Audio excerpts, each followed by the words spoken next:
Welcome back to the CONVO Couch, everyone. I am Pastor Jardula. Glad to have you here. Jonny Sue is on the ones and twos, and later on in the studio, you're going to see a little bit more of Fiorella Isabel, my co-host, with her good friend and our good colleague, Tina Desiree Burke. Did I say it right this time? Berg. I'm trying to say it right, guys. Ladies and gentlemen, thank you so much for holding on. Sorry we were a little late today. We went to a election integrity hearing. Well, the lack of election integrity. We wanted to get our word out there about what was going on in the LA elections. So the Board of Supervisors for Los Angeles called a hearing to talk about the inaccuracies and what happened. Rather than talk about the person responsible for these inaccuracies and hold somebody accountable for once, they want to see if they can fix the problem, obfuscate you, tell you half-truths, tell you what's what, and then go on our way and look at it as, hey, it was just the fault of the workers and some faulty machine. No, it wasn't. We were on top of this situation from the get-go. In fact, Jonny and I had approached Jeff Klein months and months and months ago. We're talking 7 months, and say, hey, man, you better have the staff hired, ready, and trained. And we're not talking about 1 day of training. We're talking about extensive training because it was a brand new system with brand new laws. But guess what? They gave all the poll workers 1 8-hour day of training, and kapoops. There goes Los Angeles. And then they're going, hey, Bernie Sanders won, so we couldn't have cheated. Yeah, he won, but he could have won in a big landslide. So once again, they are rigging. They're rigging the hell out of it. And don't get me wrong, ladies and gentlemen, people are conditioned out there. They get in line like the zombies they are. That's why we're here today to talk about the zombie fest that is. It's the Super Tuesday number 2 with a lot of good states in line. Today we have Michigan and Arizona, the 2 biggest ones, and we got to keep our eyes open for what happens. People are conditioned, yes, but they do some shaving, they do some trimming, and that's what the establishment does, and therefore they push forth their candidates. But I'm going to start off today's segment by addressing Bernie Sanders. It's been a crazy week. We've been doing a lot of work. I've been going to election integrity meetings. I got Greg Palast, you all watched, and he had talked about the NPP problem within Los Angeles. He talked about all over California, which isn't a problem. It's an issue in itself, but there are many other issues. But I want to start off the show and I want to address Bernie Sanders because a lot of people, in fact, somebody even emailed me saying that I was being silent when I was at my other gig. And it was on Friday and I didn't get a chance to address everything that's going on. So I'm just going to put it out there right now because I know we're going to start this whole day. And a lot of us are hoping that Bernie Sanders beats Joe Biden today in the Super Tuesday primaries, and hopes that our girl that's still in the race, are some of us, our candidate, Tulsi Gabbard, she sure as hell is my candidate still. It was one of the proudest votes of my life, and I voted for her the other day. And another pretty popular progressive celebrity or independent media person out there himself told me as well. And I'm not just talking about Nico House. He hasn't had the chance to vote yet. I'm talking about somebody in California, not going to mention any main names, but he's big, and he said it was a great vote for him too. So I'm still there on that Tulsi movement because she has the best message, because she talked about the things that are the most important. Number 1 being election integrity. Number 2, protecting our civil liberties. Number 3, ending these regime change wars and many other things. But the election integrity thing is big. However, I want to address Bernie Sanders once again, like I said, because let me just say this. When it comes to Bernie Sanders, ladies and gentlemen, we have to stop making excuses. He made his bed, and now he has to sleep in it. We don't know the insides, what's going on. There are a lot of people that think that he was threatened back in the day, and he's still been becoming and placating to more and more of an established mentality. I'm going to be honest with you, we wouldn't be here, me and Fiorella and Jonny, if it wasn't for Bernie Sanders. No hell, no way. But once again, he is really slipping into some dangerous territory right now. And really, to tell you the truth, I don't know how I feel right now. I'm really that upset with him. And there are 4 main reasons. I'm going to tell you why. And it's been going on for several weeks. Last time when it was the Nevada primaries a couple weeks ago, we talked about the way the whole campaign had made a decision to continue with this Russiagating. And Bernie Sanders, shortly after being accused by the Washington Post as one of the candidates that Putin wants to win, the neo-McCarthyism is just disgusting, by the way. Bernie Sanders kind of doubled down on that rhetoric and that narrative and said, Mr. Putin, you will no longer mess in my elections if I'm the president. I mean, he placated towards the establishment. I don't know why he had to do that. And in that last debate, the way he kind of fenced off with China He even talked about, Donald Trump in North Korea. I mean, there are just some bad foreign policy moves by Bernie Sanders, and it really hurts his chance with a lot of the anti-regime change war independents out there that would normally vote for him. Maybe the libertarians that thought to look at him said he was a better option than Donald Trump. Not with this rhetoric. It's very, very bad. That was number 4. I'm going backwards. Number 3, his refusal to call out the election integrity. I've said this before. My friend Dave from Radical Independent talks about, stop saying it's rigged. People are conditioned. Yeah, people are conditioned. But there's rigging involved as well. It's a double-edged sword. They use the media. They suppress our civil liberties. They keep our voices down. And they put out this notion that only Biden can beat Donald Trump. Only Biden can beat Donald Trump. If only, Johnny, we had an experiment where we ran a centrist establishment neoliberal Democrat against Donald Trump to see if it would work.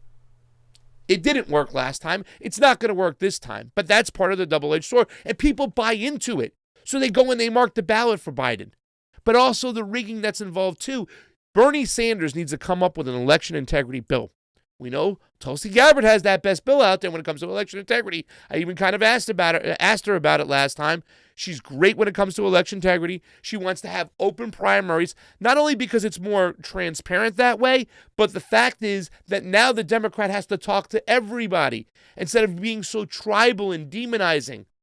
Okay, so she wants to eliminate superdelegates. She wants to make everything open and transparent and accessible as possible. She has the Security and Elections Integrity Act. Okay, she has the bill. Bernie Sanders, not only has he not come up with a good bill, he's not calling out the DNC for what they're doing. And when they're suppressing the vote, when they're disenfranchising the vote, they mainly do it to people of color. We saw it here, what they were doing to the Latino community out here, because they knew, the elites, that Bernie Sanders has the Latinos in the bag. He's got their vote. So they suppressed their vote. They also suppressed the late vote by creating these long, crazy lines from a chaotic system they knew would break down, that they knew they didn't have everybody trained to handle. So now the Bernie brass that vote late, their vote is suppressed because they're going by and they're seeing a line 3 hours. They can't wait on it. Moms who got to babysit their children or, have pets to feed, they got to go home. They can't wait 3-4 hours. They did that on purpose. And Bernie Sanders hasn't called it out. He hasn't called it out in Tejas. He hasn't called it out in South Carolina. He didn't call it out in Massachusetts. He didn't call it out in Minnesota. And he sure as hell didn't call it out in L.A. And it's no joke, ladies and gentlemen. There is serious rigging going on. You don't have to be a genius to see it. All you have to do is pay attention. Number 2, Bernie keeps going around saying Joe Biden's my friend. I will vote for Joe Biden if he's the nominee. No, you shouldn't do that. You shouldn't say that. Quit placating. Listen, Bernie Sanders, you have a better chance of getting pregnant than me voting for Joe Biden. Ever. I will never vote for Joe Biden. And it's a big turnoff when you tell people that. Number 1 reason, Bernie Sanders has been part of this whole erase Tulsi movement, and it's really disheartening. The other ones you can say, hey, man, these are bad political calculations. You're just wrong about them. But the way he said, there are 18 candidates left in the race, started in the race, and now it's down to 2. It was disheartening. Your friend, Tulsi Gabbard, at least you say she's a friend, the woman who is stuck up for you time and time again, the woman who walked away from the DNC for you, Bernard Sanders, just like you did for Mr. O'Malley. There should be 3 people in the debate. You can't do the same for Tulsi Gabbard. Terrible. How are you going to go out there and say you're the party, we're going to be the party that ends racism. We're going to be the party that ends sexism. And yet, a woman of color, a sitting congresswoman, you're going to ignore her? A woman of color? I'm sorry, Bernie Sanders. These are terrible moves. You are going in the wrong direction. You have the wrong people advising you in your campaign. Fayez Shakur, get rid of him. Matt Duss, get rid of him. Anybody who came for the Center of American Progress, Bernard Sanders, is probably not the person that you want involved in your campaign. They're everything the Nearatandons and the Podestas, Center for American Progress, they're everything we stand against, true progressives. Sorry, I forgot a little. Ladies and gentlemen, That's all I got to say on that subject. I really want Bernie Sanders to go in the right direction. I really do. But right now, what he is doing, it is somewhat of a political suicide in some ways. And, kudos to those people who stood up and say what he's doing to Tulsi is wrong and that there should be three people on that debate stage. Kudos to you. But for the people who have been silent, and you know who you are, it just shows that you weaponized identity when it was convenient for you, and you just ignored it when it was blatant and pure in your face. Okay? The fracturing of this party is beyond. And let me tell you something. Everybody always said, and I thought that too, I thought the biggest hurdle for Bernard Sanders would be getting through the Democratic Party. No. He's made himself look so hypocritical and made so many wrong moves where Donald Trump is the only one saying, I think it's wrong what they're doing to Bernie Sanders. They don't want him to be his nomination and they're cheating him. Why does Donald Trump have to say those things? Now I think your biggest hurdle is even if you get past this Democratic Party, and I don't think you will, because it's obvious to me, and I know it's obvious to Jonny Tsunami over there, that the Democratic Party rather lose to Donald Trump than allow Bernie Sanders a chance to win that nomination and win the presidency, because their cash flow is gone. The Democrat establishment's status quo is over if Bernie Sanders becomes president. But if Donald Trump wins, they keep their job. And they get that gravy train coming. We say in Brooklyn, they get that Skadol coming in. Johnny Skadol, how you doing over there, my man? He says don't yell in the mic. Johnny's here with us. We're waiting on Fiorella Desiree Berg. We went to an election integrity meeting today. That's why we were a little late getting started. They're going to be coming soon. But let's get to it. Today we have several primaries going. We have Michigan, for one, is the big primary today. Let me get up the list because I want to make sure I read them all off. So, Super Tuesday number 2, Idaho goes to the polls. Idaho will probably vote for, I'm going to say, Joe Biden over Bernie Sanders.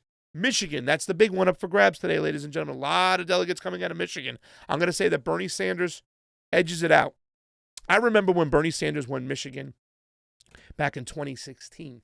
It was the day I met Tim CONVO. It was the day I met Stephen Machant, both running for office in South Florida.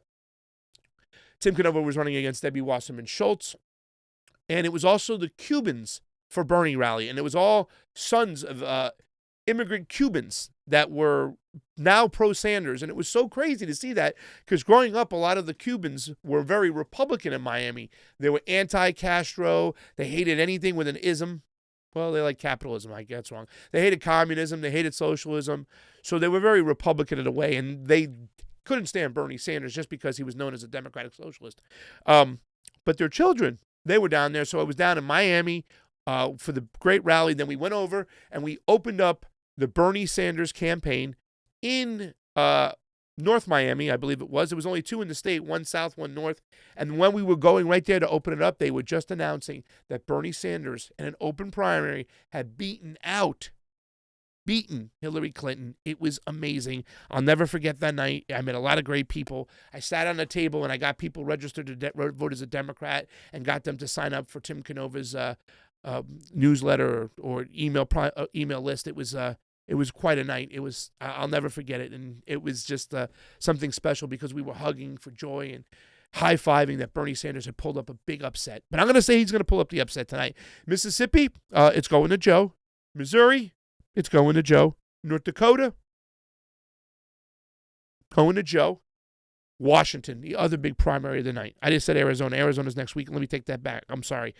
It was Washington tonight. Washington has changed from a caucus to a primary. We're reporting a lot of inaccuracies up there, so we don't know what's going to happen, but we're going to keep our eyes on Washington later tonight. Once again, they're in a new system. We have a lot of Seattle Bernie-crats. I'm going to probably try to hook up with them, call them up later, and see how things are going. But we have to pay attention to these tonight. These are some serious primaries. It could be some serious bad news if Bernie Sanders does not have a good night, and it would be interesting to see how he responds from that. It will be interesting to see how he responds. Ladies and gentlemen, if you're not over on the ROKFIN, please go over to the ROKFIN, ROKFIN. Johnny, is it Premier only? Is it open for everybody? It's open for business, ladies and gentlemen. You don't have to have an endorsement to do that. But if you go over to the ROKFIN, help us out, we would love that. Carrie Marcus over there, Propaganda Squids McCracken. We see you all. Oz LaFave, I will call you in a break, Oz. Please, Oz is the land of Oz, one of the Seattle Bernie-crats up there. I'm sorry for that little going after Bernie, Oz. You know I love you guys, respect you guys. You got the Red Berets out there, the Medicare for All Berets out there. A lot of great people. I went up and met these people when Sarah Smith was running for office. It was something special, and they're still friends to this day. So, really good. But, yeah, I mean, Bernie is totally messing up. He needs to be calling out the election integrity issues here. He needs to. Yeah. I'm glad. Where's the badass Bernie that we fell in love with? Where is he? Yeah. Yeah. Johnny, I'm glad you jumped in here and said that, man. I've been waiting for you because I needed your opinion on this because, you know, you've been very supportive of Bernie Sanders, as have I. You know what I'm saying? We call him out when we don't like what he's doing. But even right now, lately, I've seen you've been saying, man, why is he doing this shit? What the hell is freaking going on? This is like the last chance. Like, so I don't understand why he's not going all in. He's not going to run again. No, the next time. No, you mentioned that. It's going to end the progressive movement. It's going to tear it. It's going to tear it. It's going to do a big stab to the side. Well, what if it does? In fact, thank you, Mitch Osborne. Pasta, have there always been early exit polls? They seem to be using this drive narratives. Don't most votes happen between the final few hours, especially from young voters? Yes, mostly the exit polls never really were like the early exit polls. They were during the elections, whatnot.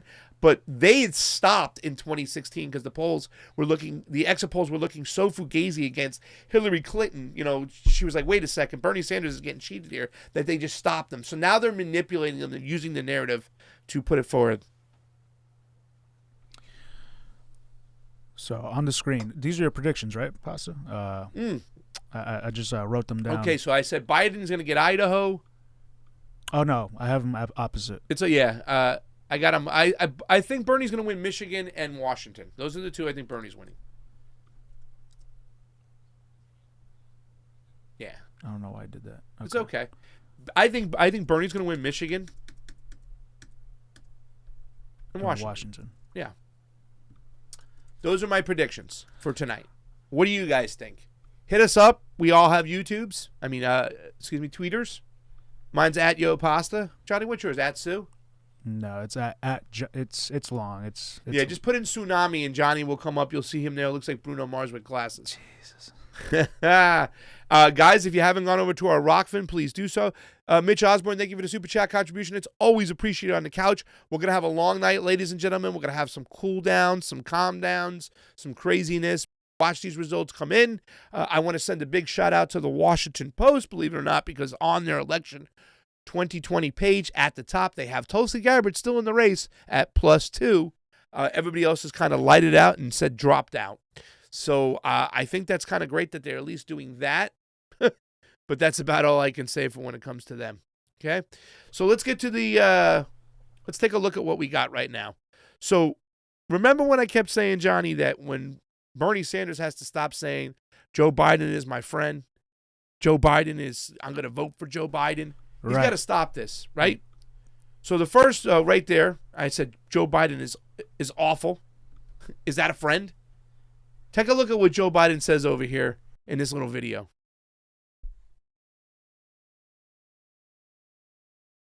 On the coronavirus, they're arguing over this exchange this morning with the voter about guns. Are you aggressive about how you handle it? Well, I'm surprised that Sanders is joining Trump. I guess it's surprising.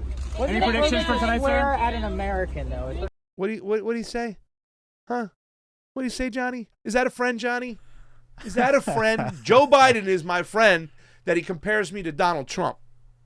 You sit there and say, we must defeat the worst president of all time, Donald Trump, and if Joe Biden wins, I will support him. Yet he goes out there and he compares you to Donald Trump. Is that a friend, Bernie Sanders?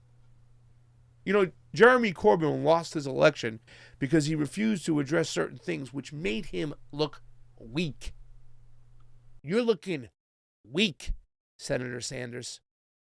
Weak. And if you think that the independent voter is going to come out there and vote for a weak leader, You don't have to be lack taste. You don't have to smear anybody, but you can stick up for yourself. And you can stop saying that Joe Biden is your friend. Senator Sanders, in the Democratic establishment, you have no friends. We established that back in 2016, baby. You have no friends. No, you have one friend. Her name is Tulsi Gabbard. But yet you say there's only 2 people left in the race. You know, I'll tell you this much. If it comes down to you and Trump right now, I'll definitely vote for you, Bernie Sanders. But the hell, I'm going to get out in the streets and start stomping for you now because I ain't going to do it. And I sure as hell ain't going to hold it against any Tulsi supporter, any libertarian, any independent that doesn't want to vote for you now. You made your bed. Fix it, Senator Sanders. Be the Senator Sanders we loved in 2016. Don't let them change you. Placate to the centrist, to the neoliberals, to the establishment. Break. Now, we say out there that people are conditioned to vote for Joe Biden. We're not lying that, but guess what? There is also rigging going on, suppressing of the votes. One of the best ways they do is they change it in the machines, in the counting machines that are all closed proprietary software that here in California, Los Angeles, we can't even subpoena to look what's inside that machine to see if it was okay. And you best believe it's Fugazi because Joe Biden's got 26%. But another way they suppress the vote, long lines. Americans work 2 jobs, 50 hours a week, don't have money for babysitters, got to go home and feed their pets. Take a look again. Here we are with the bullshit lines. This is from Abshir Omar. Hundreds of Michigan State University students are lined up to vote at East Langston City Clerk's office right now. Please stay in line. Every single vote matters. In this tight primary, we have more pizza and water on the way. So you can see right now, they already started the stay in line movement at the gate this time. So don't sit there and tell me that the youth ain't showing up. F you. The older people handed us this Congress, these leaders. And some of them are out there fighting for us. But the ones who are sitting there and saying they're going to blame the youth, F you. This is the system you give them? You're going to make them wait online? This is the system? Who do you think the majority of those people are voting for, Johnny? Bernie Sanders or friggin' Joe Biden? I bet more of those people in those lines will probably vote for Tulsi Gabbard. But they should have voted early. They should have voted early, yeah. Poston. I know. That's the thing. Vote early, man. And I got Jordan Sheridan right below us on that same one. Just confirming once again. Okay, Michigan State snaked around the building to go vote for Bernie Sanders. There it is again. 3 hours, 4 hours. This is wrong. It's by design. Are you telling me that some smart people that make hundreds of thousands of dollars a year are lawmakers can't run elections? And do you think for one second that Donald Trump's not going to use this against us, Johnny? He's already said, you want these people to run a country, the Democrats? They can't even run an elections. Oh! That was Andrew Dice Clay over there. I got to get a little crazy. I know. Goon that I am. There's only 250 people watching on the Convo Couch YouTube. How many we got on the ROKFIN? 12. Ladies and gentlemen, if you could afford to help us out, thank you, Tony watches closely. I'm usually right. Fiorella would tell you she's right most of the time, but sometimes we both can be right. But if you got a few bucks to spare, over on ROKFIN, we're really trying to build this platform, and we want to continue to build it. They really take care of their content creators better than YouTube does. They really look out for us. They give us a piece of the action, and we don't get suppressed over here. That's a big problem, ladies and gentlemen. We're out there fighting for election integrity, Fiorella, I, and Johnny, more than anything. That's our number one issue because we know that no matter what you want, Medicare for all, Green New Deal, criminal justice reform, you don't get it without election integrity. Because if we don't choose the representatives that are going to best fit our issues, If we don't get that opportunity, then they're going to be chosen for us by the elites. And do you think they want those things to be changed? Do you think they want to have criminal justice reform? Hell no. They're wired in to the prison industrial pipeline. There's money to incarcerate people. We're the most incarcerated country in the world. Our citizens are more than any country. There's money on that. And guess who pays for it? You do. So they don't want that change. You think they want a Green New Deal? Hell no. The elites want to suck this planet dry until there's no oil left.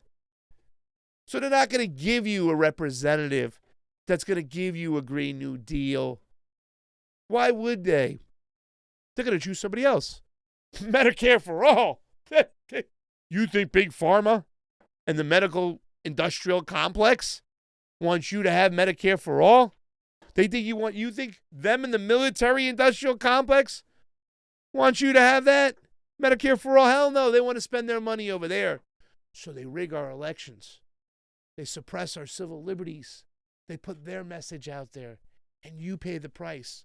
Because then you got people outside a bubble, people who don't watch this show, who don't watch our YouTubes, who aren't plugged into Nico House or Jimmy Dore or Graham Elwood or Ron Pacone. They don't listen, and they don't have Fiorella's tweeter, okay? They don't know these things, and therefore they suppress our information, put forth their information, and therefore you have people conditioned, and then our election integrity there. So without election integrity, you get nothing. Zero. Bupkiss. Be nice if Bernie Sanders comes up with a bill equivalent to Tulsi, because Tulsi's getting ready to add on to a bill, to build onto that bill. She's got a grasp of what's going on. We're seeing it right in front of our face. She's the only one in her bill that addresses open and closed source, meaning plain and simple, if we're going to have to use computers, if we settle on the fact that, some people just want hand counted and that's it. I want to make it as easy and accessible as ever. I want to one day, like Joe Rogan said, vote online. And I believe if somebody's going to suppress the vote, they're going to try to steal it, whether they're all hand counted or with their computer. But if we are going to use computers, we need to have an open source software in our computers, meaning it's open to us. We own it. Not closed proprietary software we can't even look inside. 15 people on the ROKFIN. It is growing, 222. Steve Wilbrandt says, keep fighting. Thank you for the super chat contribution. Steve Wilbrandt, you better believe. Ladies and gentlemen, I'm waiting a couple days right now. I just spoke to my shirt guy. Everybody who we owe a shirt to, stay patient. He says a couple days. He had a couple big orders. He's going to finish up on shirts. We got a great deal from him. So we will get our shirts soon. They are looking awesome. So please hold on in. If anybody hasn't got a shirt, wants a shirt, we owe some people shirts out there due to sizes last time. We didn't have them. So those are the lines. Johnny, you put up something about a blatant media bias. Go ahead and show it to us. NBC News graphics. Yeah, so, just looking at the hashtags, hashtag Michigan or hashtag primary, I found this one.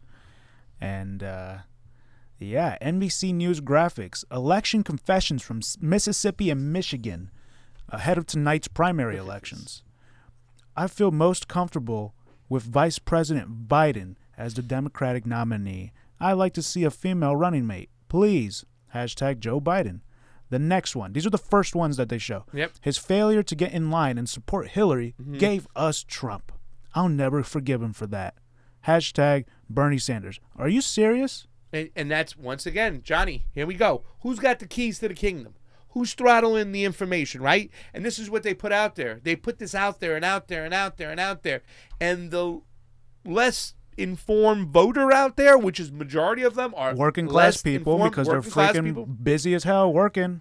Whatever they are, and absolutely, because we are consumed with jobs just to pay the bills. My account's overdrawn right now, so just to say that out there. But, they are. They see this stuff over and over and over and over again. And this is what I mean by suppressing our civil liberties. There's no oversight. The FCC doesn't control the internet like they do the radio channels and TV. And we get into this argument nowadays with certain people who say, oh, no, don't do this. Don't have this executive order. Bullshit. It's the wild, wild west. It's owned by the Democratic establishment. They're putting their information forward. Once again, I feel more comfortable with Vice President Biden as the Democratic nominee, I'd like to see a female running mate. Please, yeah, maybe he should go get Hillary Clinton. His failure to get in line and support Hillary gave us Trump. That's Bernie Sanders. I'll never forgive him for that. And those are the first ones they show. I actually just noticed that they have a second comment here where they have one good one for Bernie. I voted for Bernie in the 2016 election. He was cheated out of the winning by the Democrats. I will vote for him again. I trust him. There you go. And then this other one. His time was 2016. I partly blame him for the mess we are in. Hashtag Joe Biden. Once again, they don't want to take any accountability for their own actions. They just want to constantly blame Bernie Sanders. And they've been doing that ever since. I don't know why he's... And they're still acting like Bernie didn't go and camp against what all his supporters wanted him to do and campaign for Hillary. Yeah, he did. He went out there. He stomped for her and... My Lord, my Lord, my Lord. I'm looking and seeing what's going on. This is Michigan primary. Is this in East Lansing?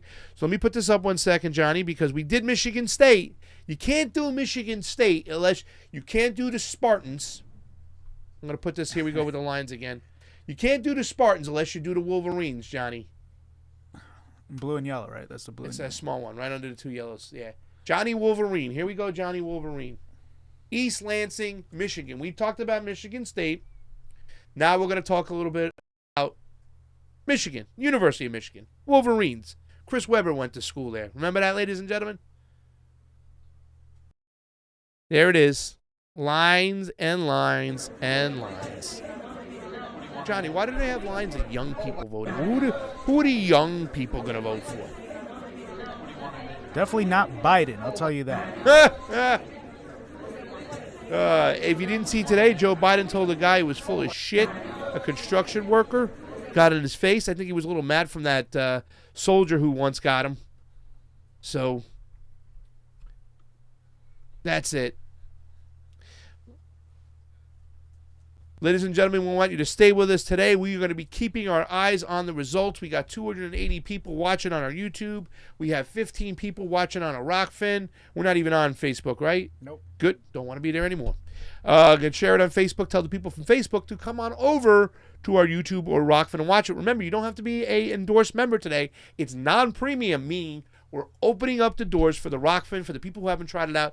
If you haven't tried it out, guys, ladies and gentlemen, put up YouTube on one side, ROKFIN on the other. You know why? See how clean the ROKFIN stream is. It is clean. Yeah, it is. It's Limpio. a lot cleaner.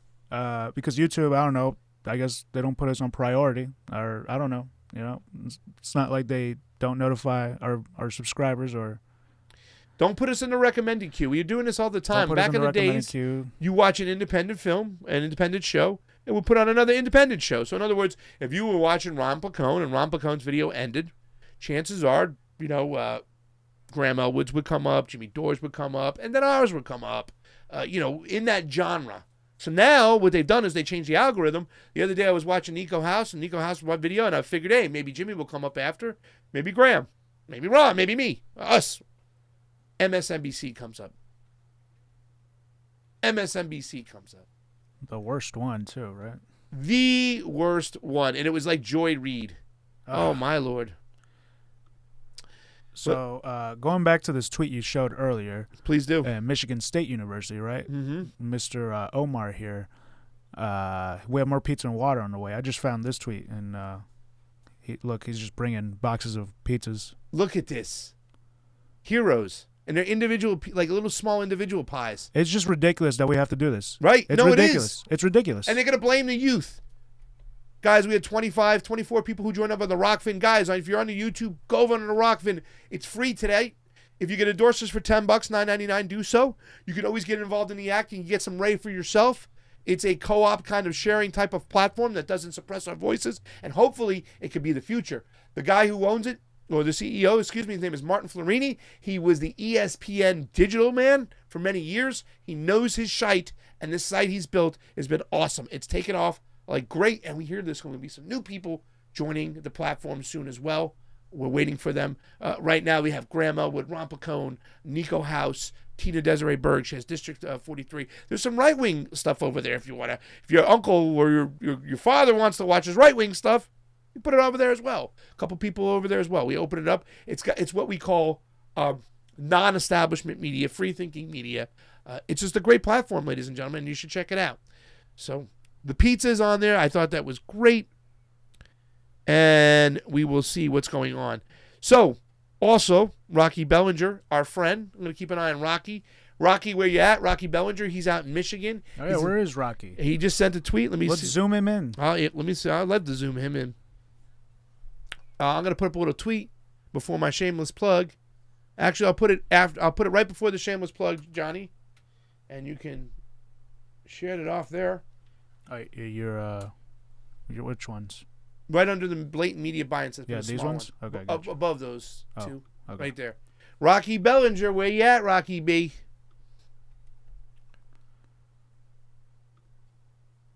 Rocky Bellinger. I was finally able to cast my first vote for Tulsi Gabbard in the Michigan primary. I believe Tulsi is the greatest candidate to have ever run for president in history. Her integrity, intellect, leadership, and love of the country are honestly unmatched. Hashtag I'm with Hero. Hashtag I'm with her, but the O to add hero. Oh, I'm thorough. See, Johnny, you catch those things from better than me. That's a good play on the hashtag there, Rocky. It's a great one. And once again, Rocky Bellinger, just like me, another burner. We knew each other back in the days. I know he liked Tulsi when she first declared she's going to run and stuff like that. But we were both all like, we'll see what's going to happen here with Bernie. We were burners before. And we totally, have really supported Tulsi Gabbard through and through. I think she's had an amazing primary. I'm not going to agree with her on every issue, but the issues I disagree with her are far and few between. The major issues that are most important, she is there. She's an anti-regime change war candidate. She wants to redirect those funds and bring that money home. She's a sitting congresswoman who has served on the Arms Committee, and she's been amazing. She's also spoken out about election integrity. She has the Secure Elections Act. She's just been great on suing Google, which is a complete raping of our civil liberties. She's standing up for us by doing so and she wants to decriminalize marijuana and release everybody from prison. She's great. She's got a lot of great views, and she's green as can be. She was water woman back in the days, so she picks up trash on her birthday from the beaches and all places of water. It's great. So, I mean, she's a great candidate. We're going to be paying close attention to Bernie Sanders versus Joe Biden today. Those two are squaring off, so we have to keep an eye on what's going on. And Allison Irwin, I love you, girl. Let's talk soon, maybe tomorrow. We got to get caught up. Tony watches closely. Carrie Mark, waiting for your shirt. Holly Horn, Chicken Beak. We love you guys all. There are 27, 28 people on that ROKFIN. Guys, if you're on YouTube, and there's a ton of you today, go on over to our ROKFIN and sign up. It is free today. Later on in the studio, Fiorella Isabel, Tina Desiree Berg. Let's go to my two shameless plugs real quick, because it's kind of important. It's the theme of the day, what we're talking about. If you're a burner and you're still blaming Warren for Bernie's deficit to Biden, you need to let it go. Elizabeth campaigned with Hillary, for crying out loud, okay? What I'm trying to say is that her supporters weren't that progressive to begin with. You're fishing in the wrong waters, ladies and gentlemen. I understand there's a lot of people who might disagree with me on this one. Might have thought there were a couple people, a decent amount of people who voted for Elizabeth Warren that might have voted for Bernie Sanders, but I don't believe all of them were. I believe the majority of them were going to go over to Biden because they were anti-Bernie Sanders. They were establishment hacks. They were ex-Hillary Clinton people who could just about deal with Elizabeth Warren, some of them, and I believe they're going to Joe Biden. So, I really like that sentence that you got right there, Pasta. Which one? What I'm trying to say is that her supporters weren't that progressive to begin with. You're fishing in the wrong waters. Yeah, because I just remembered about a couple months ago interaction with some Warren supporters that I had. We were at a bar with Tina and Fiorella, and the York is a really good bar. Yeah, plugging for the York. And I just see some college age, my age people over there, and I walk over and I'm like, hey, I'm curious, guys. Who are you guys, supporting for the Democratic elections? And they were like, Warren. And I'm like, oh, well, what issue is the most important to you? And the main guy who was actually talking to me was like, well, we need a woman in the office, in the office. And I'm like, oh, okay, well, that's cool. Well, if you're going to go with the identity politics, well, then maybe you should consider the woman of color, Tulsi Gabbard, who is also a Army combat veteran. And, she's a woman as well. And then they just kind of went quiet and brushed me off, and then whatever. So they only use identity politics when it's convenient for them. And that's really the thing that's really telling right now. I mean, it makes anybody in the Democratic Party look bad right now. This is what I'm saying. It really makes Bernie Sanders look bad. The fact that he's going to placate to this kind of mentality. The fact is that you're letting a congresswoman, a woman of color, a sitting congresswoman, just be erased. She abided by the rules. She qualified for the debate. It says you get one delegate, you qualify. She got 2. Oh, it's American Samoa. I don't care. Rules are rules. Them the rules, right? But yet she is just left off the stage. People are saying, what about the party of diversity? You're going to choose 2 white men and let the woman of color combat veteran just be erased. And Bernie Sanders has played into it, and it's going to cost him dearly. It's going to cost him dearly. Prime54 on our YouTube chat says, the Tulsi test always exposes the fake identity politics pushers. The Tulsi test. The Tulsi test. And thank you so much, Don Hill, for the Super Chat contribution. You know it helps. Love you. Thank you, Don Hill. Don, you ain't over the hill, baby. You just on it. Thank you so much for everybody who joined. Thank you, Steve Wilbrandt. We are keep fighting. Guys, 30 people almost on that ROKFIN. If you haven't checked out the ROKFIN, go on over. I know I said it several times.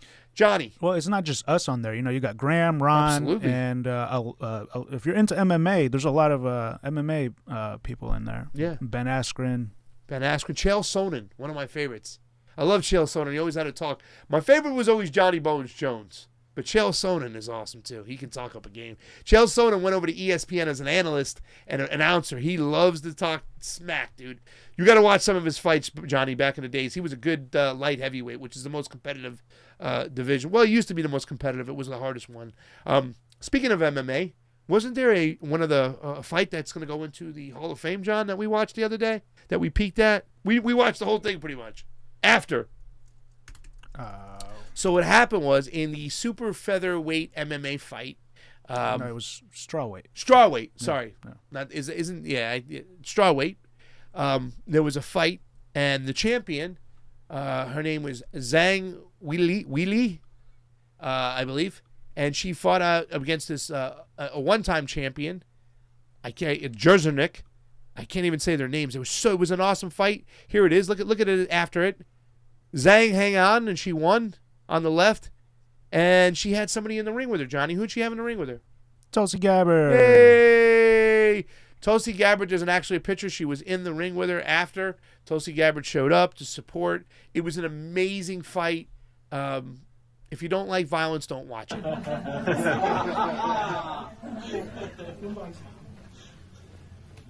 Congratulations. Nice. I think she won because of Tulsi. Here's the thing. If you're an MMA fighter and you spar with Tulsi, you're 1-0 in title defenses, and your fight goes into the Hall of Fame. They've sparred before. Yeah. That's a fun sparring thing, obviously. I think Zhang kind of went easy on Tulsi. But, Tulsi, it would probably outweigh her if they had the fight, you know what I'm saying? But it was kind of awesome to see Tulsi Gabbard do that stuff. And what an amazing fight. If you haven't gone over to check out that fight, go check it out. It's worth every single penny. You want to talk about athletes who don't quit? These ladies went at it. And Johnny, show that picture again, because you could see the forehead of the girl on the right. She got hit on the forehead so many times. Remember, John, the way she shook? It was like, I was like, oh my God. But it was a great fight. Definitely recommend you watching it. Check it out. There's Tulsi in the ring after the fight. There it is. After that historic fight. It was. There's Tulsi. Johnny, let's get my last shameless plug. I think I heard some people outside. Hopefully it's the ladies. I want them to get in here. Fiorella's got a lot of stuff to say. She went spoken at a rally the other day. It wasn't a rally. It was a little protest out in front of Dean Logan's office in Norwalk. We are calling on Dean Logan to resign, or for the Board of Supervisors to fire him. Why? Because election integrity means that much. I don't care what issue. you feel is most important.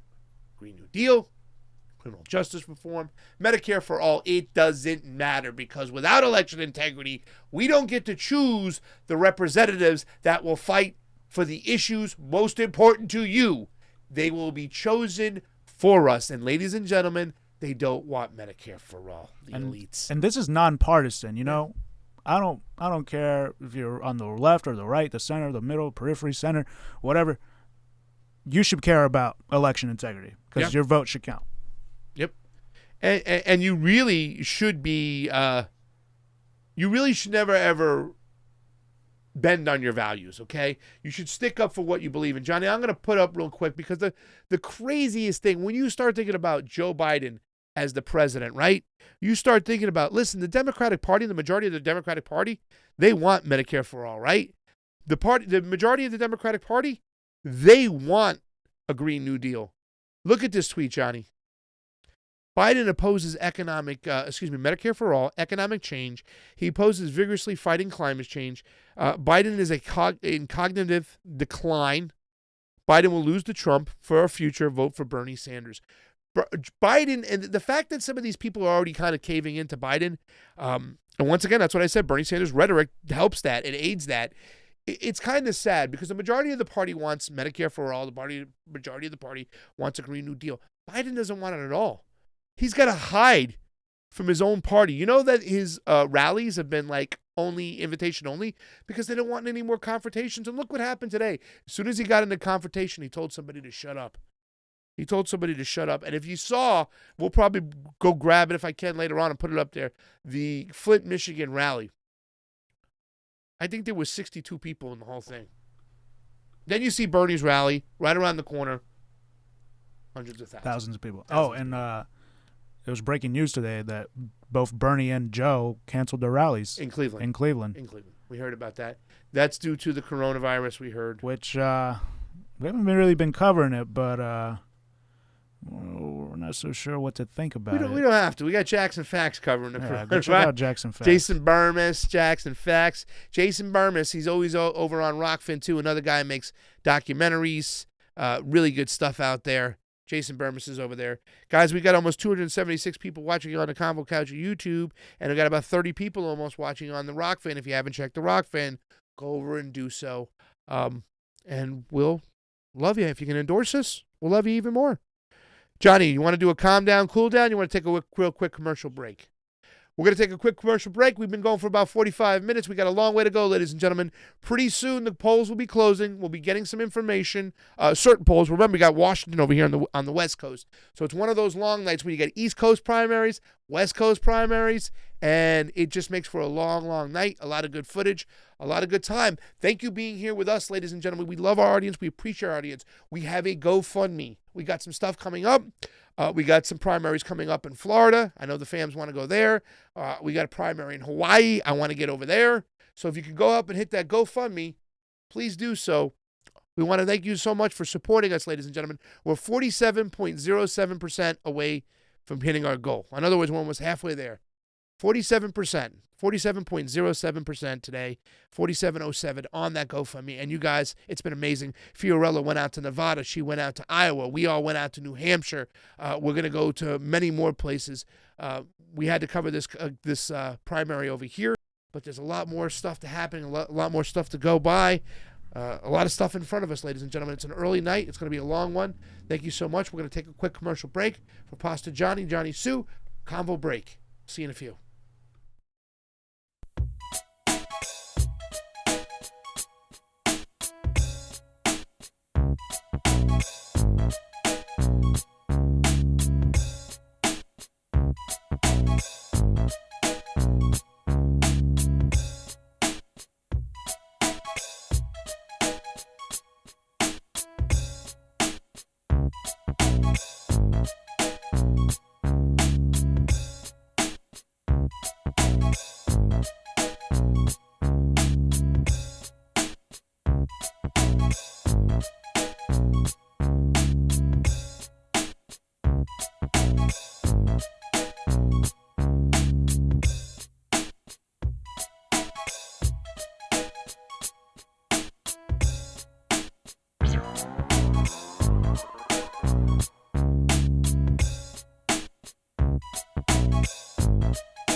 Welcome back to the Convo Couch, everyone. I am Pasta Jardula, Jonny Sue spinning on the ones and twos, and Eva Crowder in the studio helping out. It is a big day. It is primary day. It is the second Super Tuesday of the primary season. Last week was a big week for Joe Biden as he surged ahead of Bernie Sanders, even though Bernie Sanders happened to win California, but not by a big enough margin. Joe did get over the threshold of viability, and he is now leading in delegates. Also in the race, Tulsi Gabbard, she has not conceded or dropped out, even though she's being erased by the Democratic Party. She is still also in this race as well. Being the only female in that race is going to be interesting to see if she does pick up any votes whatsoever, or if everybody's going to just play to the zombie factor that Joe Biden is the only one who can beat Donald Trump, shit, and that Bernie Sanders is just a socialist who's a radical too far left for the country, and we have to do the safe bet. Like I said, if we can only do an experiment and run a Democrat, an establishment Democrat against Donald Trump to see if it really would happen, then we get more news on what would really happen. We do have 30 people watching over at the ROKFIN. We do appreciate you today. The ROKFIN is open for business, and Boomer is joining. Boomer, look over here. Look at the CEO of this Boomer. He is joining the set, and he's going to be an analyst and tell us what's going on. We do have the Washington primary later on tonight. We're going to try to hook up with the land of Oz. Oz, if you're out there, I will hit you up like you requested. And also, we have Arkansas today as well. Mississippi. Let me get the list up. We have several primaries today. We have Idaho, Michigan, Mississippi, Missouri, North Dakota, and Washington. The two biggest states are definitely, without a doubt, Washington and Michigan. Michigan has early voting. Washington has late voting. That it's on the West Coast. Remember, Washington was once a caucus, and now it is a primary. So we will see what is going on. We will keep our eyes open, our ears open. Hopefully we'll get some results coming in soon. Johnny, what do we got going on? I have a Twitter up. Here we go after the break. Well, are you looking through the Twitter? Yeah, I am looking through the Twitter. So let's do a little breather then. The fams can look through the Twitter with us. Oh, yeah. Let's put some music on. Convo Couch Breather, ladies and gentlemen. Let me see. Is Jackson Fax in the house? Where's Jackson Fax? Where is Jackson Fax? Where is the this one? Hold on. This is funny right here. The first one I put up right off the bat. By the way, the ROKFIN is looking just beautiful. It is clean. It is crisp. Ladies and gentlemen, it is free today. You don't have to buy anything. You can just go on there and stream for free. I can't find the music. Tony watches closely. Thank you so much. Spectra is winning. Carrie Mark. All the regular peeps are in there as well. My stuff's not running either. It's kind of weird. Yeah, I saw that. Everything's slowing down. They're zapping our internet. Anyways, we got music. Ladies and gentlemen, it's the first one of the night. We want to wish you a beautiful Convo Couch Breather. First one today. 416 Convo Breather. Chats, shout outs, questions. Take a deep breath, everybody. Jackson Fax to the front. Jackson Fax to the front. We need you in here. Johnny, I already put it up there. It says, hey, idiots in Michigan, my state. The DNC already rigged this for Biden. Don't bother voting. Hashtag Michigan primary. What do you think about that, John? People are already saying it's rigged. They're already saying there's fugaziness. They're already saying there's complaints.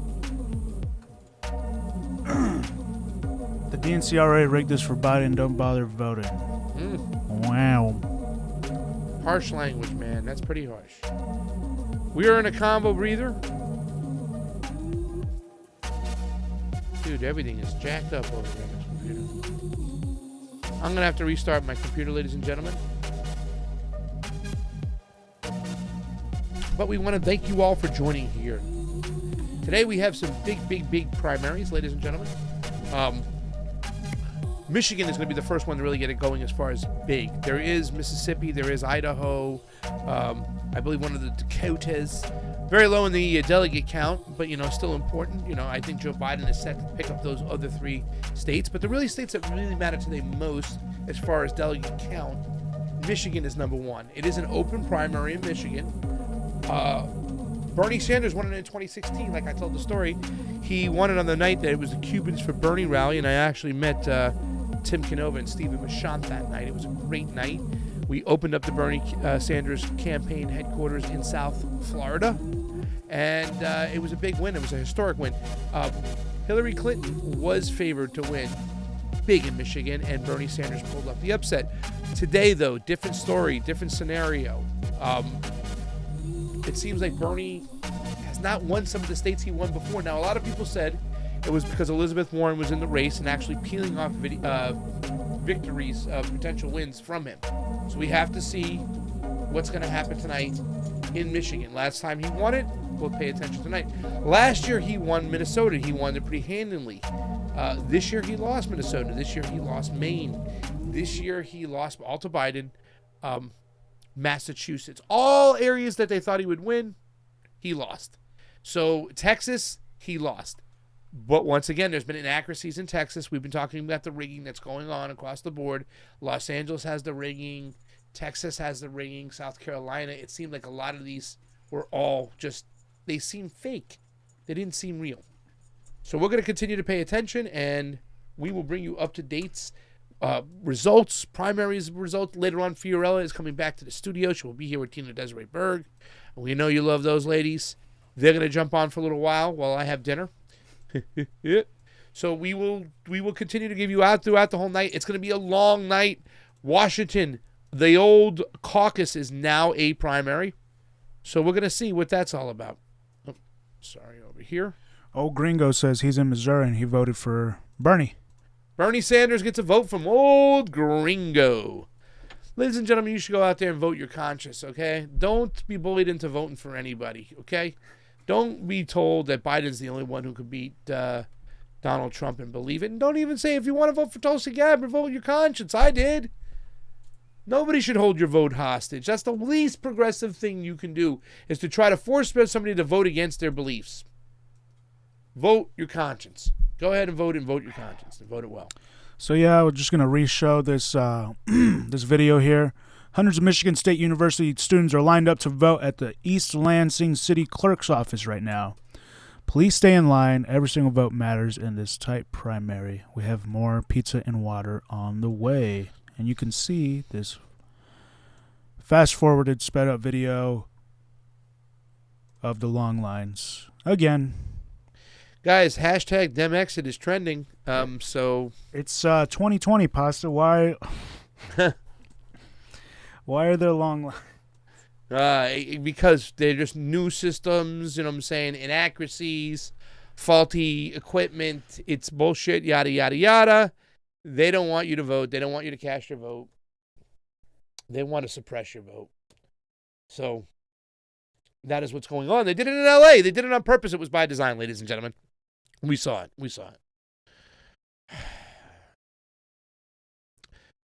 We have, the ROKFIN is still not working, but I can see there's 32 people over there. Thank you so much. We have almost 210 people over on the YouTube.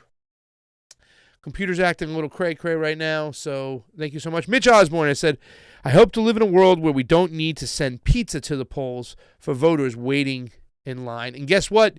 They let me tell you something, Mitch. They started out the gate that way. They didn't even wait for it this time. Remember last time, Johnny? It was like all of a sudden they have a stay in line movement. It happened like at 7 o'clock at night. It's like, okay, now they're pushing for people to stay in line. In California? In California. Yeah. It didn't have out the gate, Johnny. This guy had pizza. Remember, do you have that picture still, that guy? This guy had pizza. He had water. He brought it to people at the polls, man. They did it out the gate. Thank you, Mitch Osborne, for the Super Chat contribution. It is always appreciated on the couch. Carrie Mark is in the house. Karen Mitchell. So what's going on is we're waiting for results for them to come in. It should be soon. We might get a few numbers. But we're going to keep an eye. Michigan is up for grabs today. So is Washington. Bernie's had huge rallies out there. Look at those, the pizzas. He got individual pizzas to bring the people in line. That's what we got to be today, ladies and gentlemen. Mitch even said we have to have we hope we didn't live in a world where you got to bring pizza to hope that somebody stays in line. You know what I would do is I would wait for the pizza. As soon as the pizza got there, take that pizza and go. Take it home. No.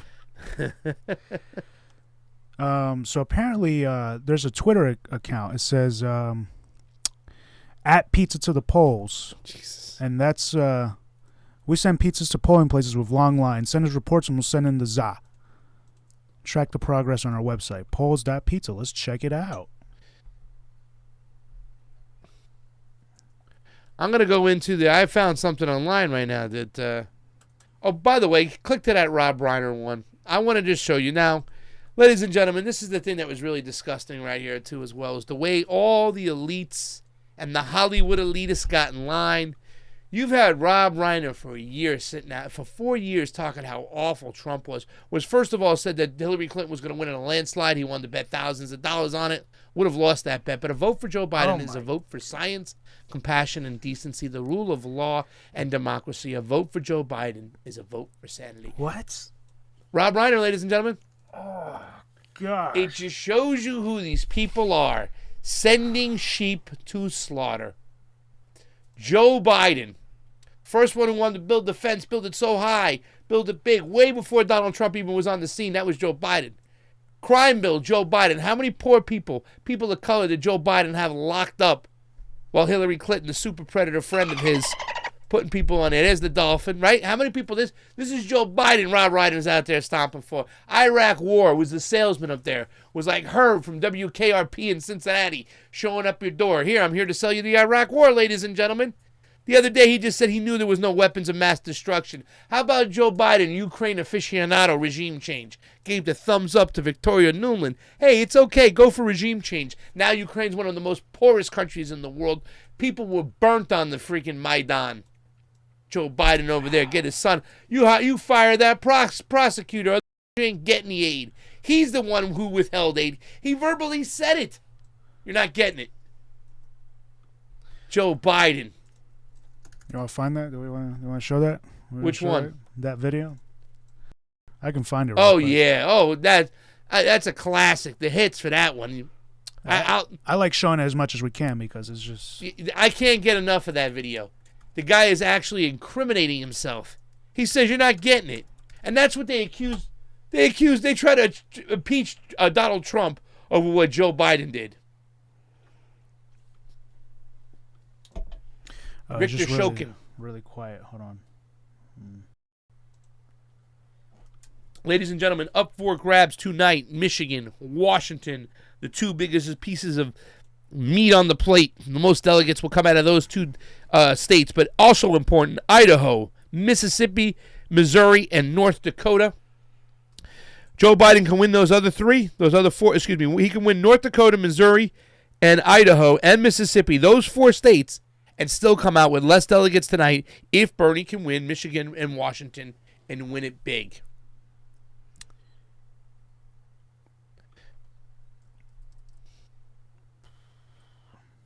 So I have the video, but it's the audio is really quiet, so I'm going to send it over to Eva, fix it. Have it fix it and put it up there. Ladies and gentlemen, both Joe Biden and Bernie Sanders have canceled their rallies in Cleveland, due to the coronavirus, so they will not be attending those those rallies in that state for the upcoming Ohio closed primary as well. Don't expect any results from Michigan until 9 p.m. Eastern. Counties in western upper Pennsylvania are in central time zone, so polls don't close until 9 p.m., 8 p.m. Central. So once again, it's kind of on the border over there. We're going to have to wait to get some results, but we will keep you updated as they come on in. 33 people watching. Is that ROKFIN rolling? Can you double check it though, Johnny? It is rolling. All right, it's rolling over here. It's just not rolling for me. 34 people on the ROKFIN today. That's kind of weird that I'm not getting it. That sucks. Guys, if you have a few bucks to endorse, please do so. Help us out. Make sure you like, share, subscribe on YouTube. Like on the ROKFIN. You can also, there's an app on Apple for ROKFIN, and it is a pretty clean stream. Here I am, right there on it. It's beautiful. It's clean. It's a clean stream. Check it out, ROKFIN. It's the way of the future. They don't suppress our voices. They actually promote us. They take care of their content creators. And if you can endorse us for $9.99, hit that big red button. Endorse us. Help us out. We also have a GoFundMe. We're traveling all around this country trying to watch these primaries, trying to point out these inaccuracies. We're really up to date when it comes to that stuff. When you send the CONVO couch out there to watch a primary, and we're getting better than it. Each primary is better than the next. Johnny did some amazing work inside the polling places, asked some great questions. We all went in there. Fiorella went to a caucus in Iowa and Nevada, so we've been on top of stuff trying to make sure that we can get some eyes on the prize. That last, I have another tweet in there. It's from Michael Frost. And this is, once again, people should not have to miss a day of work to exercise their right to vote. This is an outrage. Election officials must address these problems immediately and, if necessary, keep polling places open longer. You ever see that thing? A little bit late to the party there, Johnny. Wait, whoa. So Bernie said something? She's saying it's Sanders' statement continues. But once again, Bernie Sanders on long lines. At the time when Democrats correctly attack Republicans for voter suppression, it is disappointing to see people standing in long lines for hours today waiting to vote in Michigan and around the country. Standing in a line? Question mark? Show me. And he says, show me. And then you go through all these things and you see all these lines. It's disgusting what they're doing with our elections, ladies and gentlemen. Oh, he just tweeted it 16 minutes ago. That's what it is. Yeah. At a time when Democrats correctly attack Republicans for voter suppression. There you go. He listened to you, Pasta. He listened to you. About time. A little bit late to the party, though. It's super late. Too late. I mean, what are you going to do now? It's going to be this whole thing. Well, Joe beat us fair and square. No, he didn't. He shouldn't even be in the race right now. I can't believe they consolidated all their energy and their power behind Joe friggin' Biden, man. Joe Biden, of all people, the worst candidate you could put. You want to pick somebody worse than friggin' Donald Trump or Hillary Clinton? You just did it. Because he's senile. Oh, my Lord. How much you want to bet that Hillary becomes his VP? Oh, of course. But he said we need a woman of color. Yeah, you're talking about him.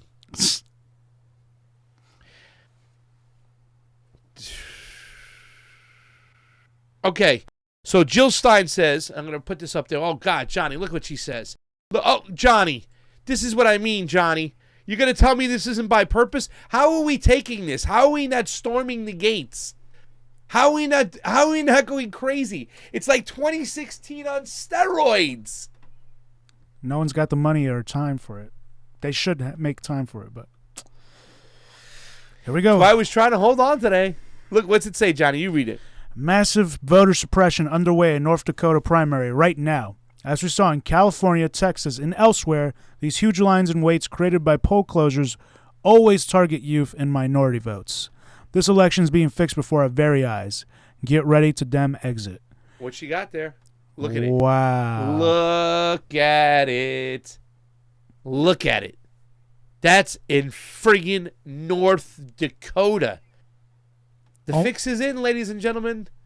The jello's jiggling, the butters are getting hard, and Joe Biden is moving closer to a victory, and Boomer doesn't like it. It says only one polling place each in Fargo and Grand Forks, the two biggest cities, and also home to by far the largest youth and minority votes. Oh, and it's 23 degrees outside. Oh, look at the lines in North friggin' Dakota, ladies and gentlemen. So now we got it in Michigan. We got it in North Dakota. They're doing it again, ladies and gentlemen. You're going to take it laying down or you're going to say something. It's official now, so it's like official. We don't live in a democracy. It's like how do you see this? And you're like, yeah, we live in a democracy. We don't live in a democracy. We live in an oligarchy, and instead of placating and pandering to him, Senator Sanders, you're a little late to the party. Not to say we didn't warn you. We warned you right here in California.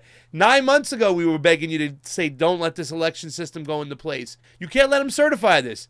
Get on it now. You're the leader of the left, right? Use your power. Instead of saying Donald Trump is the worst president to ever live, go out and call your Democratic Party for voter suppression, for voter fraud. You got to be kidding me. It's like a nightmare. Can I expect the DNC to cheat again? Yes. Nobody was ever held accountable. Nobody went to jail. Yes, I can expect them to cheat again. Would I expect them for you to lay down and take it again, Bernie Sanders? No, I didn't. And you're not better off today. You're not. You have more luggage to handle. You have more luggage to carry. And you look like a weak leader when you don't call it out. And now you're calling it out at the second Super Tuesday. Jeff Weaver, Rosha, where you at? Terrible. There's only 2 people left in the race. Yeah. Maybe there's 4. Maybe Joe Biden's got an alter ego in there. We don't know. I don't know. He's got voices in his head. The other Biden. Yeah, you can vote for the other Biden. Get me at 3-3-0-3-3-3. I'm Joe Biden. I'm running for senator, and you got my vote. Oh, God. There's a girl who says, I voted for Trump today, 2020. Listen, ladies and gentlemen, pay attention to the amount of votes that Donald Trump has been getting. These are all symbolic votes, and where they're this big, you should be nervous. You should be damn nervous. You should be damn nervous. Look at this one here. You got to see this one. I got to put this one in here. Joe Biden with the frigging goddamn glasses. The No Malarkey Tour. The No Malarkey Tour. Check that last one out there. The No Malarkey Tour. My name is Joe Biden. You can hit me at 330-33. Yeah. Dem exit is trending, Johnny. It might be time again, guys. We might be walking.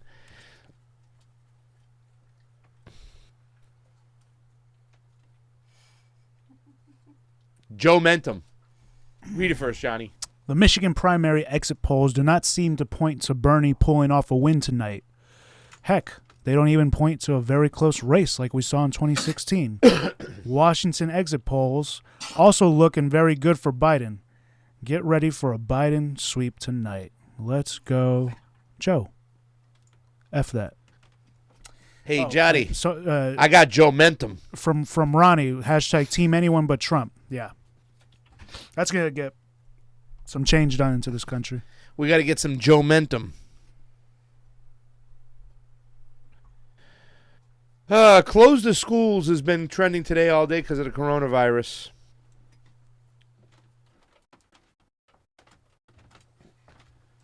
So we're watching, ladies and gentlemen. We're keeping an eye on the Michigan primaries. There have been big lines reported in Michigan.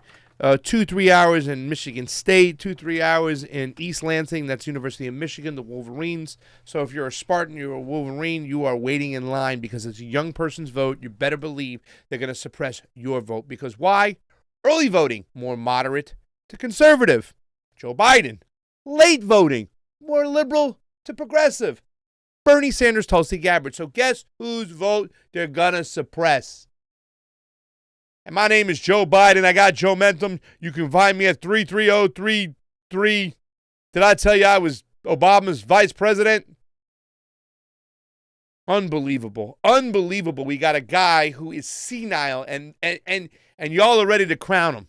Alyssa Milano's, Rob Reiner's, Michael Eric Dyson. All you people are crazy that you're supporting Joe Biden.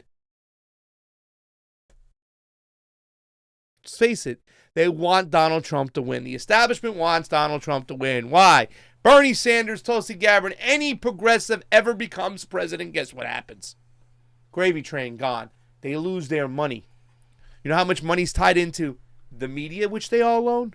The military-industrial complex and the State Department? You think these Democrats are going to give up their power? Hell no. They don't want... If Bernie Sanders legally won, or justifiably won, which he probably did last time, but if he justifiably won the primaries, you think they would want him to beat Donald Trump? No way. They don't want to give up their jobs. Bernie Sanders would change that whole party, and they don't want that. Well, at least I think he would change the whole party. Now, when I'm saying these things, I'm not even sure right now.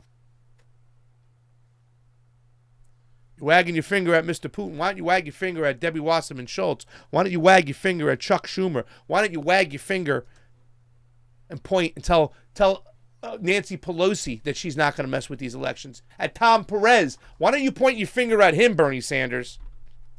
We don't want to hear how Joe Biden is your friend. He ain't my friend.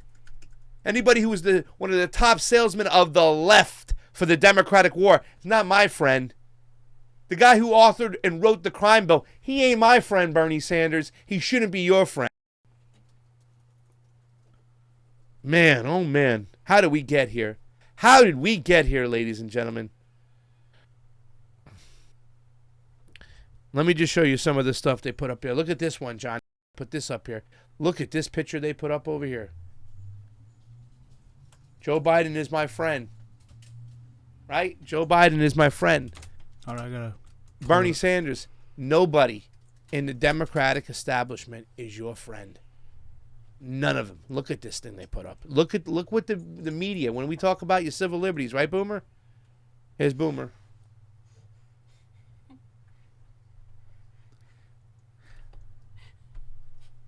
This picture? Yep, look at that. Free stuff. You got the hammered sickle. Yep. Our revolution. Yep. That's what they do, baby. They're going to smear you to the end. They own the media. So they own you. You have owners. And this is Ben Garrison, huh? That's like a famous... He's like a famous cartoonist. Yes, he is. Wow.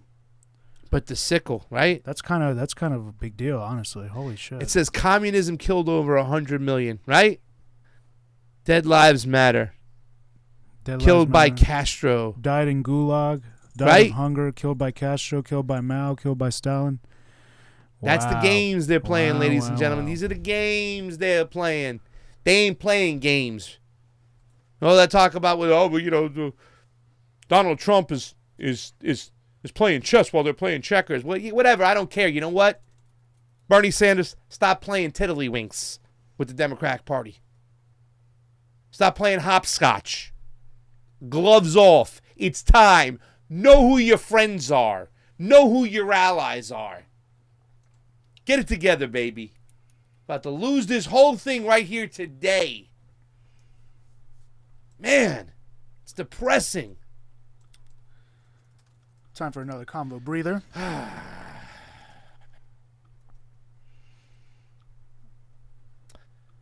Man, where's Jackson Fax? Is Jackson Fax anywhere?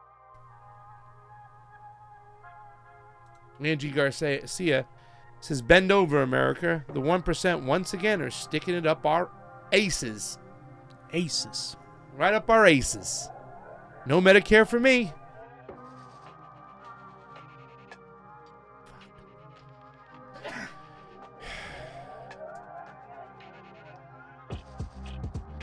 Now here's something really interesting to take a look at. Anand Shridhar said he made a gamble that the youth that are more okay with the term socialist would come out, but they did it. That's not true.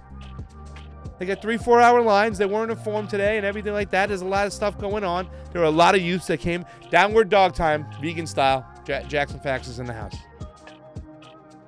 Jackson Fax is in the house. Thank you guys who joined us today. We got 35 people over on the ROKFIN, 200 people on the YouTube. We love you. Thank you for the Super Chat contributions.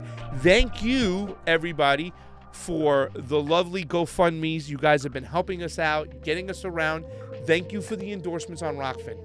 If anybody endorsed us on ROKFIN, make sure you gave us your information. Our shirts are almost done. I gave them in last week. I know, Carrie Mark, we got one coming for you once we get that done.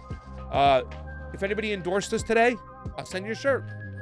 Hopefully you're a male large or a female large, because I got a lot of those. But yeah, we got them. Please come on out and we'll get going. We'll hook you up. Go Hawks. Check out the messages he's putting there. And once again, they started off with this whole let's get the news out there quickly. Like it was a wait in line movement out the gate. We saw it at 7:30, 8 o'clock last week. Last Super Tuesday, it was like, oh shit. Now they just started a wait in line movement. Now you got to wait in line. They were bringing pizza to the polls, all that stuff. They started at the gate this time, ladies and gentlemen. Out the gate. Hi, Boomer. How are you? Convo breather, everybody. We're waiting for an endorsement today. Anybody want to endorse us on ROKFIN? Please go over and do so. It's the big red button. It is free to watch today. But if you endorse us, you get all the premium content that we put on out and when we put it out there.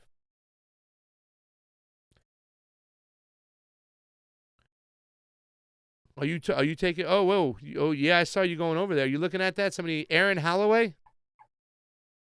Yep, I know, Aaron.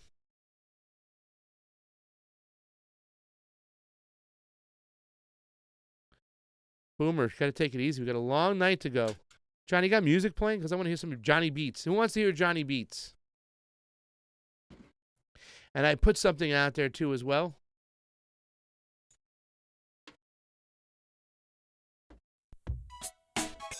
Oh, there it is.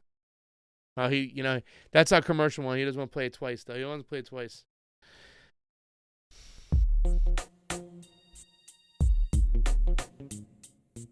So check this out.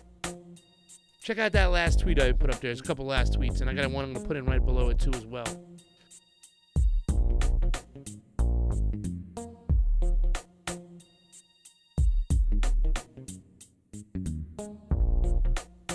People, if you're in the line to vote, don't let them close the doors. Without voting, I know it's tough, but we believe in you. That was that same... I'm so sorry. I'm going to put that one up right now, too, as well. It's that same, Johnny, that same mentality now. Just stay in line, guys. Stay in line. But here's something interesting to think about. And this is, ladies and gentlemen, they have a new system in Washington tonight. Guess what? We had a new system in L.A. They had a new system in Dallas. They had a new system in South Carolina. Isn't it a little odd that they're testing out all these new systems in the most important primary of our lives? Check out that last one right now, Johnny, because Craig Margo says saying a few words of caution tonight. Unless this race is a blowout in Michigan, initial numbers may be less indicative of actual results than normal. Because of our new voting laws, we are in uncharted waters. There's a new voting law. There's new voting systems. That's what I'm talking about. They've muddied the waters. They've made it so confusing that, that you can't even grasp what's going on. And it's not the only state they do it in. Michigan. They did it in California, South Carolina, Texas. They've been doing it endlessly, and it's kind of a shame. Because they got us by the curlies. They got us by the Qs. Right under it, he said, one clerk from a large city said, getting results from rural areas where large amounts of absentee voting are unusual could take longer than normal. These rural areas helped Bernie Sanders make up deficits in some of Michigan's more populated areas in 2016. Also, the ballots of people registering to vote on Election Day, like some of these young people, could take the longest to tally. More than 75 people, many of whom are MSU students, are in line at the East Langens clerk. This is the same. This is another video at the same location that we showed earlier.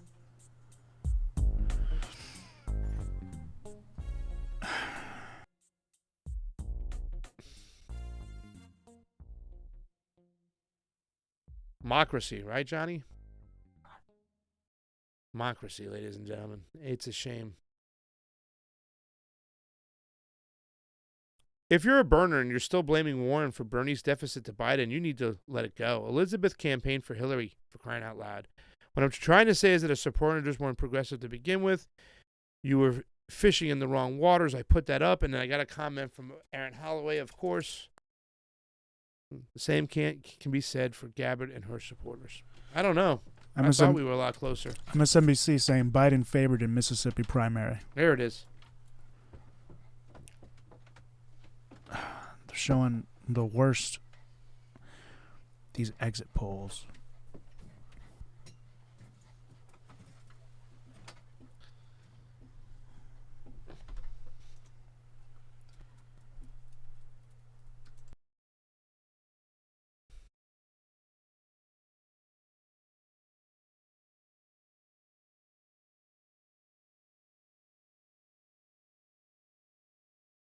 Fernando Fernandez says, don't just Dem exit. Go to Dem to Green and create a viable third party. I don't know about that, Fernando. I don't know if that's a viable third party over there, pal. Not to say that I don't love everything about the Green Party's platform and what they stand for and who they are, but they need to get their you-know-what together. They need leaders to grab control of stuff and stop acting so damn dysfunctional. That's just the bottom line. That's just the bottom line. Carrie Mark says, no. Tony watches closely, says, hell yeah, Fire Puff. Fire Puff says, Tulsi 2020. Love that pizza guy. Thank you. Hey there, Karen. ROKFIN is working for me. I think my internet's a little bit messed up because now my YouTube's messed up and my ROKFIN's messed up. So, what's that?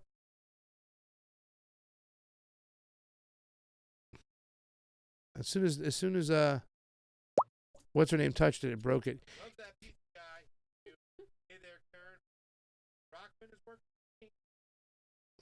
Malcolm Marzo. Give him hell, Harry Truman. Give him hell. Ladies and gentlemen, if I missed any super chats earlier today, I was having problems with my computer. I do apologize, but thank you so much for those super chats. They really do mean a lot to us. Howie Hawkins pushed Russiagate, says Carrie Mark, and he's telling the truth. Boomer, come here. Listening to Jimmy on my phone while you watch me. That's why we love you. SSJ for Curtis. You're the best. Tony watches closely, says, I saw that, but I'm staying here. That's my dog. Tony watches closely. That's my dog. So the latest going on in the Michigan primaries, we're still waiting for some results. It's going to be a little bit later tonight.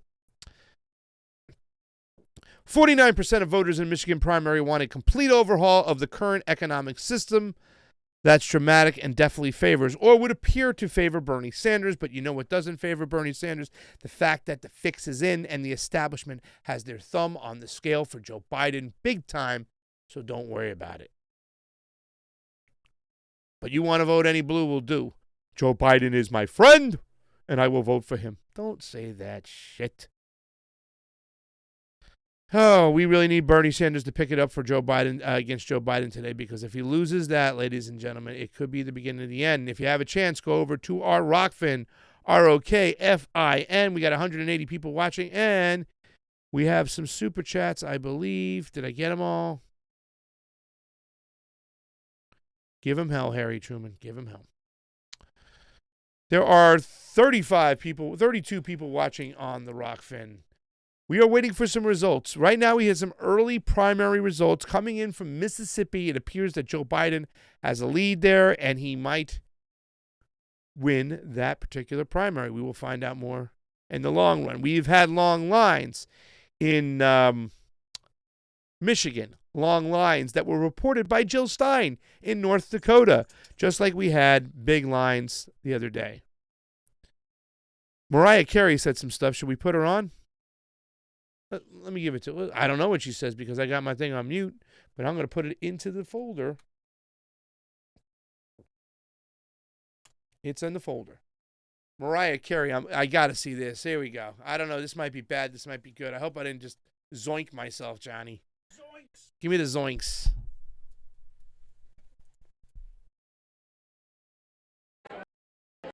She's so pretty. Well, we'll just have to wait and see. You are so inquisitive, my darling.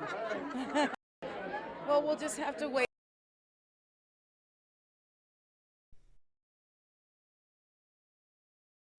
No. No. Really? One more time. I want to hear her Well, say we'll it. just have to wait and see.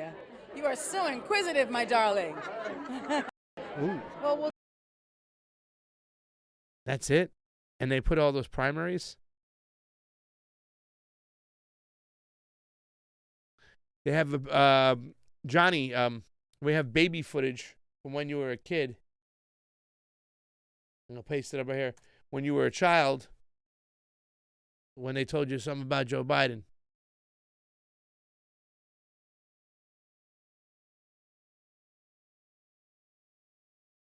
Right there. Got to show the memes.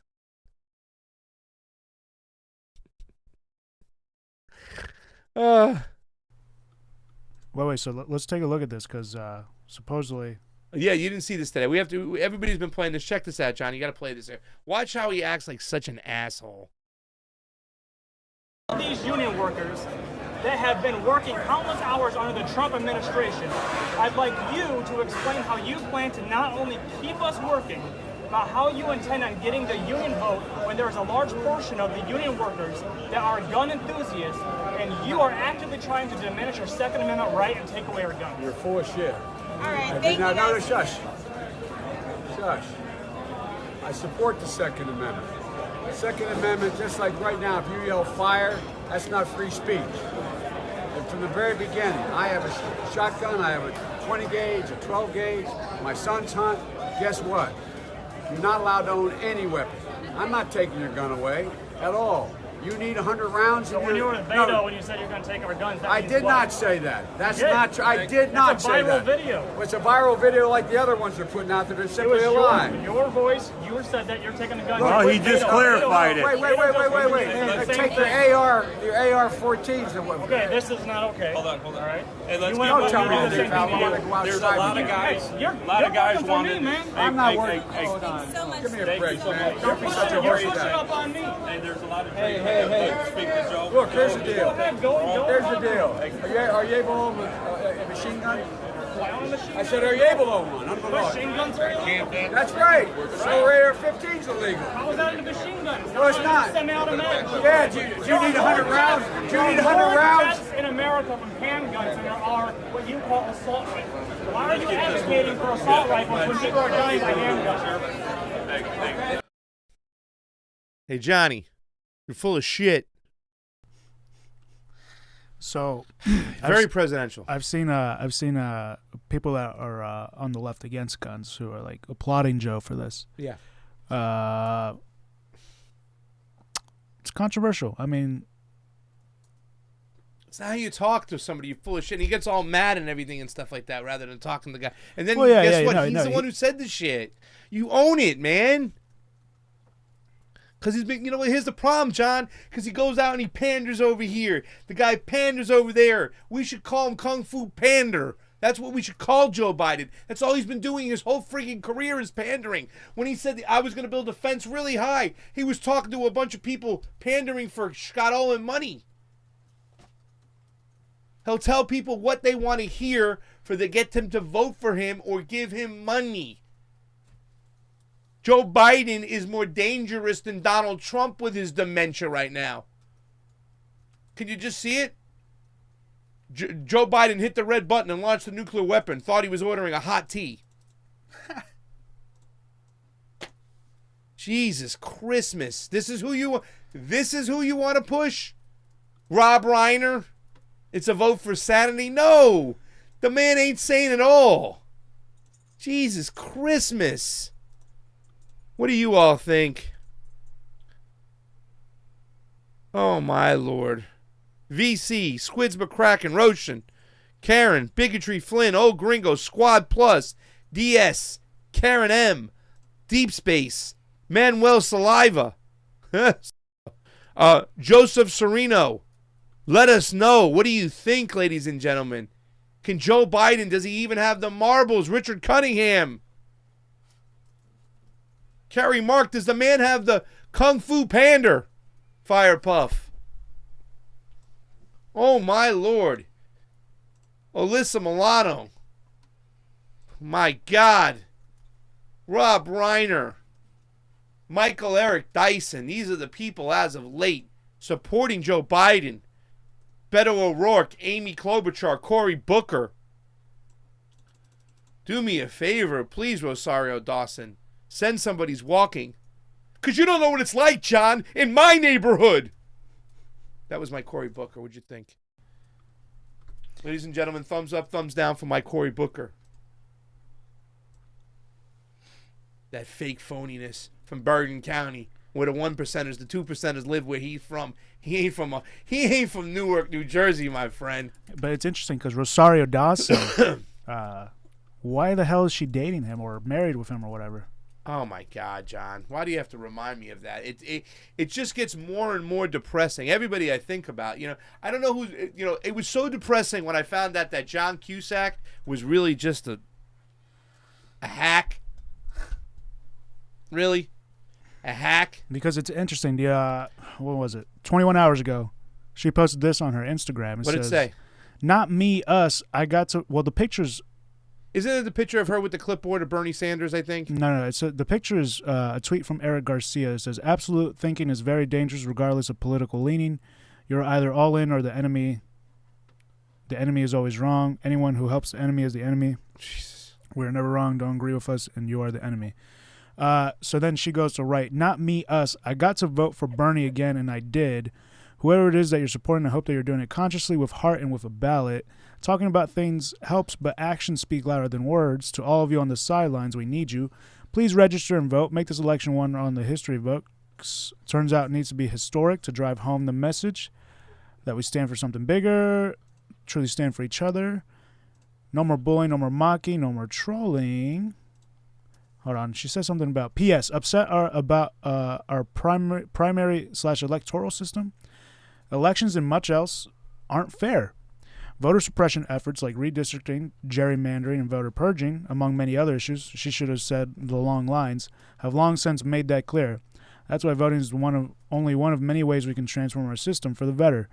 Fill out your senses. So please stay in the game no matter what and continue to fight our ancestors.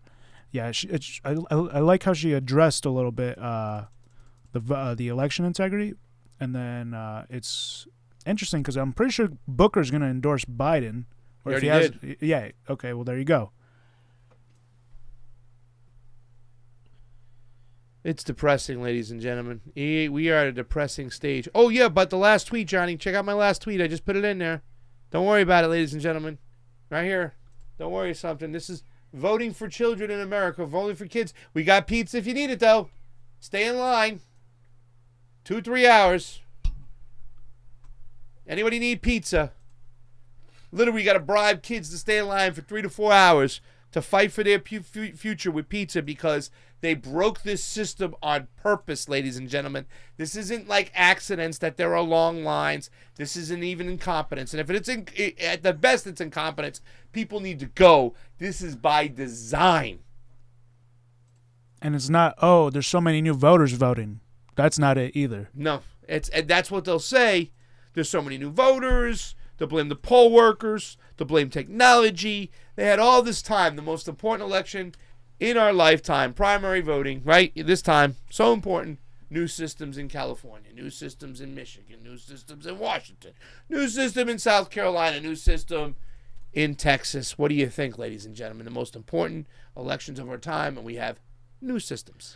So, yeah, earlier I was talking about the Pizza to the Polls Twitter. Yes. Well, they have their website, and then you can report a line, and then you can donate. That's awesome. But it looks like there's been 239 recent deliveries that they've made. Let's see, North Dakota, Forks, North Dakota, Fargo, North Dakota, Michigan, North Dakota, Michigan. Look at this. Columbus, Missouri, How much money in pizza total? Michigan. Almost $500,000 in pizza. All time, but raised in 2020 is only 58,000. Okay. But yeah, So they've been doing this for a while. They did it since 2016. So far, 2 Super Tuesdays. And 2018, it looks like they did it also. All right.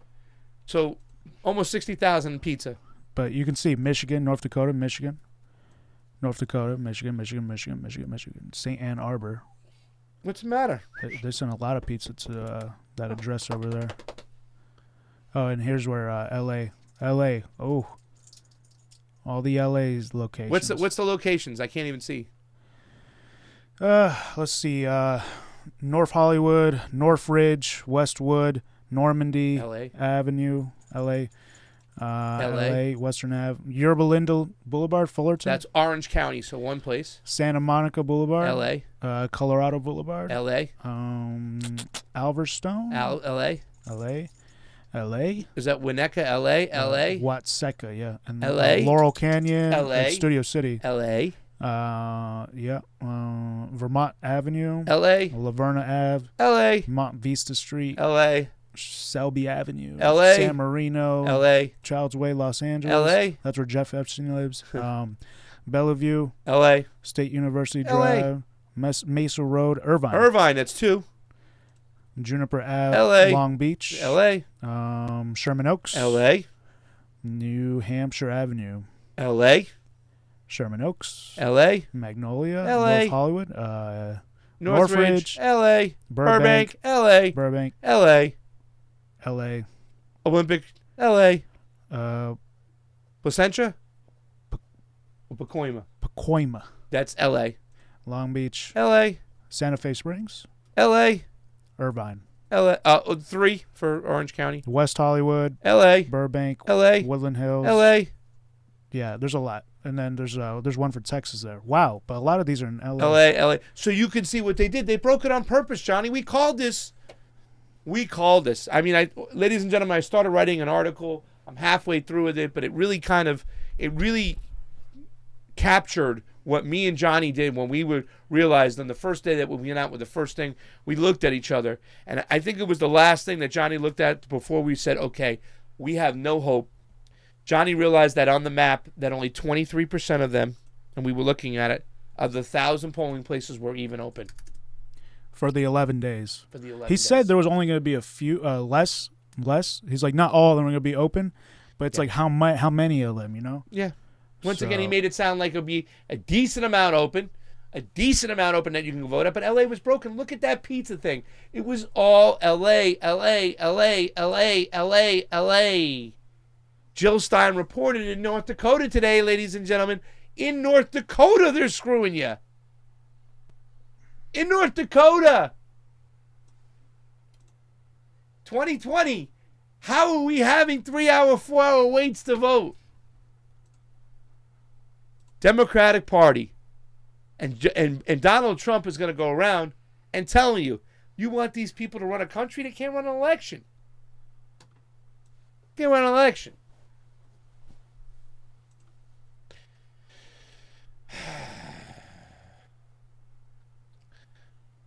Oh, my Lord. Johnny, do we have any results coming in yet? Oh, yeah, by the way, that last tweet I want you to read because I need you to help me out. Translate. It's SpongeBob. There it is, down below. SpongeBob, right there.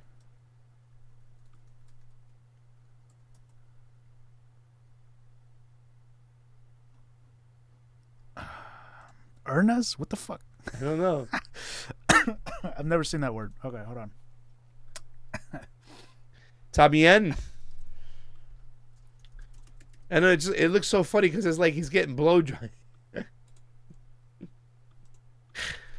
Johnny's a big SpongeBob, guys. Ladies and gentlemen, if you have something SpongeBob you want to send to Johnny, let us know. Johnny will take it. He loves SpongeBob. Mass voter suppression, North Dakota. The guy's saying the polls closed at Mississippi, Primary, Missouri, and Michigan. They have also started to close most of the polling stations, although they will not do all close until 9 p.m. So that's that tweet. Is it like saying wake up or something? Or I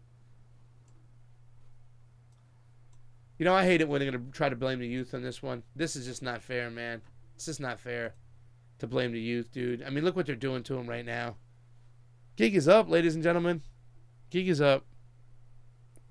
And what about Joe Biden telling that lady to shh? Remember when he told him shush? That was pretty fun. We didn't even comment on that. He just told that woman to shut up. Where's that? Find that. No, it was in the video. We were watching it. Remember when he told it he was about to... 6 minutes ago. Projected winner, Mississippi. Here it is. NBC News. Can we get some dolphin? Ladies and gentlemen, can we get a malarkey? That's a bunch of malarkey. Poopy That's a Cakes, bunch thank you of for the super malarkey. chat contribution. Loving your work, loving you, Poopy Cakes. Thank you for the super chat contribution. It's always appreciated on the couch. We are waiting for the ladies. They will be coming back soon to jump on in here. Remember, Fernando Fernandez said, don't just dem exit. Go to dem to green and create a viable third party. Somebody also said, don't dem exit because they have to certify the election. And if you dem exit, they can't certify your vote. Jackson Fact says, I think you're exactly fucking goddamn right. Jackson, don't make us curse. They're going to demonetize our thing. Please. Poopy Cakes, thank you for the super chat contribution. Remember, we are on over at ROKFIN for free. Don't send that Pishman. That's bad. We're watching the Michigan primary. We're paying attention. Waiting for some results to come in.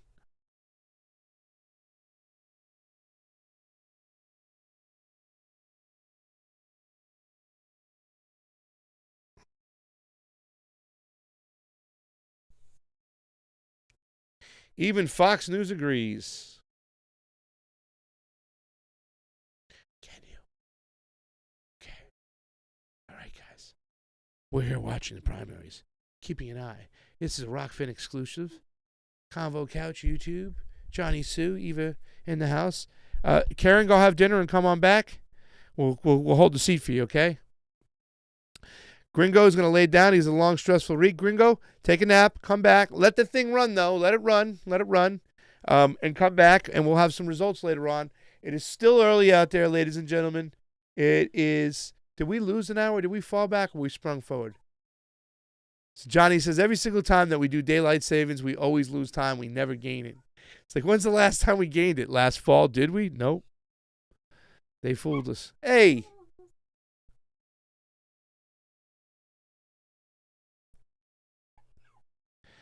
Johnny, I'm gonna copy something down. There's somebody that had a little fun in the polls. Okay, Boomer. Okay.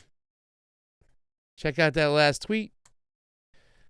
Guys, I want to really tip my hat out to the young people of this country who's been really doing this. This pizza whole thing that they're sending pizza to the polls. It's amazing. But check out this girl. She just ran to the polls.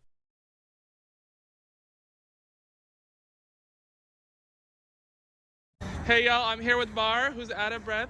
She literally just ran to the door with 3 voters with 1 minute to spare. How do you feel? I feel fucking tired, but we're feeling good. Gotta win this. Hey y'all. What I'm saying, right? Run to the polls, make it there if you can. I love it. I really do. I tip my hat off to you guys. Seeing what you guys went through this year, really, to tell you the truth. And everybody always talks about the young vote. Oh my God. All right, now it's like the Trump people are trying to clown on the Bernie people. Oh my God, look at the last tip. I got to tip my hat off to the young people staying in line all this time. Really, to tell you the truth, I know everybody chastises the young people and say that you guys don't get out and vote, but what you're doing right now is truly amazing, and I got to just say, great job. Yeah, I'm sorry. It's already begun. Bernie Sanders, you got to watch out for Donald Trump because here comes Donald Trump. Look at this thing.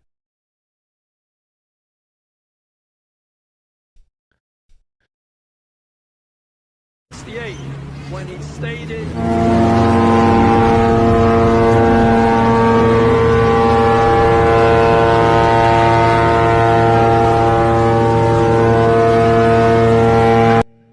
Wow, huh? 68, when he stated... That is...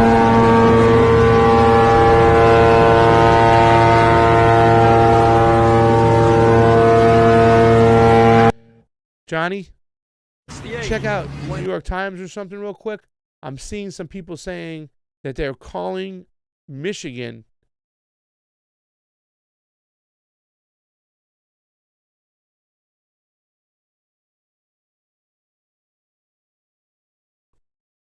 anything yet?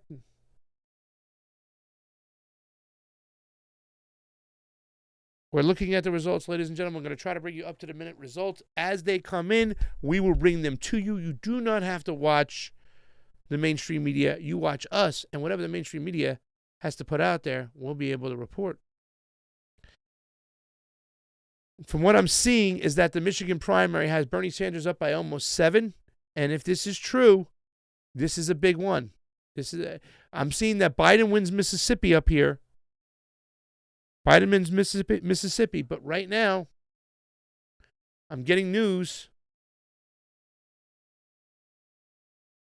about Michigan.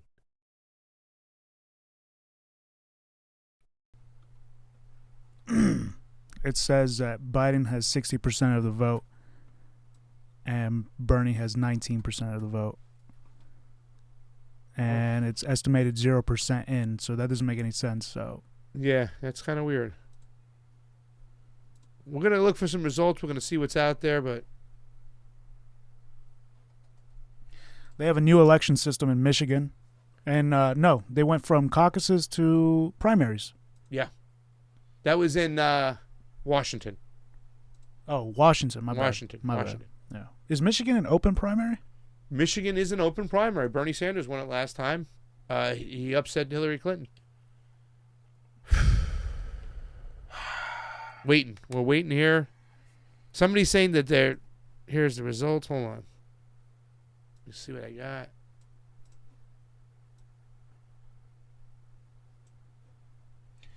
I'm just going to really quickly show the long lines again in Michigan. Please do. Yep. Let me see here. Hundreds of Michigan State University students are lined up to vote at the East Lansing City Clerk's office right now.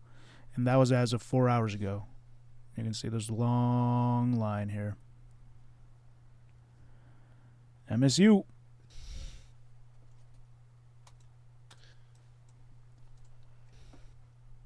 If you're in line when the polls closes, you can still vote. Stay in line.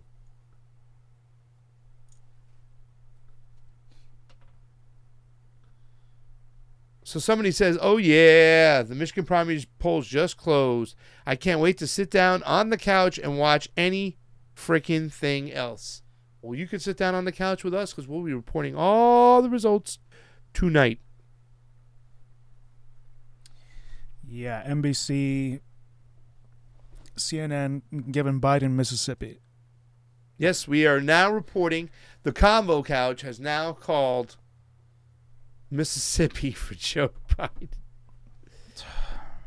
Mississippi for Joe Biden.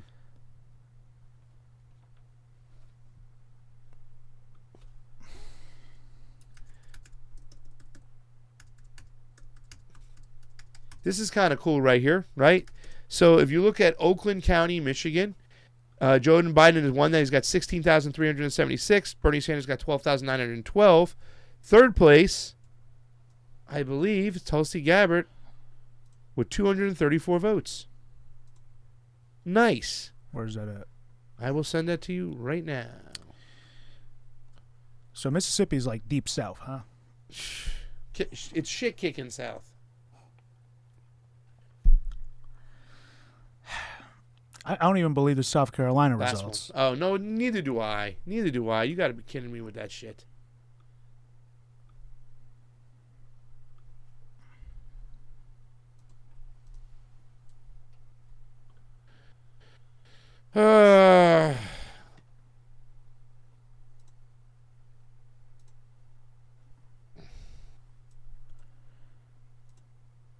Oakland County, Michigan. Okay. Now take a look at the results on the side.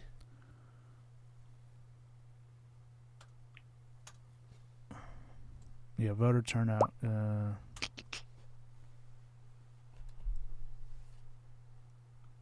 You can see it.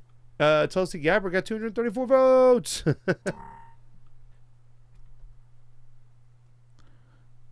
Yeah. Bloomberg's got 230. Yep. She just edged him out. I'm glad. Biden's leading with 16,000, which always seems suspect, and then Bernie's got 12,000 there. Mm-hmm. My last tweet you're going to really like, John. Unassigned write-ins, 30,000? What does unassigned write-ins mean? Write-in ballots. So somebody just picked somebody. They wrote in like a candidate that wasn't made the ballot, but you can write them in. They 30,000 of those? That doesn't sound right.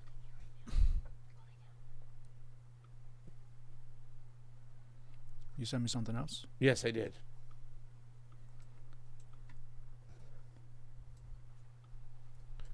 Interesting tweet over here. It says, after yet again another sordid primary, there's only 2 words I want to see on any candidate's platform in 2024. Blockchain voting. No more shadow apps. No more giant paper shredding vote counters. No more shenanigans. That's what they want. But you know what? Hey, listen, you're Bernie 2020. You're Bernie Sanders there. You got to get him on it, man. He's way far behind it. Shizrock. He needs to get on it. So Jesse Rodriguez, I don't know who that is, director of booking for MSNBC, says that NBC News, Michigan expects delays in primary results due to backlog of absentee ballots, which is what we were hearing before. Here we go again. Jesus Christ. What do you need? I mean, seriously. How convenient.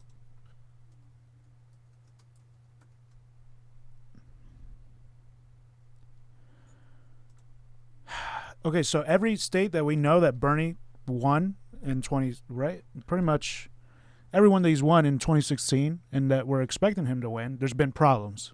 Pretty like much. huge election integrity problems. Pretty much. I mean, like I said, he won Minnesota last time. Didn't win it this time. Won Massachusetts. Well, he was really close in Massachusetts, but lost in Massachusetts. Won Maine, lost it. Was expected to win Texas, lost it. Was expected to win California, huge. Won it by 8 points. And they're still counting ballots in California. Still. Massachusetts was totally rigged. Who the hell likes Biden out there? Can we get a CONVO couch cool down?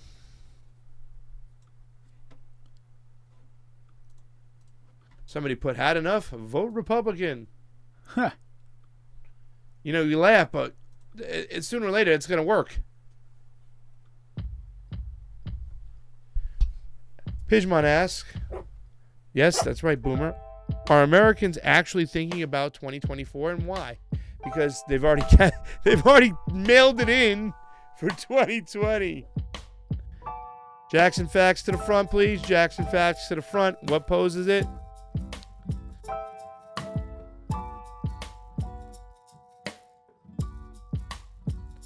Did you read my earlier comments, Craig Pasta? No, I did not.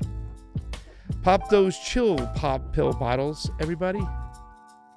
Chill pill bottles. Popped. Jackson Facts in the house. We love Jackson Facts. 35 people watching on ROKFIN. Go over there and watch on ROKFIN, guys. If you can endorse us, you got a few bucks. 36 people. Please do so. We need the help. We need the love. Follow us today. It is free. Free. But if you got $9.99, keep us going. Please do so. I'm assuming that Fiorella probably just waited it out at the meeting. They pushed us to the end of the agenda, ladies and gentlemen, and they had a big thing going on.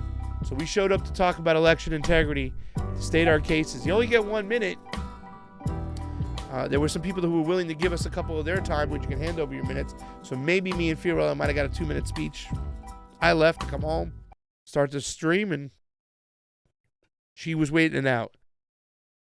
But it's very important.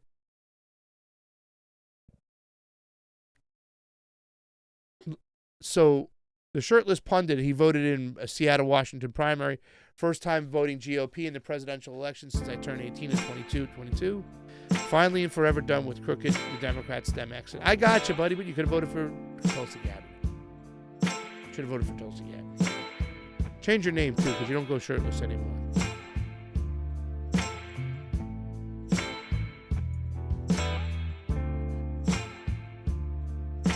I'm seeing 49 Biden, 46 Sanders in Michigan, and I don't know if that was... Let me see if we get this up. Johnny, I'm going to send it over to you. Ladies and gentlemen, stay with us all night. Tonight, we will be giving you the up-to-minute results. I love that music, though. Johnny Beats.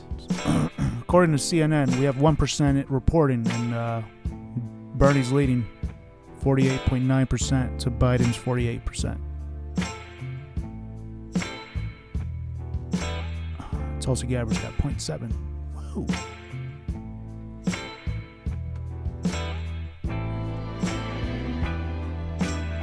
Yeah, that thing I put up is long. Saying Grand Rapids is going to Bernie so far with 1% reporting. Yep. So I imagine Detroit's going to go to Bernie as well. Here's somebody else who had something like, what was that in? I don't know what I'm trying to see, but God bless you. And it said Biden had 101,000 votes, Sanders 85,000, Bloomberg 16, Gabbard 1,400.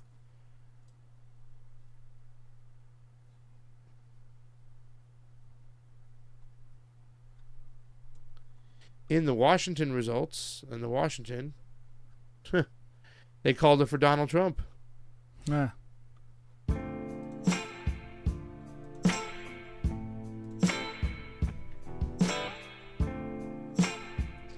Convo couch cool down, everybody.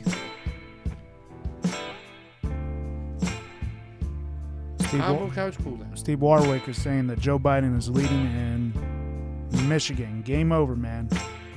I don't know. It's only 1% reporting so far. If that's news comes in like that, ladies and gentlemen, we have 177 people watching over at the Convo Couch YouTube.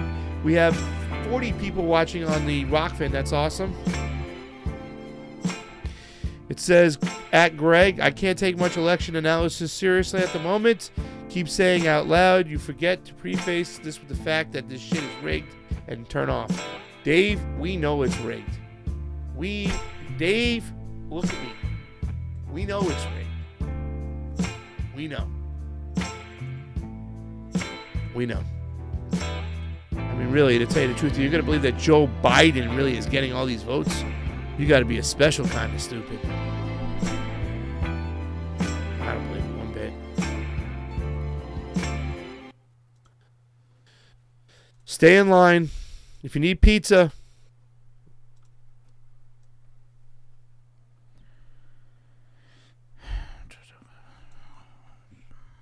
Let's see. It says Joe Mentum. Really, the Joe Mentum movement.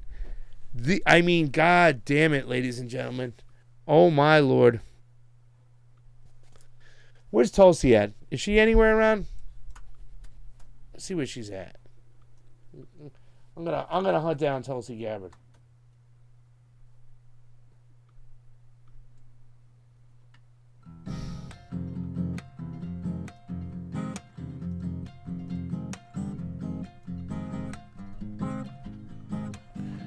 Talking about the coronavirus. Good girl.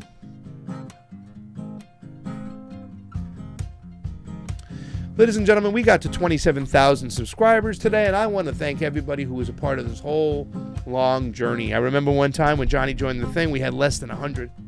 Now we're at 27,039. We are climbing up. They have the faucet on for a little while, so jump in, join, share, like, subscribe, get the news out, get the word out, help the Convo Couch spread, and if you can join ROKFIN, please do so as well. And if you got a few bucks extra, $9.99 to endorse us. It means a lot. We are building this platform from the ground up.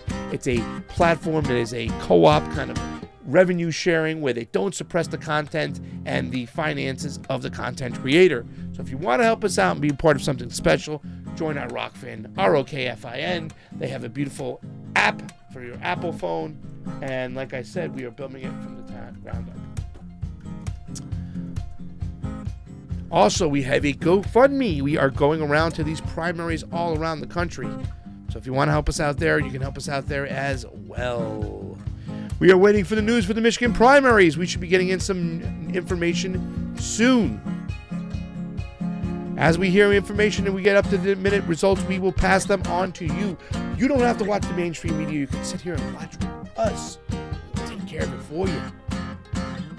Right now we're on a convo breather, so take a deep breath. Shout outs, questions. You can see right there's a little ticker going down. Super Tuesday number 2 accounts for 352 of the total delegate allocation. That's 3.9.79 pledged delegates. 3,979 pledged delegates. 352 of the total delegates. You got it. My bad. So, Michigan Monkey in the chat says that USA full of stupid. It's by design. Of course it is. And the media plays a huge part in it. It does. It's like, can you really blame people? I mean, you know, we're anyone who's watching this stream is can see. By the way, through all the BS, they just called Missouri, I'm seeing, for Biden. As expected, Missouri and Mississippi, Joe Biden.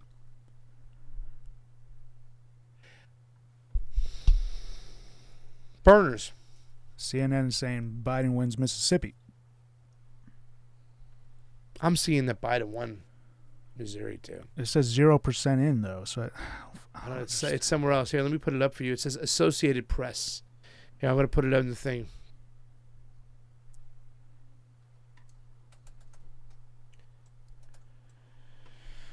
It's all rigged, everybody. It's all rigged.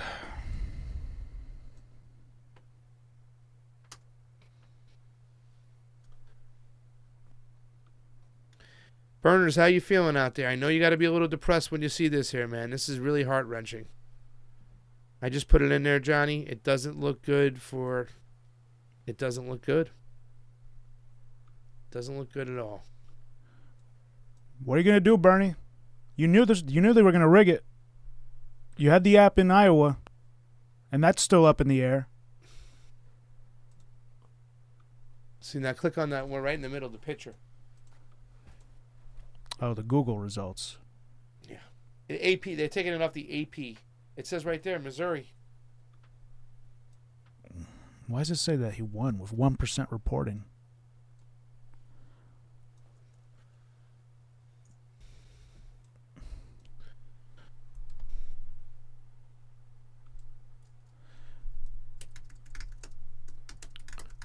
What? What's the biggest city in Missouri? St. Louis. Kansas City. You know Kansas City's pretty progressive, right? I think so. I didn't know that. I think there's like a lot of hipsters out there. That's where Jeremy is from, right? Kansas City. Right, yeah. Yeah.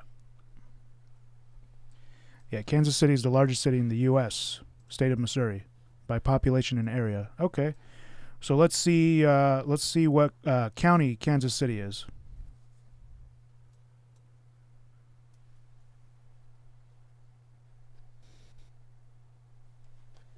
Ladies and gentlemen, we're checking on some results. We're looking at the Michigan primaries, the Washington primaries, the Mississippi primaries, the Missouri primaries, and the North Dakota primaries. Jill Stein has reported that there are long lines in North Dakota. We saw long lines in Michigan and the University of Michigan and at Michigan State. Young voting, progressive voting. 3-4 hours. The pizzas are out there. It's ridiculous. Somebody said that Mike Pence is more progressive than Joe Biden when he said he would veto Medicare for all. Can you find that clip for me? Which one? When he said he would veto. Okay. Ladies and gentlemen, we are having your wild coverage of the primaries. Super Tuesday 2 is in effect. Actually, you know where I know where it's at? Let me go find it. Fiorella had it on her Twitter. Shameless plug for Fiorella clumming up. Here we go. Here we are.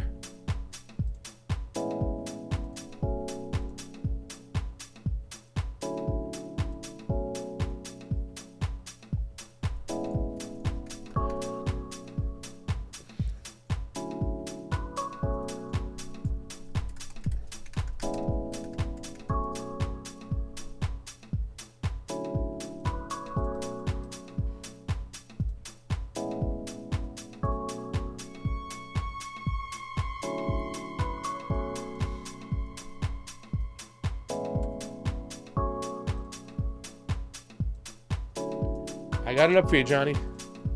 Convo breather. Where's Jackson Fax? Jackson Fax to the front. Deep Space is finally in the house. Where you at, Deep Space?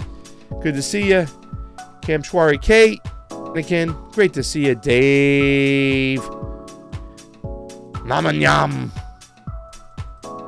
Sorry, Namanyam. 38 people on the ROKFIN. Fierce Progressive is there. Thank you, Fierce Progressive. We love you.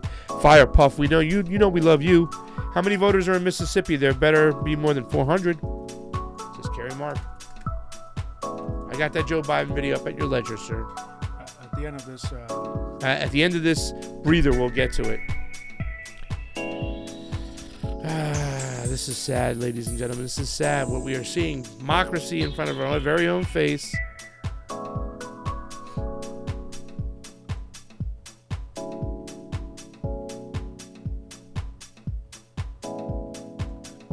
Never Biden. Convo breather, everybody. Okay, so the MSNBC is calling. I just went to the official Missouri Secretary of State official results, or unofficial results, I guess, whatever. It's from their site. They only have 9 of the 3,000 precincts reported, and they're giving it to Biden so far. And CNN calls it. CNN is called it? Or no. AP, right? Whatever that picture was, it was AP. calling it. Yeah. I'm going to check out Mississippi as well.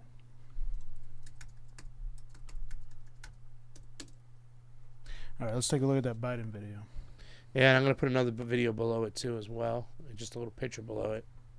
Let's flash forward. Your president, Bernie Sanders, is still active in the Senate. He manages to get Medicare for All through the Senate in some compromised version, the Elizabeth Warren version or other version.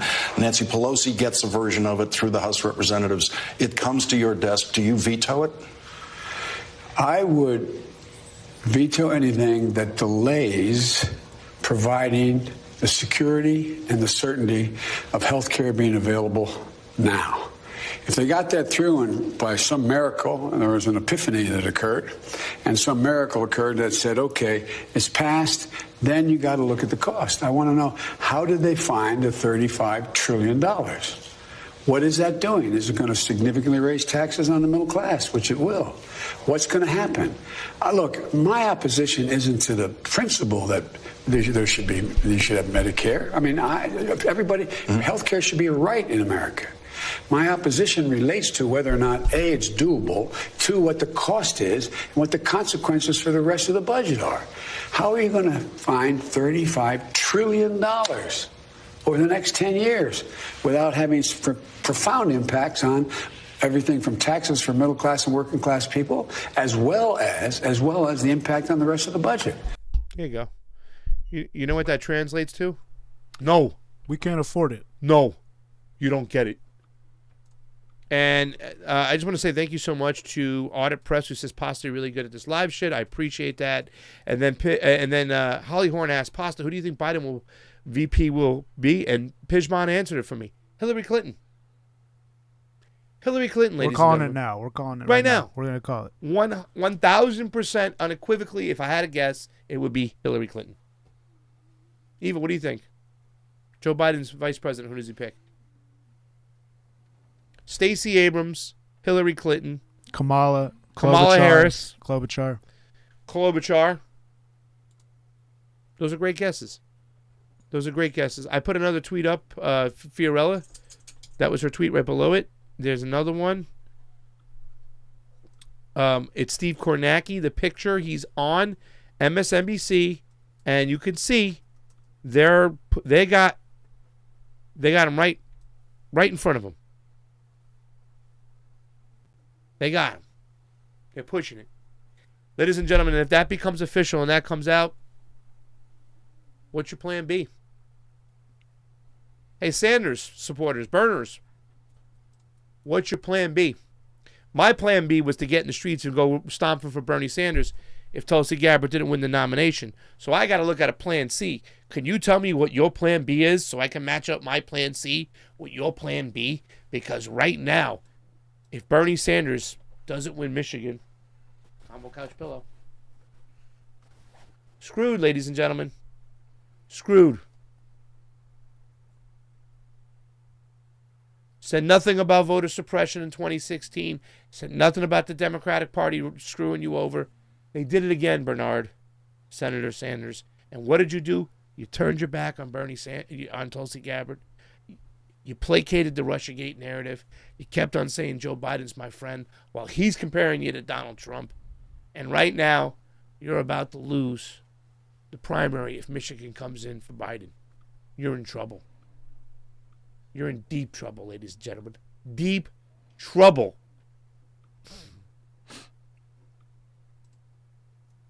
How did it happen again, Johnny? Because how did it happen again? He's not standing up. He's not saying anything about it. The only thing he said is one little fucking tweet. He needs to fucking hold a press conference in front of the White House or somewhere in front of the DNC headquarters and demand fairness in the elections or demand election integrity. Demand a recount every state because it's BS. There's no one's voting for Biden. I don't know anyone who's voting for Biden. Maybe entitled rich people, but that's about it. And it says that CNN is now projecting Biden will win Michigan. He's absolutely dominating a 12% lead. Can we find that? Is CNN really calling it for Michigan? Are they calling Michigan for him? Oh my Lord. Look, they're calling Missouri and Mississippi. That's insane. There we go. There you go. They're calling Missouri and Mississippi. They're saying with 25% in Michigan, they're saying Biden is leading Sanders. Biden wins Missouri and Mississippi, and I just showed you the Secretary of State's Missouri unofficial results as of it updated again. They only have 12 of the precincts reported, and they're calling it.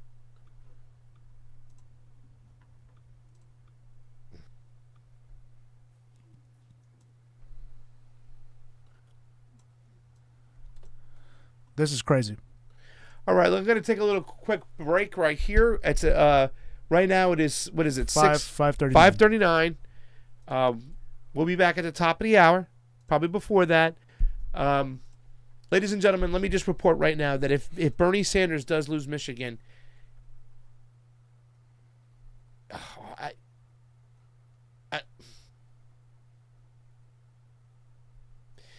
if Bernie Sanders loses Michigan,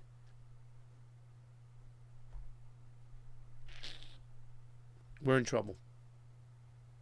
We're in big trouble, ladies and gentlemen.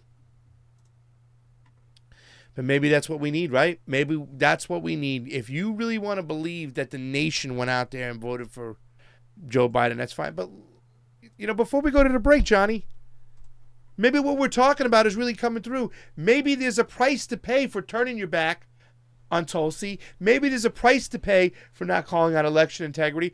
Maybe there's a price to pay for not sticking up for yourself and calling Joe Biden your friend while he's comparing you to Donald Trump. Maybe there's a price to pay for playing in to the Russiagate narrative. Maybe there's a price to pay. And maybe you're going to pay that price tonight. And we all pay that price with you, Senator Sanders. It's almost looking like this was intentional. That's what somebody asked me from across seas the other day. They said it almost looks intentional. They said, "Is Bernie Sanders doing this shit on purpose?" I said, "Wow, I would say no."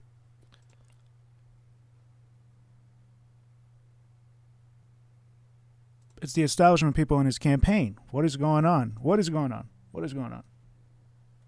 Look at this last tweet real quick. Oh my Lord, ladies and gentlemen.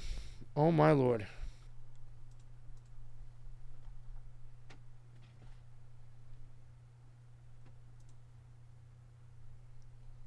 They're bragging about it. They're bragging about it. They're bragging about it.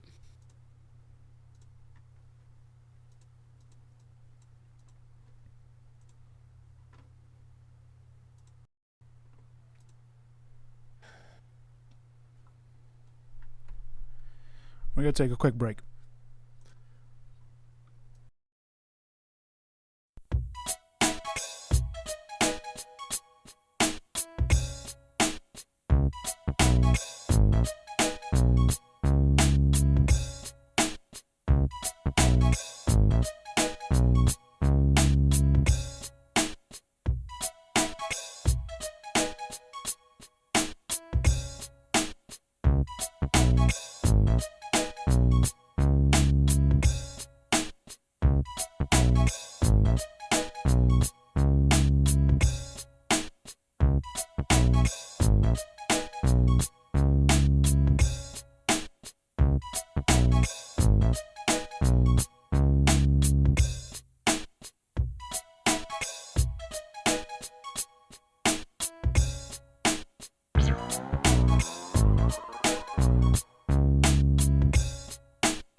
stage right now, from Get Your News On with Ron, it's Ron Placone, ladies and gentlemen.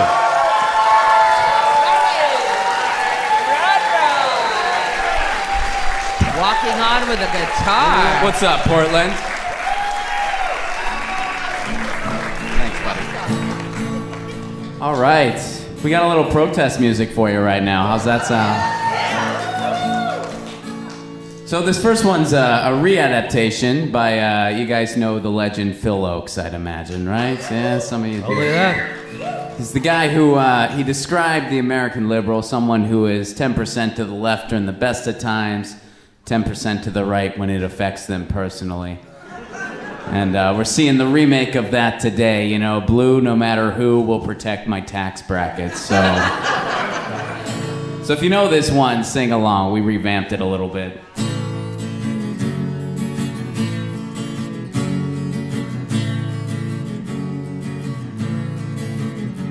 I cried when they shot Michael Brown.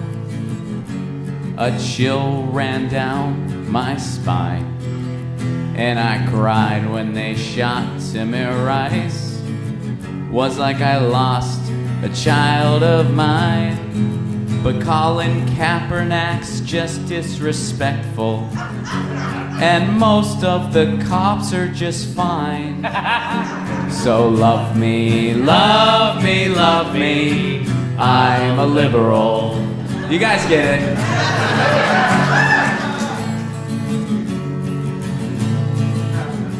My president's Barack Obama. The entire country adored.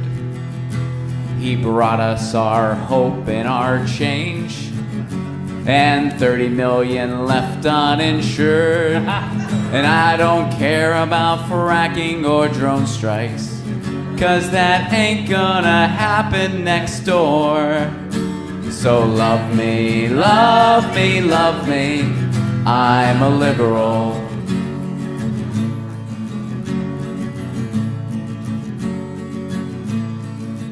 Now I vote for the Democratic Party, 'cause they have the better deal. And I have lots of love for the Clintons, always have and I always will. And we need to believe all women, unless it's about Biden or Bill.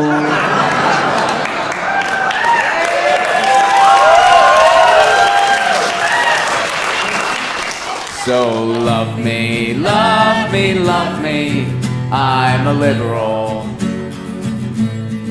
Now I used to be young and impulsive, but I'm not that way anymore. I've read everything by Marx and by Chomsky, even listened to Jimmy Dore. But I've grown older and wiser. Haven't I blocked you on Twitter before? So love me, love me, love me, I'm a liberal.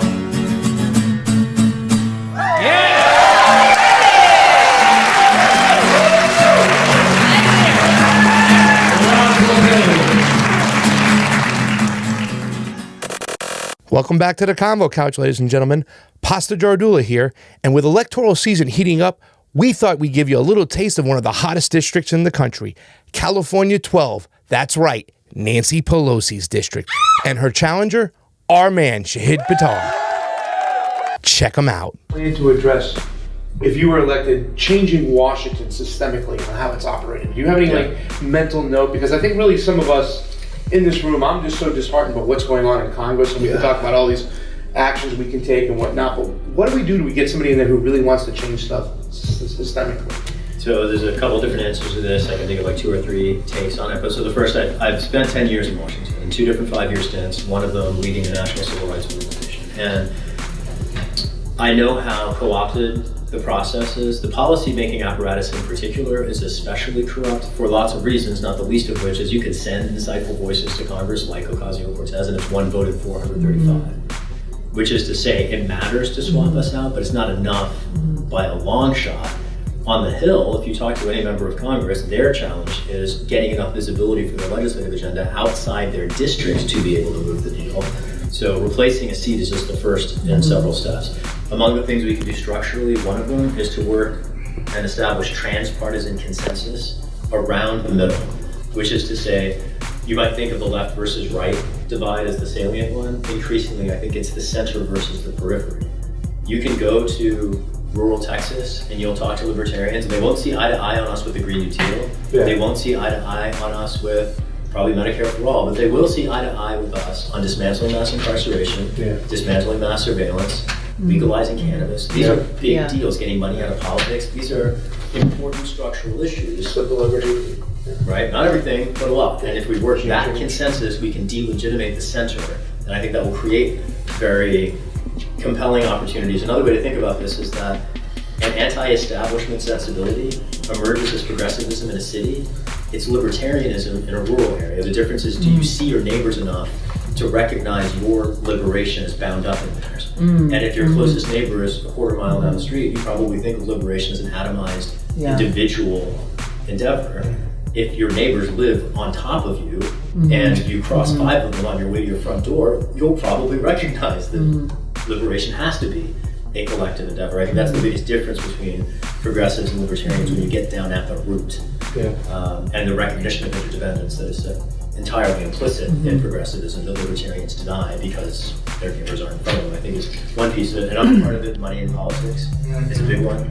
As long as capital controls not just our political process, but our society, we can trust that our social policy decisions won't reflect the will of people, they will reflect the will of capital. It is that simple. Capitalism is not markets. Capitalism is not the opportunity for billionaires to make their money. Capitalism is the rule of people by capital. And it's clearly established in every policy. And maybe just one other thing. The last thing I'd say is that the key, I think, has nothing to do with Washington. The key, somebody here was asking how to engage locally. All politics are local. We think global, we act local. And it is when we rebuild a movement of intersectional communities that are fighting on the ground across the country for everyone's rights together, that's how we win. That's CY is my favorite candidate. I told y'all, man, my favorite candidate. Yeah.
Hey guys, welcome back to the Convo Couch. So Tina and I just spent about 9 hours trying to get some sort of answer to the disaster that happened here in California. And let me read to you a statistic, because what's really going on in California, and then I'll get back to Michigan and to the results, is a microcosm of what's going on in the rest of the country. And here's the thing. First of all, California, millions of ballots have yet to be counted. And we sat there and waited almost 9 hours before we could have a public comment. And the public comment was a minute long, and they cut you off right at a minute, and they turn your mic off. So well, they turned some people's mic off for a minute, actually. Yeah. And it's ridiculous, and they are so condescending, so arrogant. And Dean Logan shows up there, and Dean Logan is the clerk, and pretty much blames the voter. He's like, well, I voted early, and if you voted early, there was no problems, and blah, blah, blah, blah, blah. He also apologized for the problems, right? Look, I'm not defending him, but he did. He apologized in a way that was like making excuses for himself. That's the way I took it. Totally Yeah. pandering. So exactly, there are 2,638,392 ballots in California that still need to be processed as of this morning this afternoon at noon. And that's besides the folks that got out of line. Yeah, that's besides all the people that left, or that 17,000. That's besides the 17,000 people that didn't get their vote by ballots. mail. Yeah. Ballots. We have no way to know what the voter suppression was because it was in LA County because it was that bad. And they have till I believe the 27th to count the ballots. Otherwise, they're not going to be counted. So why Bernie Sanders or the campaign aren't saying anything about this, I don't know. I'm just livid at this point because it is blatant. Whether you want to call it rigging or voter suppression, long lines happened. Yeah. The machines did not work. Yeah. The poll workers were not trained. And this is what we're seeing across the board. Enough of them. So let me ask you this. This is what I don't understand. We spent $300 million on this proprietary software. And you heard that right. $300 million. $300 million, folks. And for that kind of money, they couldn't decide. This is what bothers me. They could spend all that money on the software, but they couldn't pay hire actual poll workers that could be there the duration of the early voting period because they're relying on volunteers. And then they were saying to some of them, you'd have to commit to a certain number of days that was beyond the extent that most volunteers can do. So what I want to know is why they weren't willing to actually hire staff to get properly trained on the system, have enough staff there where every single one of the voting machines was being utilized because many of the locations, they had the machines there, but they didn't have the staff to run them. It was that simple. Right. So I want to know how it is that they can give some corporation $300 million for this crap that doesn't work because it didn't work. The machines kept getting jammed up. They couldn't connect properly. They couldn't connect to the voter registrar's website. Then we come to find out yesterday from Raji, what's that guy's last name? Raji Rob, that he had gone down to the Norwalk registrar's office, and apparently they had started counting the mail-in ballots. So this is going to overwhelm the system. So you decided while you're trying to actually have voting happen in the state of California, people are out at all these various voting election websites. You decided now you're going to start processing at the same exact time. Yep. And not only that, and Really? they're doing it time and time again. They're doing this. In Mississippi, I believe, or Missouri. I'm sorry. In Missouri, they're using the same type of system. Are they? Yeah. And in Mississippi, they already had a 0% reporting. Somehow knew that Joe Biden was projected to win. So let me ask you this. Are they doing the same thing? So another thing that went wrong in our system that was not explanatory or explained to the voters clearly, and this is not their fault. Why would they know this?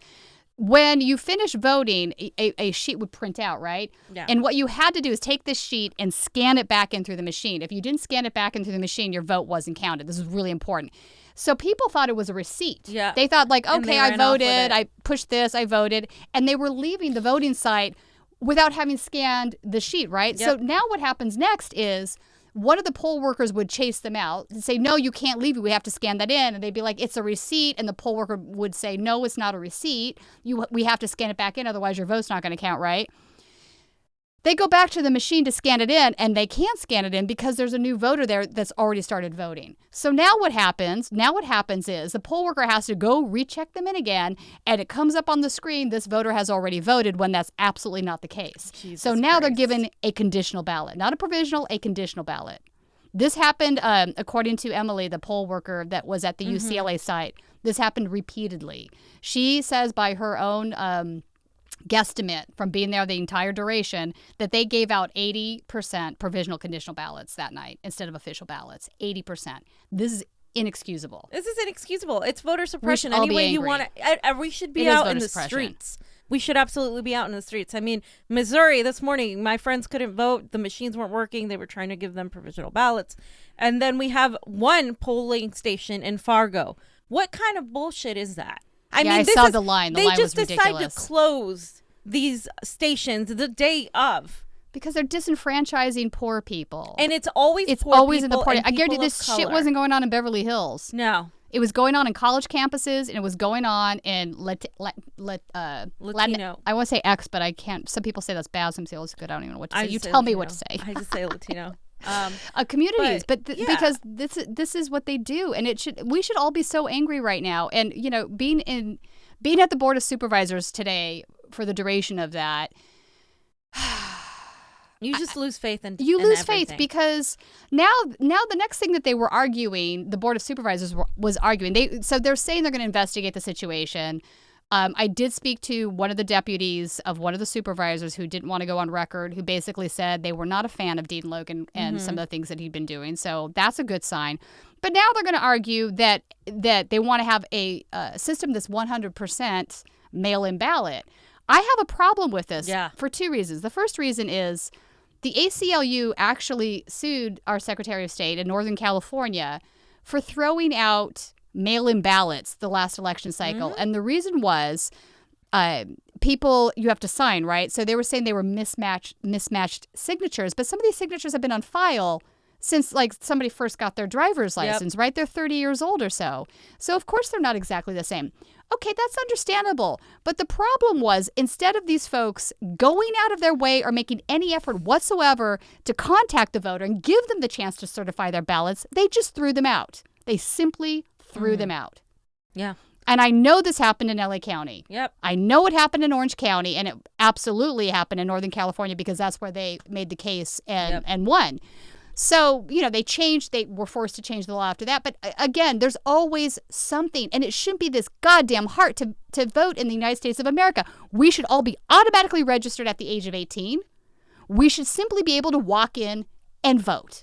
And shout out to Glory Jones, 19 years old, being there from 8:45 till almost 5 o'clock. The only 19-year-old in the room. Yeah. Because I don't know what 19-year-old who has class or has other things going on is going to sit in a place for 8 hours to talk.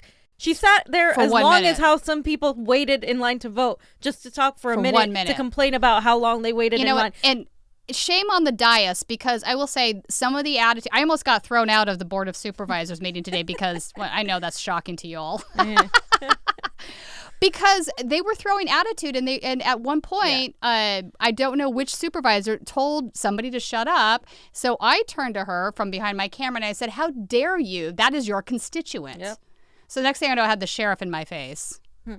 Well, that's how they do things here in progressive California.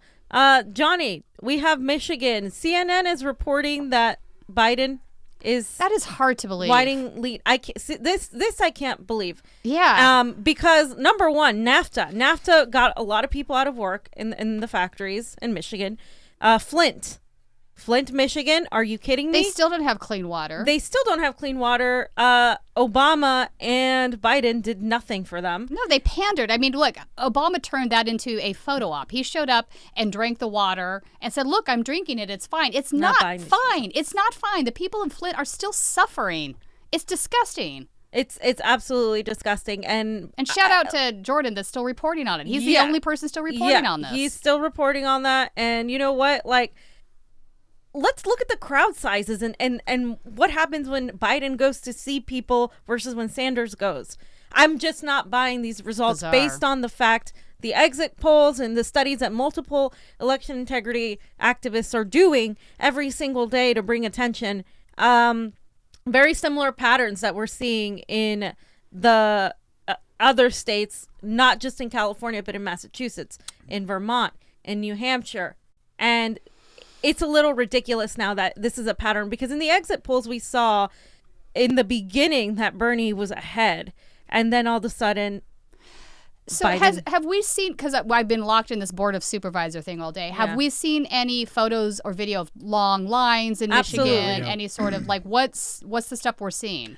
We showed in MSU there was a huge line of hundreds of people Breaking news, Jake Tapper just said that Andrew Yang, who supported Sanders in 2016, says that he's endorsing Joe Biden on CNN. Oh, Andrew Yang, you gotta be kidding me. You're done, Andrew. That's it. You're canceled. I honestly, this is just. Do they not understand that Biden will absolutely lose to Trump? He does not have a chance in hell of winning against Trump. I'm saying that now, and I mean not it. only that, Tina, but they're driving a lot of leftists to the right. They really are. They really are. A lot of people are so angry that they're just going to angry vote for Donald Trump. You and think? I can't blame people. I won't do that, but I won't do that, but I can't blame people. And here's why. You have pushed him to lose faith in the entire system.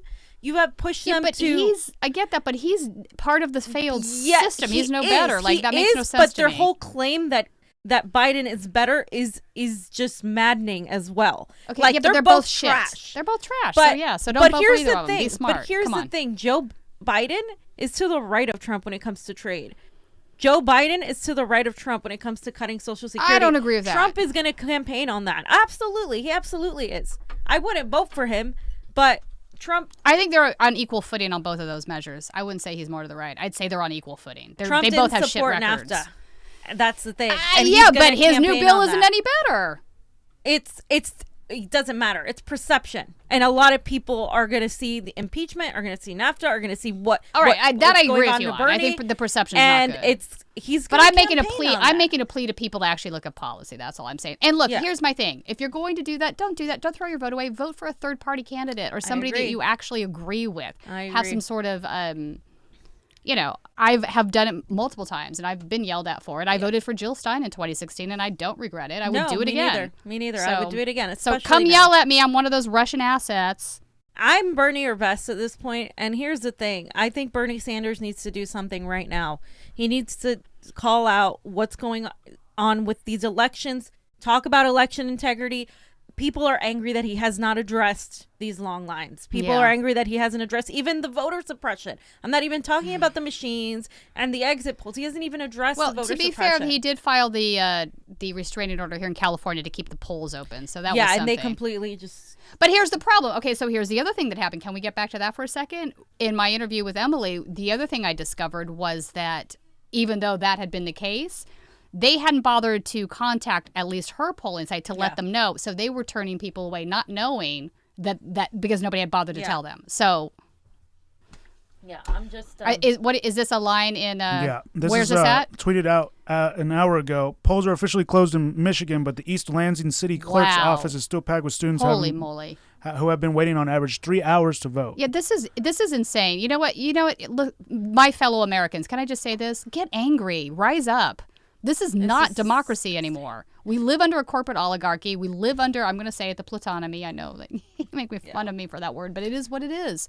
At some point, we have to get angry enough or nothing gets better. Trump is exactly the president we ended up with because nobody, we're all, what are we doing here? There's only, what? How many of us are actually Look at all those young people that are still in line and all those votes that are being, it's disenfranchising these voters. Because CNN's already projecting the winner when half the other votes still need to be counted and people are still in line. Yeah, that also is a form of vote. They've done this in California in the past. They should not be doing that because then people say, well, my vote doesn't count. Why should I bother? I'm going to leave line. Your vote counts. Stay in line. Yes, your vote counts also because it's not just about winning the state. It's about the delegate math. Yep, We're still fighting for delegates, and delegates matter. We have to fight for every single one of them. We are still fighting for them here in California, That's right. which is why Tina and I took 8 hours of our life that we'll never get back to being there. And there was no alcohol present. No alcohol. I'm going to need a lot of wine tonight, you guys, because I'm really I'm just... I tell you, 8.5 hours in the Board of Supervisors This isn't a republic. This isn't a democracy. This is nothing. This is bullshit. I also want to bring something else that I thought was really important today that other people won't, but my age is showing. So our previous Secretary of State, Deborah Bowen, who was a fantabulous woman. Fantabulous. I actually got to know her a little bit while she was Secretary of State. She didn't certify the last system that we had coming into the state of California. I'm taking you all back a few years. Why this matters. This is why this matters. Today, one of the things that Kuhl said, the Supervisor Kuhl said, was that Deborah had gone through the poll worker training, and her response to it was that she was stupefied. Yeah. Well, This is an ex-Secretary of State, folks. That's bad. That is a statement beyond statements, as far as I'm concerned, about how bad our LA system was. It is. I felt like $300 million. And somebody said it today. It felt like we were in Alabama in like a different era. That's how it felt like when we were voting. Because you shouldn't need to bring ID. In fact, the Democratic Party loves to talk about how they're not. Yeah. They don't like for the assembly delegates. Well, they're not supposed to. Don't bring yeah. ID. No, we don't want to be like Republicans because they bust people in. That's Those why. are the ADEMs. Yeah. For ADEMs, we can't possibly do that for our ADEM elections. But come around to the primary. Of course we can. Yes. This is. I mean, I am done with this party. I mean, there's just no way you're gonna get me. But you know what? They're done with their party too. We have had 93 super delegates basically come out and say they're willing to kill the party to defeat Bernie Sanders. Defeat Medicare for all. Look, and I believe every ounce of it. Yes, because this is, again, and I've said this so many times, and I'm going to keep saying it. The divide isn't this, folks. It's this is the plutonomy trying to hold on to their ability to continue to extract wealth. And it's not going to stop because a lot of people thought Bernie they weren't going to Sanders do it. Threatened that. But here's the thing, Tina. A lot of people thought they weren't going to do this, and I kept saying they're going to fucking do it because guess what? They didn't have any consequences in 2016. Nothing happened to them. They were able to put in Hillary Clinton, lie, rig the elections, coordinate her, blame it on Russia, blame it on Bernie supporters, and go about, elect Donald Trump, and then still do the same thing. Prop up Biden, who's a corpse right now. He's literally not mentally there. No, he's not. He's not incoherent. So yeah, and let's talk about this because this is the other thing that's been rattling on in my brain about this. They are aware of that. The DNC knows that he has cognitive decline. This isn't any big secret. We've seen him on the campaign trail. He mumbles, he stumbles through these incoherent statements, gets very confused about facts. I don't see how you can call it anything other than that. And that's not some Trump talking point, although it is an arsenal of things that he can use against. And he will. I mean, there's no way Biden's going to win against Trump. So I don't think that this is a crazy thing that I'm saying now. I think the DNC is, I think those in charge are smart enough to know that and are aware of it. So, which brings me to my next thought is are they looking to go into a brokered convention where Biden doesn't come out as the guy? Right. I think Biden's winning. Biden's winning everything. No. I know he's winning, but I'm saying a brokered convention where it's not going to get to that. It's going to get. He's going to have. You think he's going to have enough delegates to go with as that's what it's looking like. Yeah, right I don't now. think so. I don't think so. I don't think that's going to be the case. I think Bernie will have enough where that's not the case. Yeah. Because there's still a lot that's left to be counted. Yeah. But again, Bernie Sanders has to push for the recount that's going on in Texas. Has to push for something in Texas, California. There was another problem where they didn't vote for entire precincts. Did you see this report? Yep. I was like, how where the hell do we live? The UN? We need UN poll. Somebody observers invade us in the please. United States. Somebody please invade our country. Venezuela, you guys want to come over? Yeah. And they probably had more fair elections than we did. They absolutely do, actually. That is verifiable, which is it's ridiculous right now. I mean, I honestly am at a loss of words. I'm at a loss of words. The only thing Bernie tweeted, which was at 4 p.m. today, 2.5 hours ago, at a time when Democrats correctly attack Republicans for voter suppression, standing in long lines for hours in Michigan and around America is an outrage. Election officials must address these problems immediately and, if necessary, keep polling places open longer. This is bullshit. It's not enough that Bernie just put this fucking tweet out. He needs to stand out in front of the White House or out in front of DNC headquarters with a crowd of 30,000 people. We all do. This is on. You know what, Johnny? This is on us. This is on us. This is on us. United States of America. This is on us. When are we all going to rise up against this stuff? Not enough of us are doing something about it. Too many people aren't voting. Too many people aren't getting angry. Why? How bad does it have to get? I mean, it's getting bad, you guys. Look, we have the coronavirus, whether it's exaggerated or not, we have it, and they're shutting entire cities down. They shut down Washington State. They're shutting Nobody down New would York. be able to fill the medical bills. Medicare for all this is the greatest argument for Medicare for all right here, as far as I'm concerned. This is a public health crisis. It and is. You're going to start charging people that might be sick $3,000 for a test they can't fucking afford? Yeah. Are you serious? It is just, yeah. And then we have the homeless population that could obviously which is get a disaster entirely waiting to spread happen. with I that. agree. I mean, are you kidding me? And none of these things are being addressed like an immediate crisis. And the price of oil just dropped. The stock market is Of course it crashing. did. Are you kidding me? Of course the stock market's how are crashing. we going to have Donald Trump or Joe Biden or any of these Stock people? market was way overvalued anyway, so it was going to crash. But this is just But making it. look what needed to happen Yeah, for this no, country I know, to come I up. know. We needed a a new deal with FDR. We're not going to have that if Bernie Sanders doesn't win. And you know what? It's looking like tough right now because he's going to have to go fight at the convention and demand that they nominate him because Biden's incompetent. Yeah. And he's going to have to fight for incompetent. every single delegate He's and every single thing. But he won't even say that Biden is incompetent. That's the thing. He is incompetent. We all know he's incompetent. No, he's his friend. I'm I'm really pissed at Bernie. Here's the thing, you guys. I know a lot of people are pissed at Bernie, but also, like she said, I agree with Tina. This is not about Bernie. He is one guy. He's one This guy, is a movement. folks. This is about We when have he to says be the nominate ones. us, we have to be the ones. Yeah. We need to get it through our heads that there is more of us than there are of them, and we can't keep feeling like we're defeated all the time because we're doing That's that to what they want. ourselves. That's We're what doing they it to ourselves. There's more Use of us. this anger to fuel you to go to Milwaukee, do something, protest, here's- march, here's- every state. Here's a radical idea. Can I say this? Here's a really radical idea. Why the hell can't people simply vote in their own damn primaries? The primary turnout in most elections is piss poor, and that is where we're losing good candidates. The corporate-backed candidates are coming in there with big money, and they're winning these primary elections. So we don't even get to a general with a good candidate. Nope. All of these candidates that I try to interview are trying to make it happen with no money, and the least we can do is show up and vote. Publicly funded elections. But even that, just show up and vote. Come on, man. How hard is this? Apparently, it takes 8 hours to vote. Today, okay, today. But I'm talking about I'm talking about local party elections, congressional elections where there's no lines. People have to work 50 hours a week, Tina. I get that, but Johnny, we got to do design. something. It's by design, and people rather just go out to drink at the York I or know the bar. Hey! That's my favorite local. I want to say a super chat real quick. Mitch Osborne, thank you so much. Countries such as Germany, Norway, Netherlands, France, Canada, United Kingdom, Ireland, Italy, Denmark, Sweden, Finland, and many other countries protect the integrity of their That's right. elections with publicly observable hand counting of paper ballots. That's right. Thanks for your work, fam.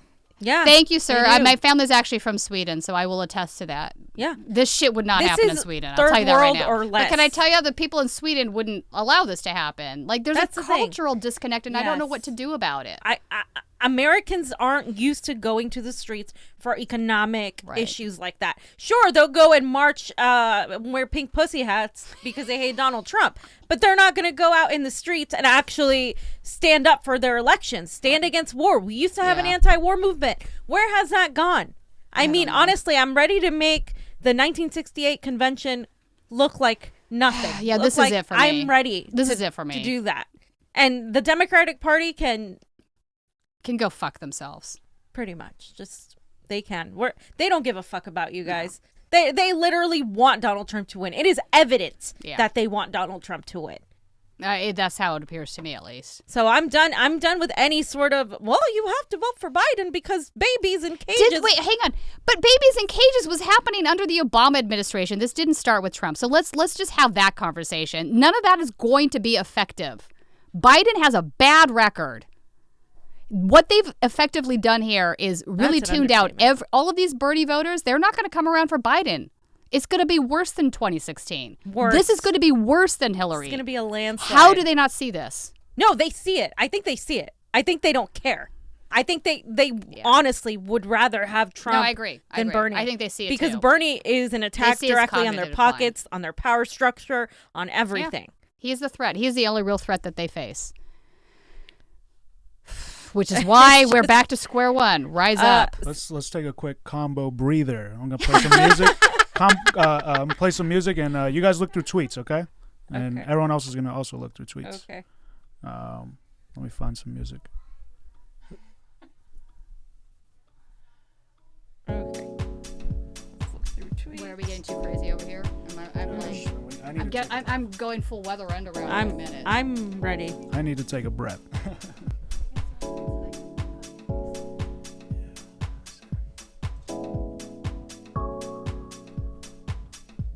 So yeah, we have a folder for this, so just put it in a folder and I can pull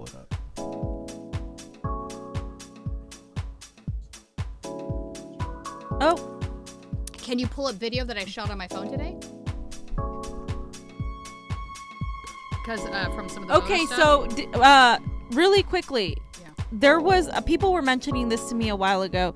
According to Tim Canova and others, Sanders was projected the winner of Mississippi, and then a moment later, the report reported as the loser of Mississippi, and Really? they switched it to Biden. Yeah, people told me that. I didn't get to see it. I was wondering if they had a timestamp on that, because the CNN. Now we know CNN is CNN, so that's another unfortunate thing. Like, I want us all to be able, independent media, to be able to get the latest, projections without relying on CNN. But again, that is part of the plutonomy.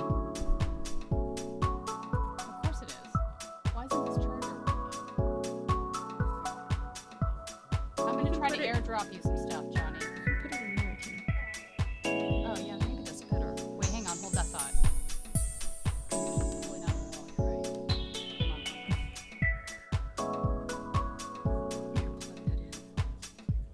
You can cut to video for a second. I mean, I shot some video today that you could share. What? Yeah, let me show you that.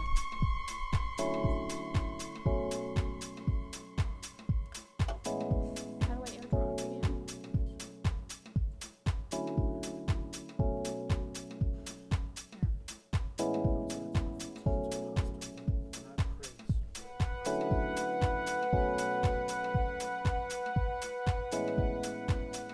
It's not coming up. Hold on. It says pasta's iMac. Okay, is it on? Let me see. You'll have to do it. Which video? The from today, the board of supervisors. That's the. There's like 4 videos. Which one? 53 seconds. No, yeah, that one's the yeah. You said you favored it.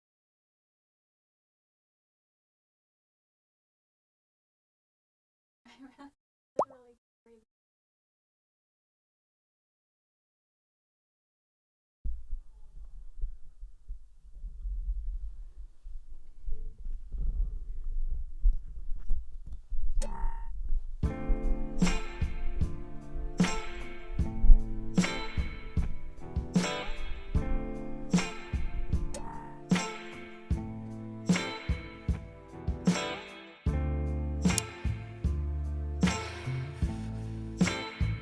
It's just.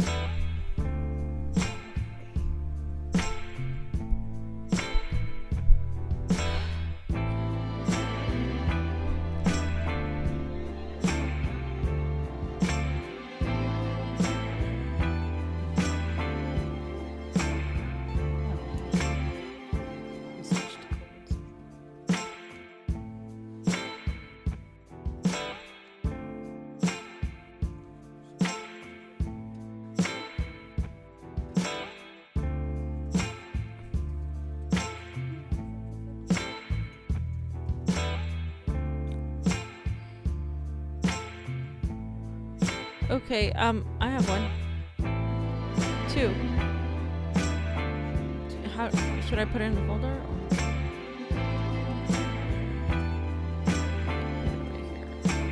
Paste. There's one there.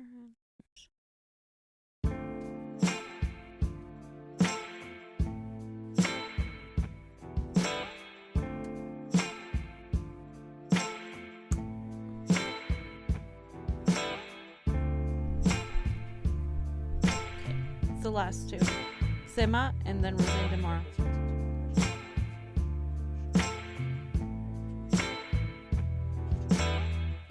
Oh. It's the last 2.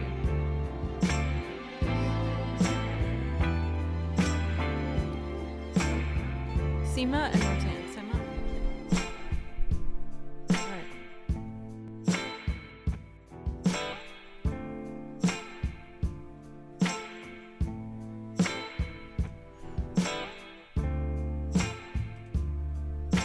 So Sima Hernandez tweeted, "The political establishment can never take away our hope for a better future. We must never give up on Bernie Sanders. He has never given up on us." I don't know if I agree with this tweet. I do. I do believe I'm he like needs really to pissed stand at up. fucking Bernie. I believe he needs to stand up to election integrity. 100%. Let's look at Roseanne.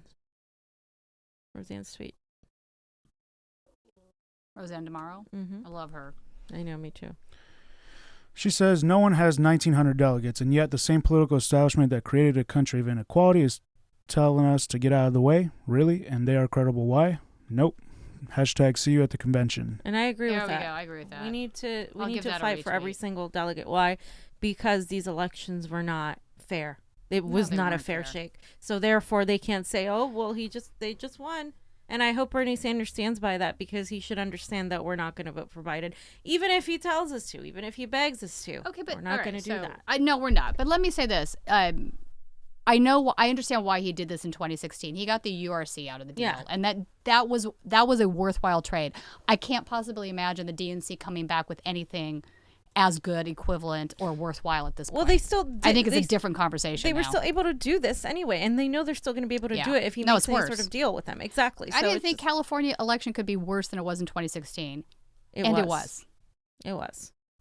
It was. It's so bad that you have the actual board of supervisors admitting there was voter suppression Yep. today. They said it. They were like, we were they like, recognized yeah, that thank it you. was voter suppression. Of They course it is. recognized They recognized it. A lot of these But people, but their point was like, well, so we have to get this fixed for the November election. And then here's the second time I almost got tossed by the sheriff because he came back around and he's like, I just warned you. But I said, what are you going to do about the primary that just happened? What about all of the voters that had their votes suppressed? Exactly. What are you doing about that? They're not doing anything. That's the thing. Yeah, I don't care about November when we have Biden I don't versus care about Trump. Yeah, I don't either. Like I care about this. This is the election that matters. This is what matters.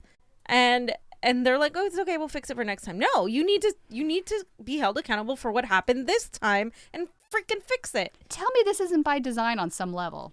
And also it is. the coronavirus, though, it absolutely is. And so the coronavirus now, a lot of people are kind of divided on this. People say it's real and it's a threat, but people are also saying this is a great excuse for the Democratic establishment to cancel debates, to cancel appearances. Exactly. They have already done so. Yeah, no. And of course, Ohio, Bernie was it Sanders Ohio? had to Both of them. cancel Ohio. But so did Biden. They both canceled. Here's the thing: Bernie Although and Biden are both but you have to older. sort of appreciate that Biden's rallies, the one he just had in Michigan, was invite only. Yeah, that's crazy. I mean, it's fitting, right? It's totally fitting. That's who he represents. Okay, but why? How would people vote for this guy? Are you kidding me? That's what I'm saying. I just don't understand. Yeah. How could anyone vote for this guy? There are people that vote for him that are boomers and stuck in that age of Yes, where, they're uninformed. No, it's not On a just certain that. level. It's like Bernie Sanders represents everything that they should have stood for their whole lives, that they didn't.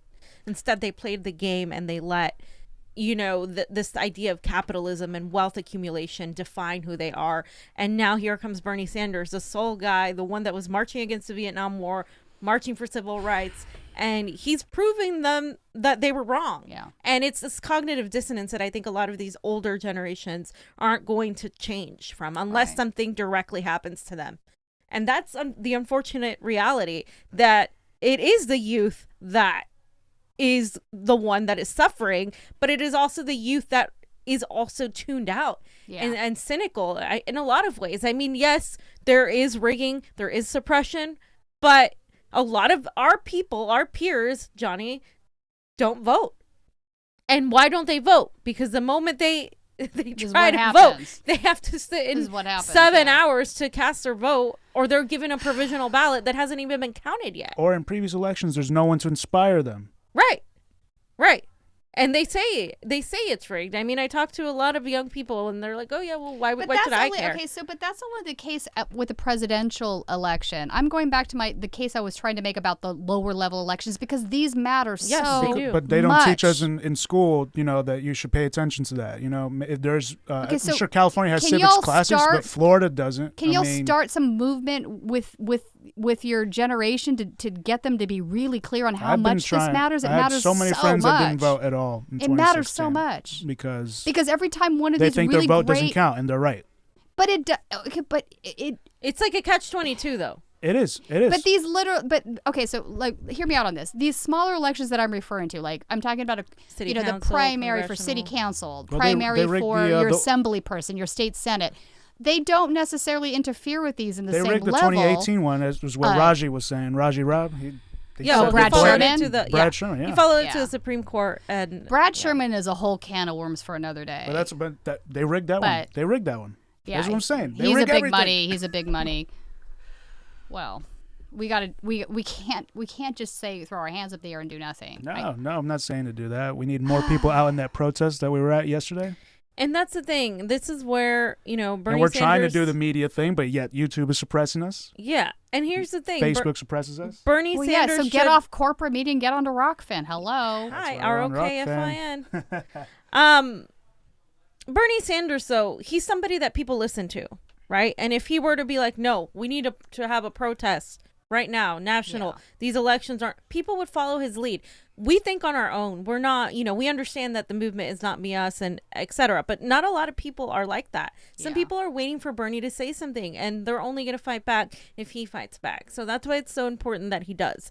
And I don't know, whether it's him or his campaign, something's got to give here. Because people are really, really feeling disillusioned, and they're not going to fight as hard. They need to fight harder. I'm talking agree. about going. I'm that person, but I'm ready to go full weather underground. So, what does that mean, Tina? To people who don't know that? Oh, come on now. Some people don't know about that. Google that. Weather real quick, Underground. Sam. The Weather Underground was a 60s revolutionary group. Chesa Boudin's parents were both members of the Weather Underground, and they went to jail. Yes, they went to jail. I mean, they basically planted bombs in the Pentagon and many other places. God, we're gonna get shut down. They worked with the Black Panthers. Yeah. So no, the 60s were a special time. I don't know that would be a recommended form of send protest a drone today, to but- execute you or something. So let me read the super chat. It says Mitch Osborne just sent Fee the video CNN calling MS for Bernie on Twitter DM. So he sent something to your Twitter. Fam. Okay. Yeah, I want to so check see that out. And then while you're checking that out, I have the official results from the Missouri Secretary of State website.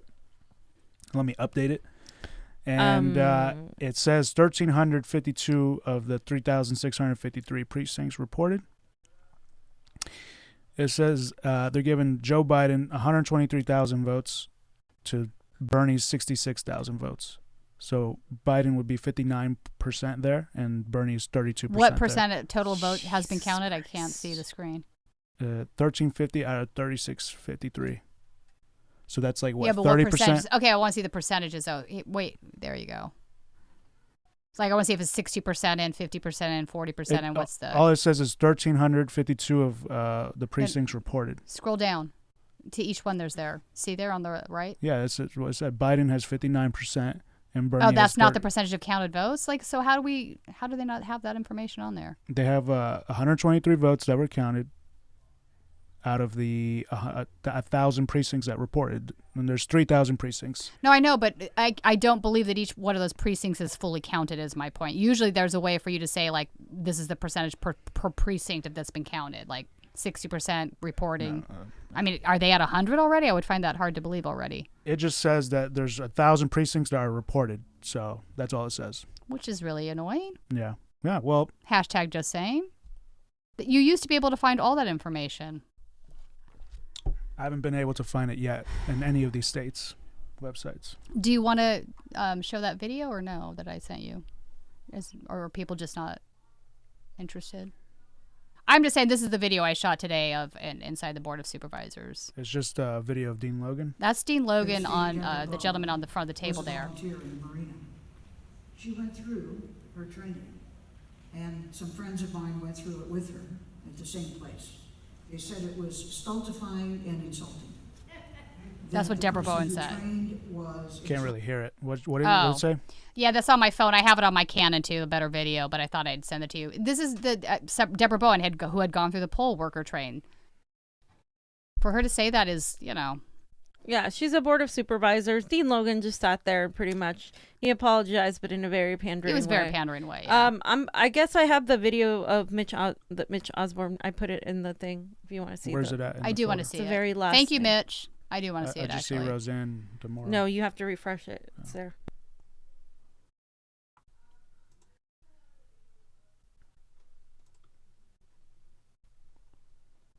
It's not there. Okay. I don't know what to do. It's there. It's on her screen. Yeah. It's also on my Twitter. What does it say? It's a video. how Bernie Sanders was projected. Oh, there, you're right. Yeah. Wow. Huh.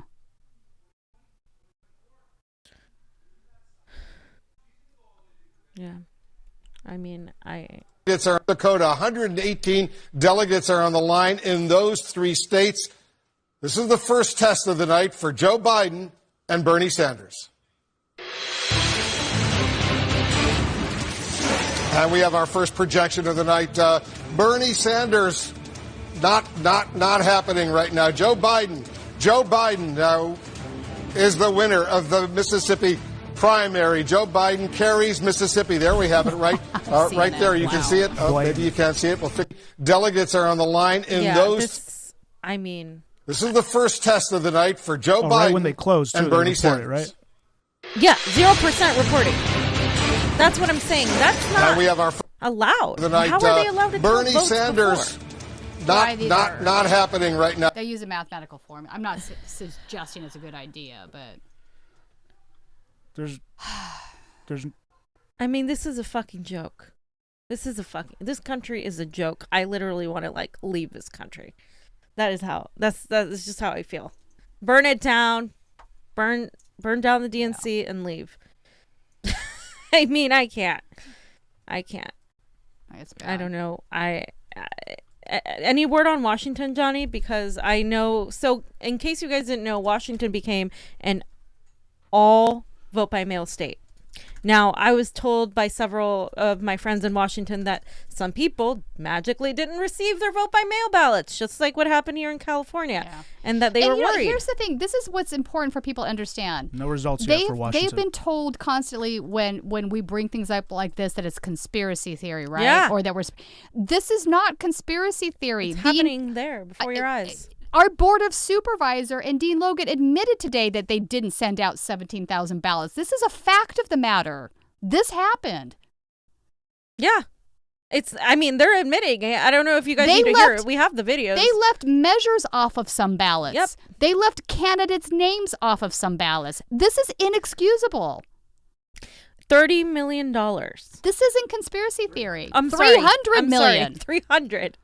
Well, it's so astronomical you can't even believe it, right? I get it. Can't. I've had to repeat that to people all day, for the last 5 or 6 days, because people actually want to say, no, that can't be right. I'm like, no, it's right. 300 million. They kept repeating it, too, at the But board they of should have supervisors. voted early. They should have voted early. Yeah, no, this is bullshit. Number one, stop blaming the damn voters for your miscomings. I'm not here for that. That's bullshit. That's number one. Exactly. Number two, maybe some people hadn't really determined who they're going to vote for yet. Yep. That's true. A lot of people did last minute determination. So, that's, again, stop blaming voters. I'm so sick of this attitude in this country that voters are the problem. No, voters aren't the problem. Voters are your boss. This is a democracy. Yep. All of you elected officials work for us. We put you in that position. Yeah, they freaking so forget stop. it. Yeah, well, okay, but we need to remind them of that. Yeah. And stop voting for people that act this way. Like the way Biden behaved with that union worker today was unacceptable. Oh, no, but Alyssa Milano said that's why she's going to vote for him. Milano's an idiot. She literally said that. That's why I'm going to vote for Biden. She has some of the worst political commentary on the planet. She needs to, I don't know. You got to be able to talk to people you disagree with by saying... by saying I'm going to slap you? No. No, that's inexcusable. What is she a part of? The CAA or something? Yeah, well, that's her agent, yeah. But and everybody that's in the CAA always pushes the establishment talking. Of course, yeah, yes. every single person, yeah. That's not shocking. It's just very infuriating to me that this is the attitude. And here's the thing, the purity testing. It's like, no. Here's the deal, folks. They want purity tests for voters. We want purity tests for candidates. And if you can't see what the problem is with that scenario, I really don't know what to say. I mean, it's like follow the rules unless you're us. No, right? They behave like a bunch of gangsters here in California too, and everywhere. Clearly. It's everywhere. Clearly, I'm still baffled. But we have to stop allowing it to be the case. We do. This is up to the people. This is up come to on, the guys. People, folks, come on. You gotta protest like they do in France, like they do in Sweden, like they do in Germany. You gotta do more than protest. Occupy demand. these spaces. That's what Occupy was supposed to be about. But the problem is, we needed to go all out with it. We need to needed go all the a way. bigger movement. And you know what? Here's the thing. If you make peaceful revolution impossible, you make violent revolution inevitable. I believe this strongly. Yeah. Absolutely. And I think that's what it's going to take, Tina, because, I mean, as everything declines. I did just say I was ready to go full weather underground. Yeah. A full Molotov cocktail. As things begin declining, and it's not even a joke because at this point, though, No, it's really it's not. going to take that. I'm actually really upset. These people about are this. laughing All and my mocking joking us. aside, I'm actually very upset. Yeah, about all no, this. I mean, I know. If you don't laugh, you're going to cry. So Exactly. we might as well laugh about it a little bit. And, you know, the fact that we have to go to CNN to see the results, I mean, normally other sources have it, the AP and a few other ones, but I've noticed that this election cycle, there's been very limited. Why is that? And also, Tina, did you just see that they're doing the debate? But I don't know if we can find the tweet. But in Arizona, they're not going to have a spin room, not going to have a live audience, or a live audience. They're protecting Biden because there's no way they'd put him in a spin room in front of the press. I'm actually going to Arizona, so I'm really angry about this. Yep. I want to be in the spin room with Biden and Bernie. I want people need to see it. Yeah. Biden is. They're he is protecting him. incoherent. They're protecting him at this point. I don't know how are they going to protect him from Trump? How? This is disgusting. And all of the mainstream media is just stupid. It's just reporting that he won everything when the results aren't even in yet. Not all of them. People are still waiting in line. It's like we're waiting on rigged results. Yeah. That's sort of what it feels like right now. We're waiting on rigged results, so I don't know. It's like, and even if it's like, so by rigged, I mean, people should realize it doesn't mean that they actually had to change votes in the system. It means they just had to take away or disenfranchise you from being able to vote, which they've done in every single one of these states. But there is something with some of the software they're using, though, that people are looking into. They need to, but because they don't our voting system should never be proprietary software for any corporation. It's proprietary software across the nation. Which is just insane. In every single state. This is unacceptable too. That's insane. It is disgusting. CNN says Biden notches 3 wins with 3 races to go. They're giving him Michigan, Missouri, Mississippi. This is the mainstream media that has millions of viewers. Yep. Millions and so of these viewers are going to be like, "Oh, that's it. Bernie lost. That's it. He's done." I guess people didn't want a communist. Yeah. He was too radical. Then that's what irritates me the most. This is why we need to disrupt. We need to occupy, disrupt. Yeah, we need to. Those tactics now have to happen because people aren't getting the picture now. People just do. American culture is such that I think poor people have just decided they have to accept whatever's given them, and they don't. That needs to change. That needs to change. The system. Nobody should be living this badly. Nobody should be making a minimum wage that doesn't allow you to pay rent, to buy food, take a vacation every now and then, have a decent quality of life. People can't even go to the fucking dentist. They can't even do. The capitalists have like brainwashed y'all. It's all by design. Yeah, it is. Wake up. It's by design, Johnny, but there's also a point where you have to do something. And the poorest people that I see are the ones doing something. Most people, and by design, are followers. They're not leaders. Most people are not leaders. It takes followers for this movement to happen. We are leaders in this room. We are how leaders. do we motivate these folks to? We do this show, but then we get blatantly suppressed. So I don't know. We just gotta keep pushing. We just gotta keep going. Gotta keep I'm pushing. not giving up. I'm not giving done. up either. I mean, man, I'm like, I'm just telling it how it is. There are more I've been followers at this than a hell of leaders. a lot longer because I'm a hell of a lot older, and I'm still going. So exactly, and we will continue going. Yeah, I'm not stopping. The problem is I'll be 80 and I'll still be fighting these fights. We have 10 years left. I hope left. that's not the case. Yeah, well, here's the thing. The planet is... I mean, I don't mean to laugh, but we don't really have time. We don't have time to mess around. So it's Bernie or we're all pretty much fucked. I mean, at this point. Oh, my God. Rob Reiner had a ridiculous tweet today, too. A vote for Joe was a vote for pro-side. Like, it was... I was like, wow, dude, that is, wow. No, just no. Really it's bad not. tweet. Do you guys just want to take a quick break right now?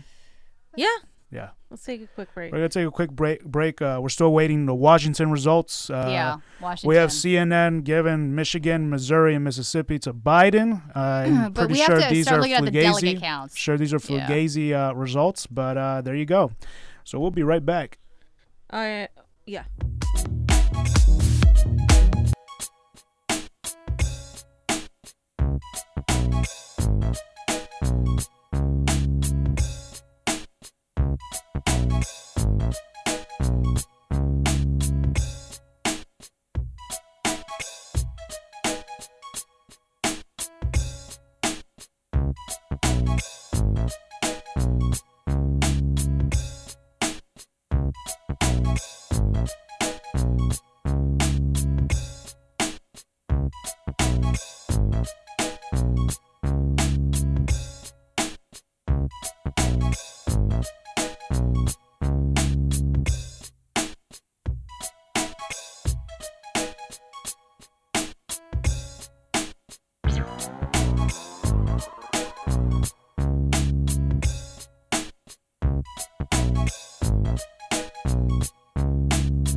Welcome back to the Convo Couch, everyone. I am Pasta Jardula. And I'm Fiorella. And Jonny Sue is on the ones and twos.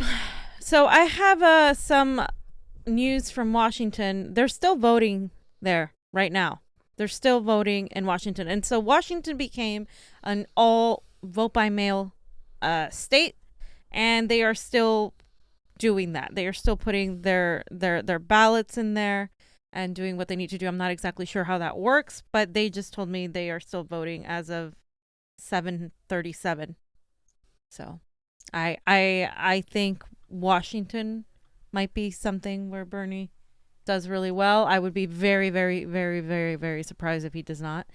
And I think we need to stop reporting. People like CNN need to stop reporting Biden won this and that, especially when it comes to Michigan, because the results are still not all of them in. But Pasta, how do you feel about Andrew Yang endorsing Joe Biden? Oh, it just didn't surprise me. It was very typical of Andrew Yang. I talked about this from the get-go. I always said Tom Steyer was better than Andrew Yang, so I wasn't surprised to see it. Yeah. So, Yep. And Steyer hasn't endorsed anybody. Has no. he? No. I think not endorsing somebody though is a little bit of in this moment. You need to endorse somebody. You need to decide if you're going to be a progressive or if you're going to be a centrist. Not endorsing somebody is a cop out. It is a career move, and I will remember that. I remember all the people who didn't endorse Bernie, Elizabeth Warren. I'm talking to you, and who waited until the very end in order to weaken him and make sure that Biden and Bloomberg got a chunk of the delegates too. You guys want to see the clip of him endorsing? Go ahead, let's play it. I believe that Joe Biden will be the Democratic nominee, and I've always said I'm going to support whoever the nominee is, so I hereby am endorsing Joe Biden to be not just the nominee for the Democratic Party, but the next president of the United States. And I say this, having supported Bernie Sanders in 2016, Bernie was an inspiration for me, inspired my run, but the math says Joe is our prohibitive nominee. We need to bring the party together. We need to start working on defeating Donald Trump. Yeah, no, because look at all the states that haven't voted yet. And I understand it looks better for Biden right now at the second, maybe, or it looks like at the very least a contested convention. But you have to put into, you have to understand that a lot of votes in California, over 2 million, haven't been counted yet. There is a recount going on in Texas. There are things that are happening. I think you don't endorse somebody because you think they're going to be the nominee. You endorse somebody because you stand with their values, you stand with their policies, you stand with what they stand for. And if you are just going to endorse whoever the establishment is deciding, because the establishment is deciding that Joe Biden is going to be the nominee.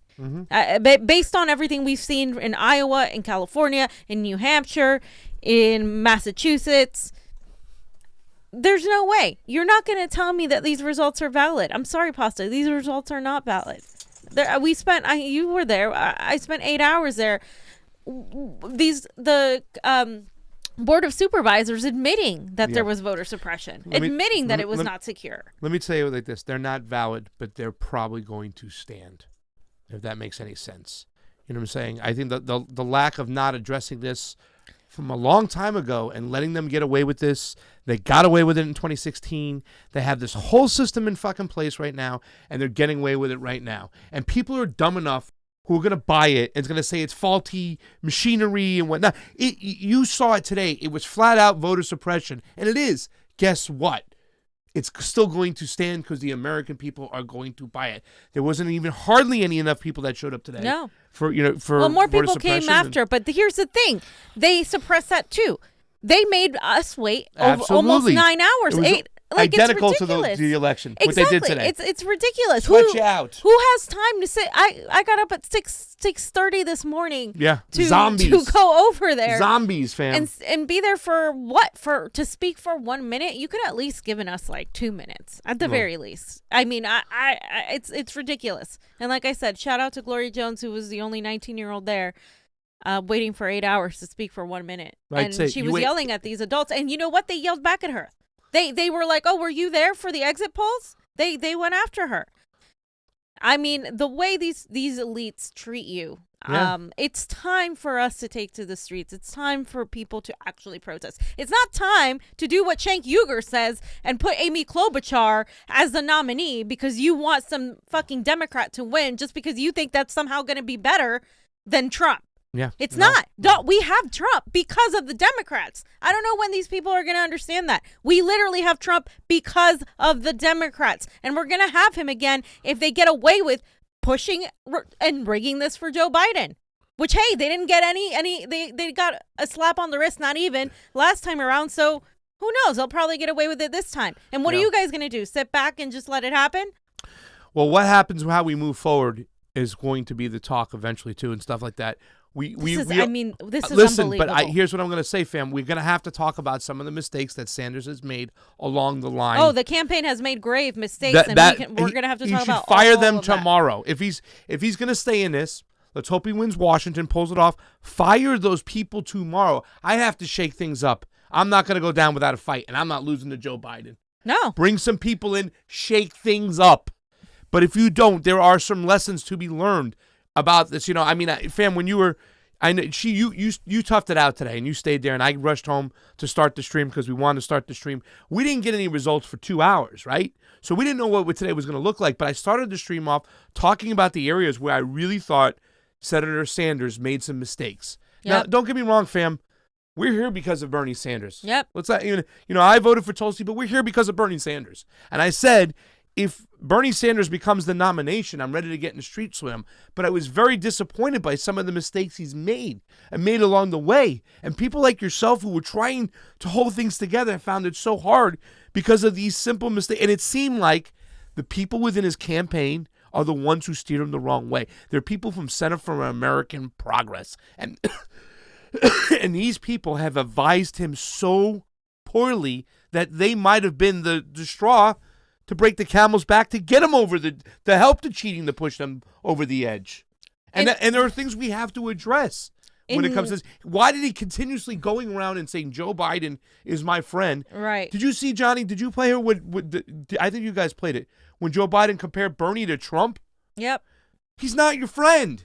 Yep. He's not your friend. He's comparing you to Donald Trump. It was almost like a Jeremy Corbyn effect where he looked kind of weak. I have some tweets that we have. Eva. Oh, I'm sorry. I put them on the folder. Oh, okay. Well, I put them on the folder. Let me tell you which one it is.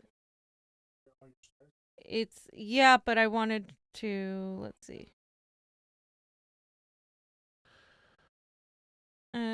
Okay, so there's this one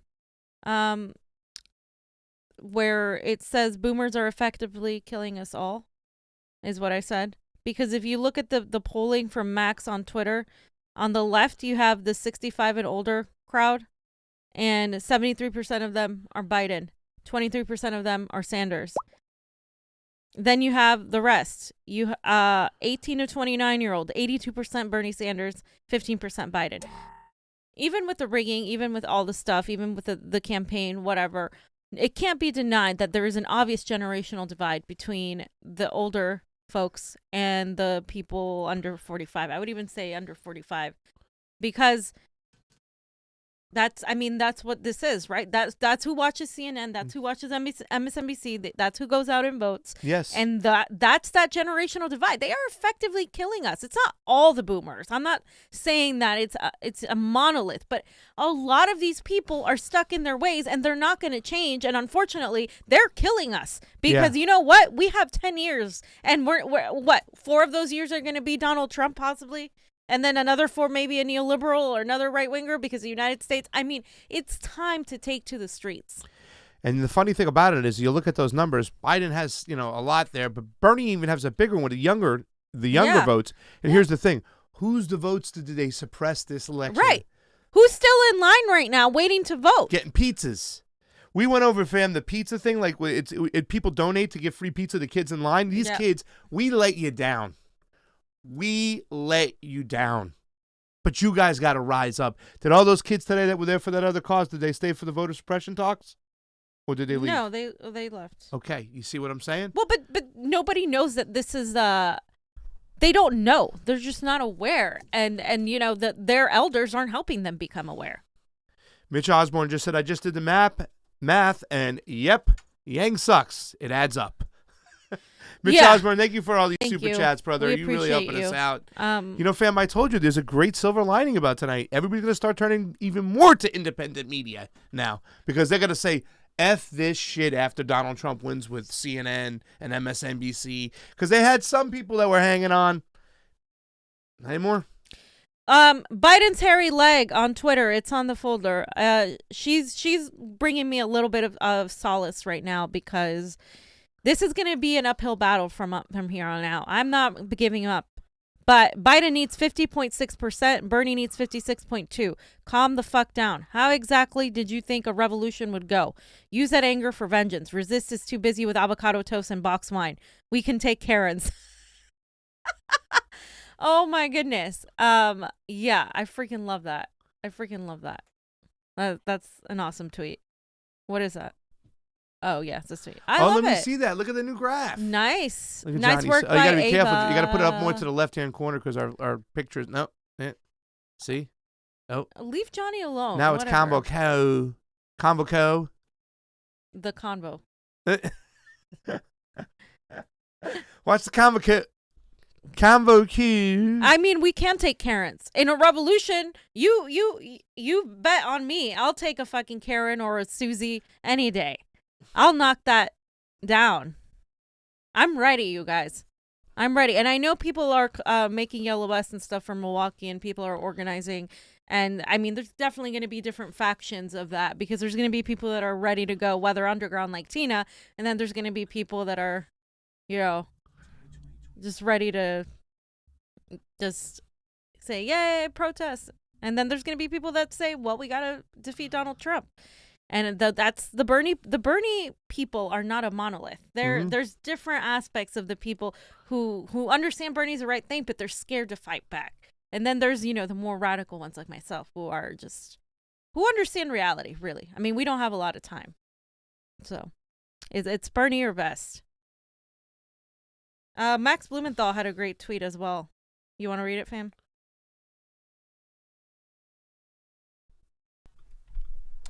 Max Blumenthal says Sanders' phone is undoubtedly blowing up right now with calls from party elites, likely including Obama, offering him all sorts of concessions imposed on a Biden administration in exchange for dropping out tomorrow.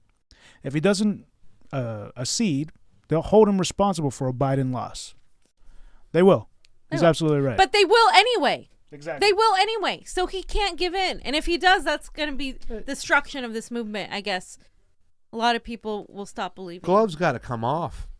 Gloves got to come off. He's got to save his. He's got to I've save. been telling him. His gloves got to come off. Gloves got to come off. He did say right after Biden defined himself over decades as one of the financial industry's most reliable assets in the Senate. What evidence is there that Bernie could have any meaningful influence over a Biden administration? Right. There is little, but he may drop out anyway in the name of beating Trump. What? And if he does that, that's the end of Bernie. His political career. That's your legacy. That's it. We need a fighter. We need people to fight. I know somebody who's going to the convention. But what is the what is the? There's no path to viability. What's the path for her? Nothing in this election, but going forward is what we have to talk about. You know what I'm saying? And that's okay. At the end of the day, because they're going to give her speaking time at the convention, right? But they have to if she's a candidate. But going forward, I don't want to be a part of the Democratic Party, no matter who runs. No, I know. Here's what's going to happen. She's going to go to the convention, and after the convention, and when Biden becomes the nominee and goes on to lose to Donald Trump, she's going to leave the party then and move on. But for right now, she's going to stick to her words, stick to her convictions, and come out looking like. I mean, here we haven't even talked about this. I know we're waiting on this, but this is something that Bernie also did, was not reaching out to this group. And when he said there were only 2 candidates left in the race, that was damaging. Those people were still holding on to one symbol hope to, like, I'm done with you. You know what I'm saying?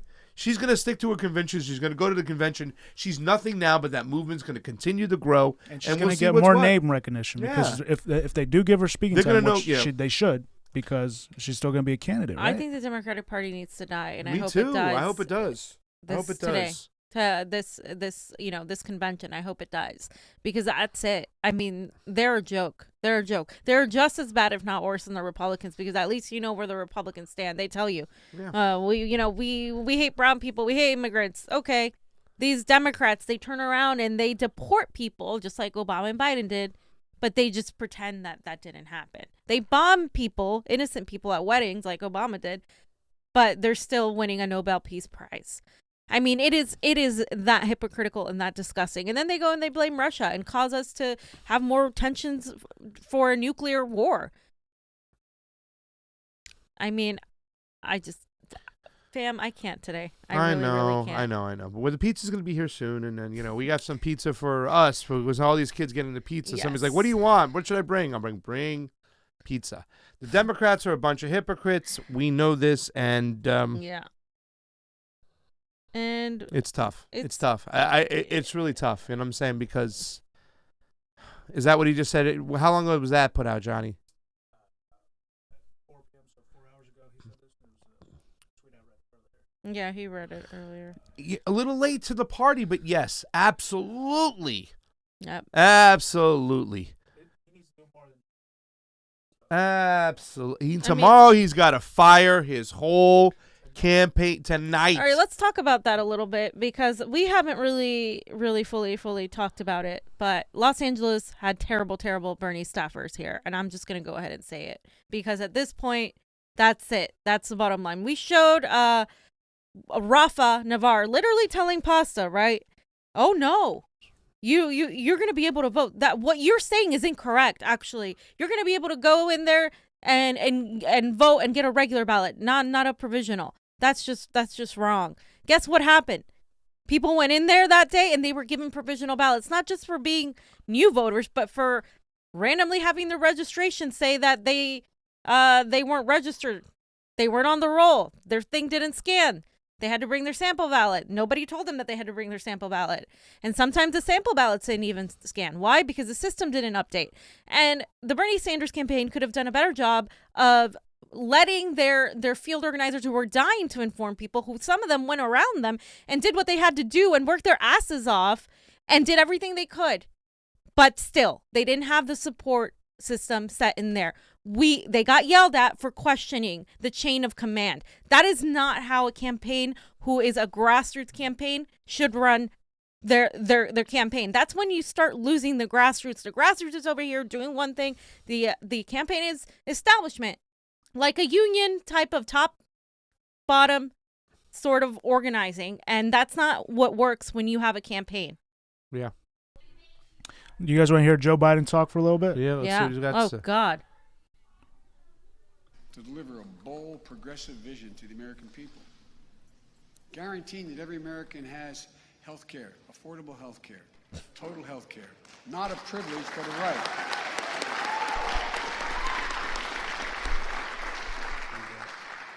Building on Obamacare, providing every child access to good education regardless of their zip code.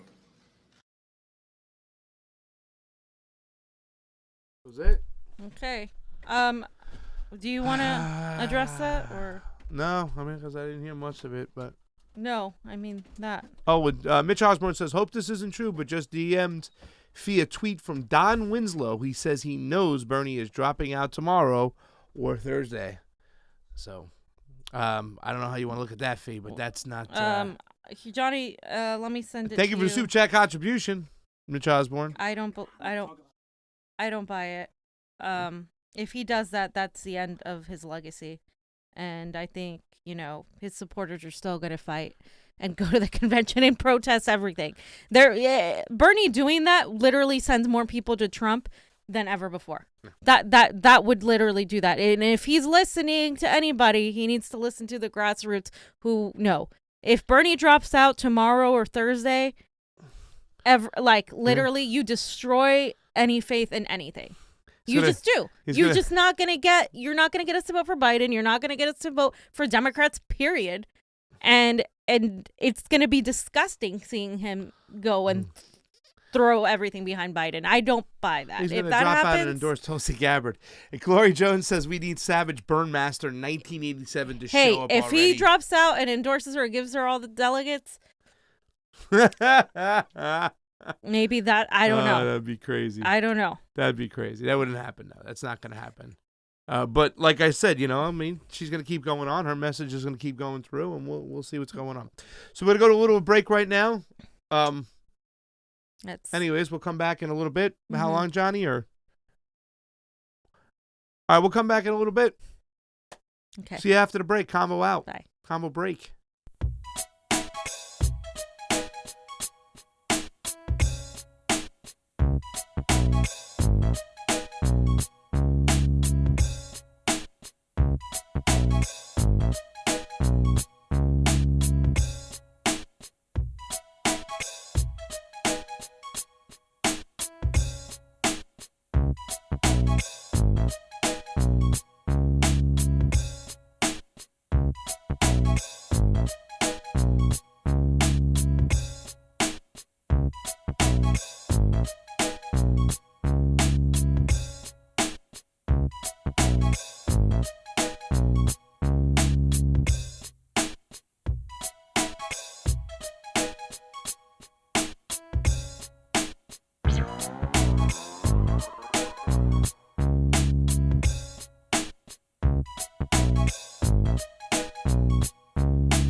Hey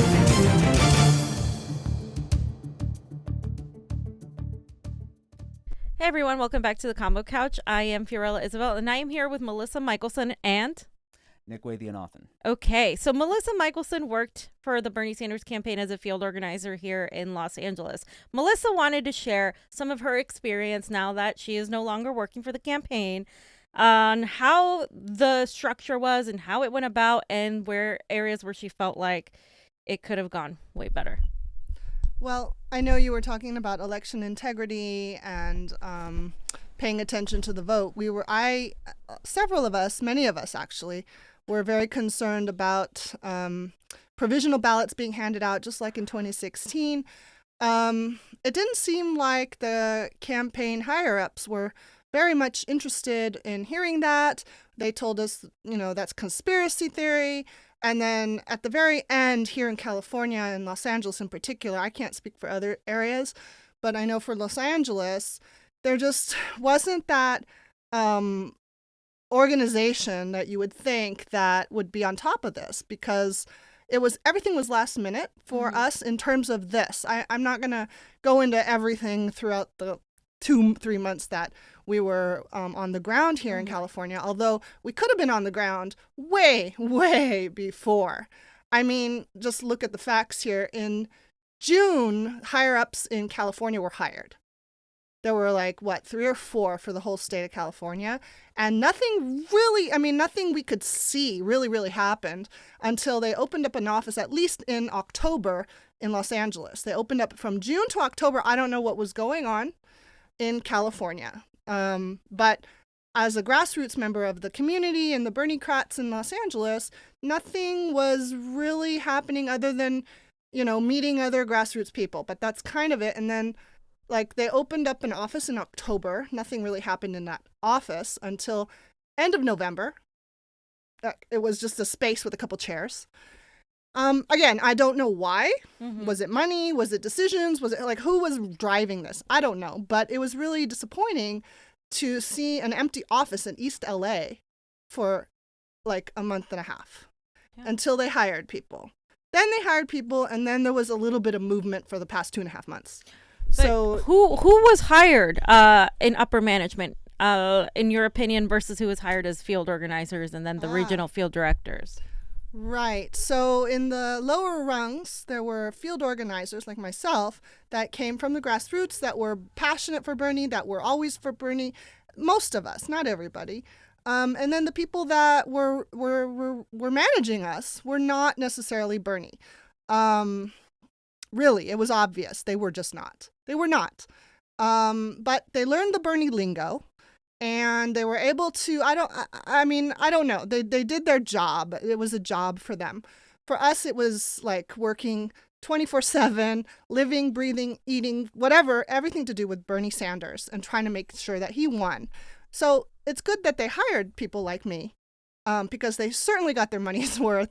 But we were doing it for free anyway. You know what I mean? Yeah. But for them, it was a job, and they're moving on to the next levels. Many of them have already moved on to New York. Here's my concern, Melissa. They didn't do a solid job here in Los Angeles. We only won by a little bit because of the hard work of the volunteers and organizers like you. And the grassroots was pushed away from any sort of decision making, away of any sort of power. As were you. You weren't allowed to question what was going on. You had to go through a chain of custody in order to get your answers questioned.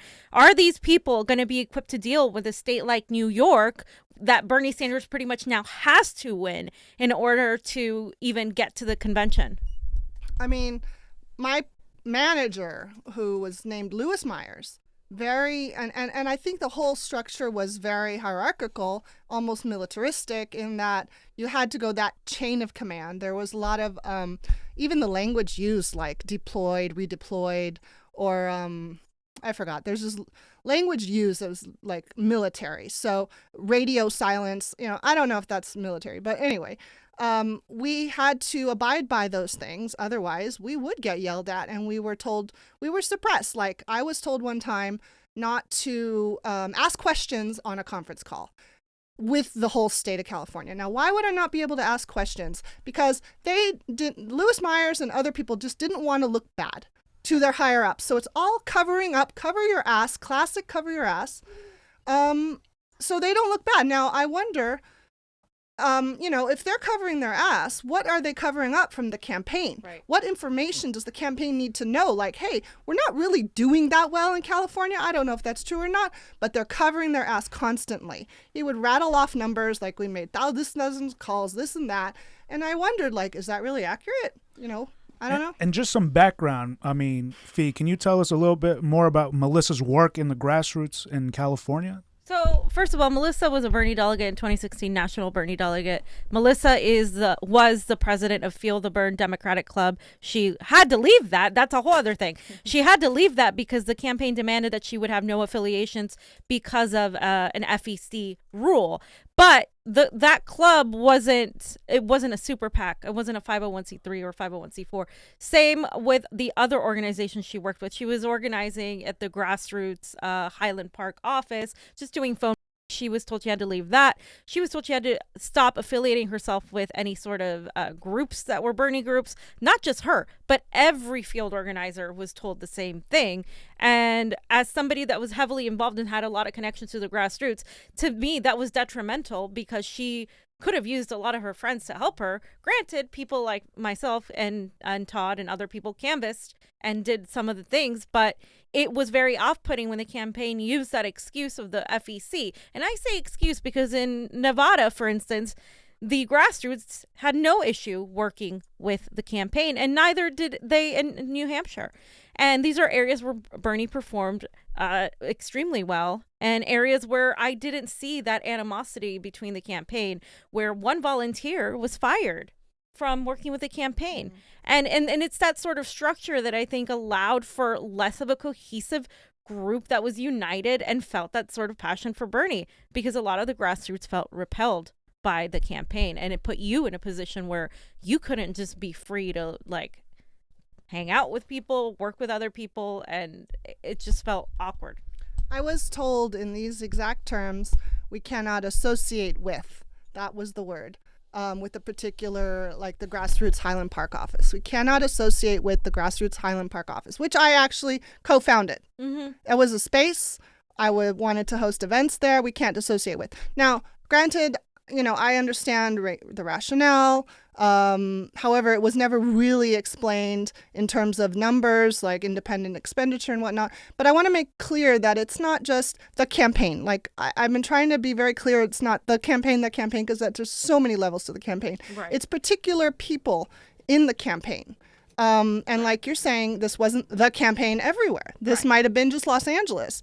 It started or California. I heard other stories in San Bernardino County where they couldn't do that. Like this in Washington, actually, I have friends who are part of the. I'm part of the Washington Bernie delegation in 2016. I have friends who've stayed connected with the Bernie campaign, and it is a common refrain, and it's actually something that we need to have serious discussion about. The professional consultancy class that ends up running campaigns, people who have ex-campaign experience, an Obama campaigner that suddenly becomes part of the Bernie staff because, hey, you've got experience running a political campaign.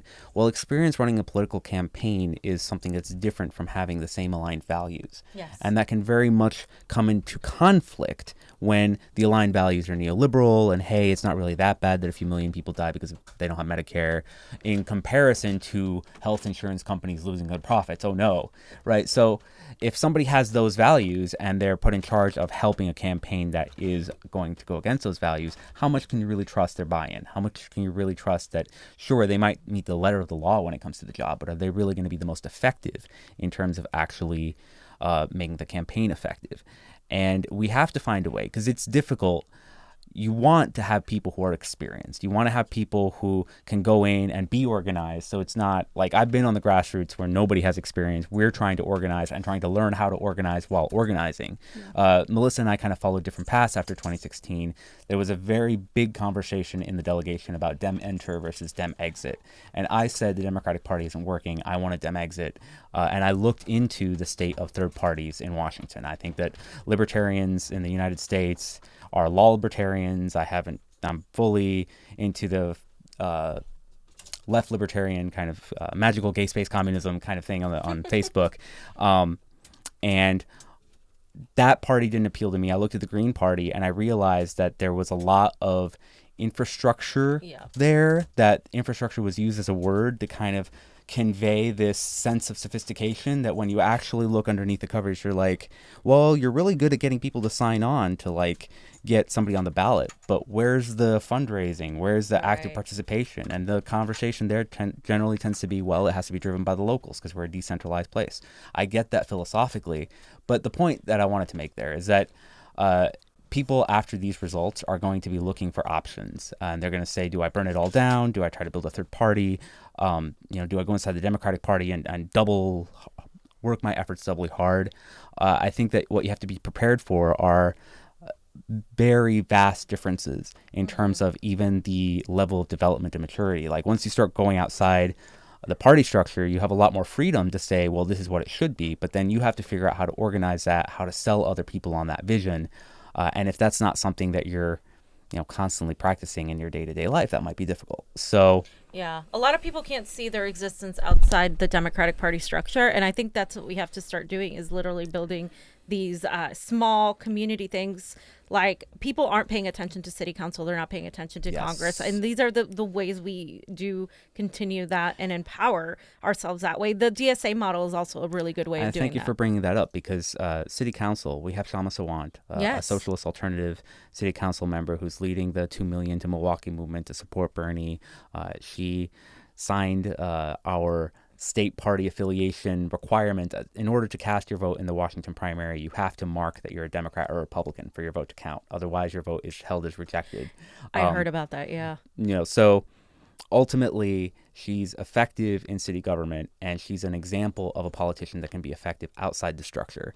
It's difficult. Those are few and far in between, and for people that want to pursue that path, I think it's important to get connected with individual independent politicians like Shama, Khalid Kamau, DSA, and really funnel into that movement, because this is not working. Like, basically, the DNC has the levers of power, right? And they have relationships with media moguls that we see constantly, the level of spin in terms of amount of time of positive praise, amount of time of attacks coming from MSNBC, coming from CNN, coming from ABC News, coming from CBS. And you say these things, and it's like, well, you're a crazy person, you're a conspiracy theorist. But this is data. You can actually look at the recordings. You can measure the time. There's nothing crazy about this. There's clearly disproportionate time spent on attacks against Bernie versus pros on Biden. And this is an ongoing cycle. And the reason this happens is because there's incestuous relationships between in the sense that there's relationships and money flowing between the media moguls and the heads of the parties. And they frame this narrative. They frame this narrative to get the people who watch mainstream media to believe that Bernie is done, even now, when actually the numbers are still, we can agree to disagree here. I think the numbers are still, there's not going to be a majority yet, right?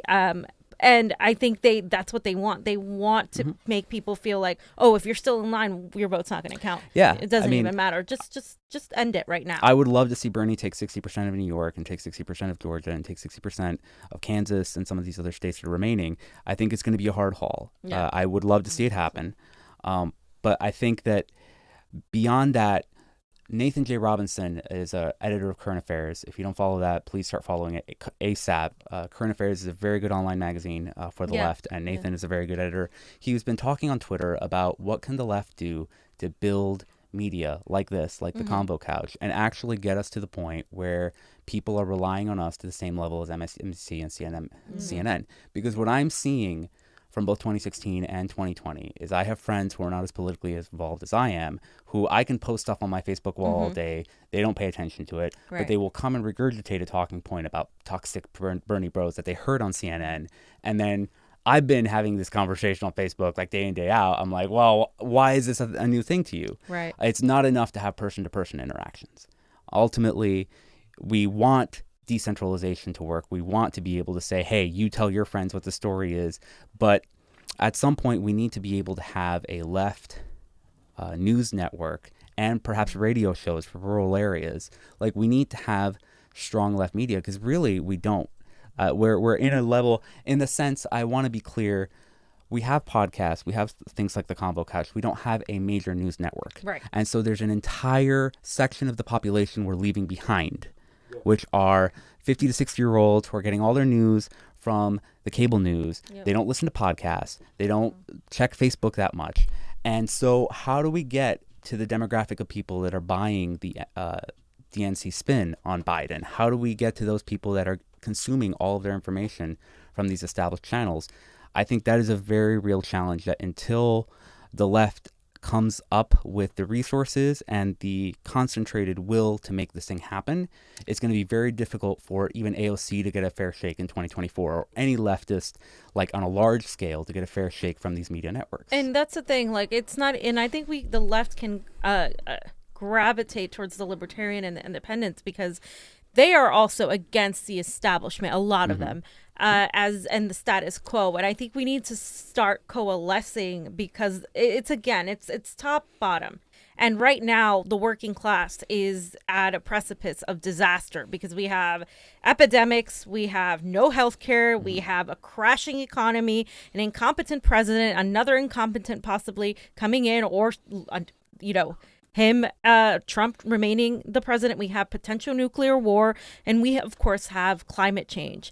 And so all of these things combined are what make up the fall of an empire. If you look at Rome and what happened to Rome, this is exactly the path we are going down. And the only thing that can stop that from happening is, unfortunately, or fortunately, whichever way you see it, the rise of the working class. We need people to take to the streets, to occupy these spaces, to actually disturb the peace of these people, because they got away with it in 2016.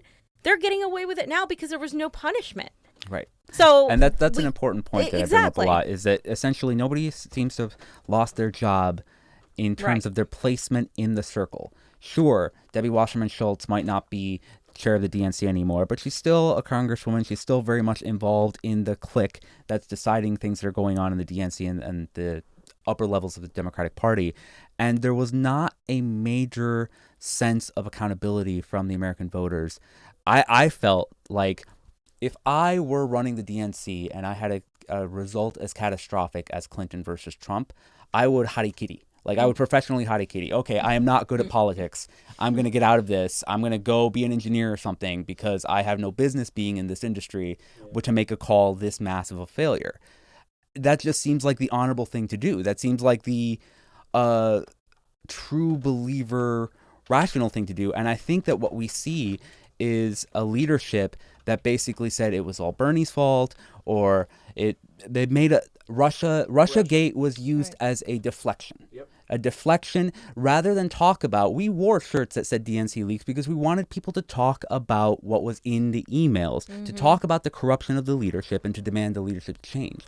What the leadership and the DNC successfully did with Russiagate was spin the conversation away from what was in the emails towards how the emails got there, towards this whole foreign intervention thing that completely blinded away the message of the corruption that was there and allowed them to keep their positions. Yeah. And what I'm seeing in 2020 is that as long as these people are not held accountable, that the leadership needs to go, as long as Tom Perez can come in at the last minute and take it from Keith Ellison, and the whole structure doesn't change, we're screwed.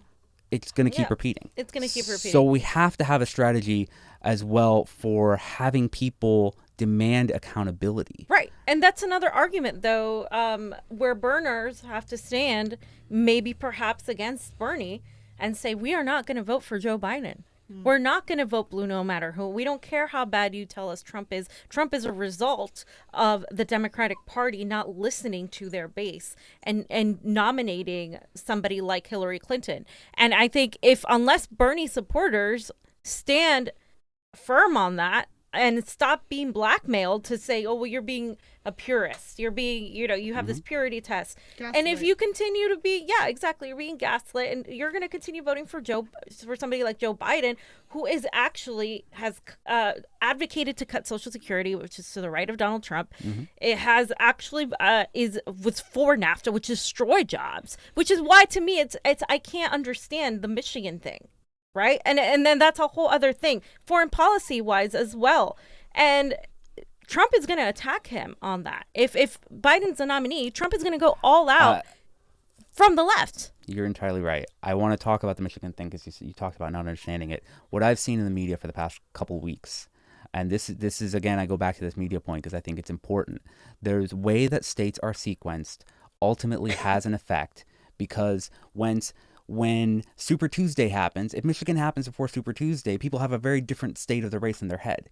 Michigan happens after Super Tuesday, the media gets 2 weeks to talk about it, and then what? Well, you go to the polls, you're already been conditioned that Biden is a presumptive nominee. You've got Cory Booker lining up behind him, as well as Gillibrand, as well as Klobuchar and all these people. Like, the story today is very different from the story 5 days ago. And I've heard people talk about maybe we should move toward a system where the primaries all happen on the same day all across the country, so there's not the sequencing effect.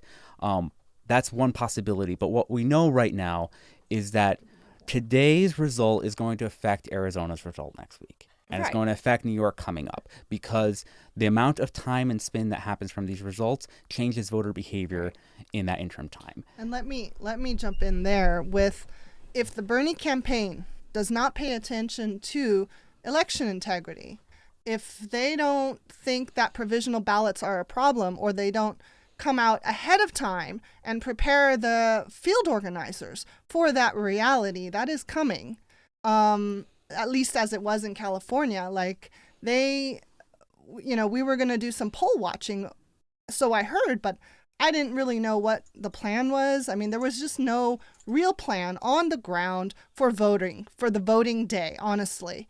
And, we worked our butts off for canvassing on the ground. We were the only campaign. How is it possible that the only campaign in the area, how is it possible that Biden and Bloomberg get even any votes, really? I mean, we were on the ground all over the place. But Bernie should have won more. And now votes are being still tallied. Over 2 million. Yeah, so we're still slowly getting there. But when the campaign doesn't really pay much attention to this, I mean, we're kind of screwed. So this is a real issue here. And I hope that the campaign moving forward in New York and all these other states, I hope they wake up. That's what I got to say. And it's a cascading issue, because you've got campaign disorganization with respect to the vote. Then you've got problems with the vote itself. We as an American people have to stand up against these 3-hour, 4-hour, 8-hour lines. We as an American people have to ask, why are the exit polls for Massachusetts on the scale that are even more erroneous than what the American government invaded Bolivia for? Yeah, and not just Massachusetts. That's crazy. It's pretty much every state, like Texas. Right? Exactly. The Texas exit polls are way different. And the passive acceptance of results, where we saw that Twitter video you showed earlier of the Mississippi thing. Yeah. There was a tweet like, there's no verifiability that my vote is cast and is counted correctly. Exactly. And until we demand that verifiability, until we demand a transparent process where I can cast my vote, I can know it was received, I can know it was counted correctly, and I can replay an election, we have basically no assurance that what we're being fed is actually the truth. And I think that it's very reasonable in the 21st century, when we have credit card transactions, you trust your money online. Why can't we trust our vote online? Yeah, absolutely. And somebody had a super chat contribution here, TYT pushing for Klobuchar's VP. Yeah, I don't get that. I honestly can't even comment on that. I just don't get why you would push Klobuchar. I don't think they're gonna. I think if they nominate Biden, they're gonna put someone else as VP. Obviously, I think Warren would be the obvious play, because Warren would try to be an olive branch to some of the lighter progressives that were very upset about toxic Bernie bros, and it seems like it's. I mean, I don't see them doing that. I'd say just Kamala Harris right away. Why bother? Why bother? They don't care about the progressives. Oh, they don't care about progressives. I mean, I think that's a good point. I think you're entirely right because that's what we saw in 2016. Honestly, I was one of those people that if Hillary had made the olive branch to Warren then and we'd seen like a split of the centrist, progressive, if there'd been a coalition instead of what felt like was a middle finger to me as a Bernie delegate and as a progressive with Tim Kaine, who was just a disaster anyway in the VP debate. Felt that way. Like, You're right. that was one of these things that I was like, all right, not only did you not listen to us when we went to the convention, you didn't listen to the whole primary process. You gave us the middle finger and you said, take it and like it. And I'm like, that's not what's going to happen. I lived in a state where I was not worried that Clinton was going to win. So I couldn't bring myself to vote for Hillary Clinton. I just couldn't do it. So ultimately, I think that what they're trying to do, either they can learn the 2016 lesson and they can try to make that olive branch, or they can repeat the 2016 thing and say, progressives, you're going to take it and like it. Deal with it. Bernie got screwed. You're going to have Kamala Harris as VP. What are you going to do? It's either us or Trump. Unite against us. Okay. They want to crush us. All right, guys. We're going to take a break and be right back.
Welcome back to the Convo Couch, everyone. I am Pasta Jardula. And I'm Fiorella. And Johnny Sue is spinning on the ones and twos, and Eva is now drinking wine.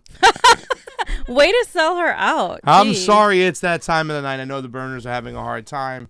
This is a crushing blow tonight. Yeah. Fiorella still thinks we're still in the game. I do. I do. And here's why.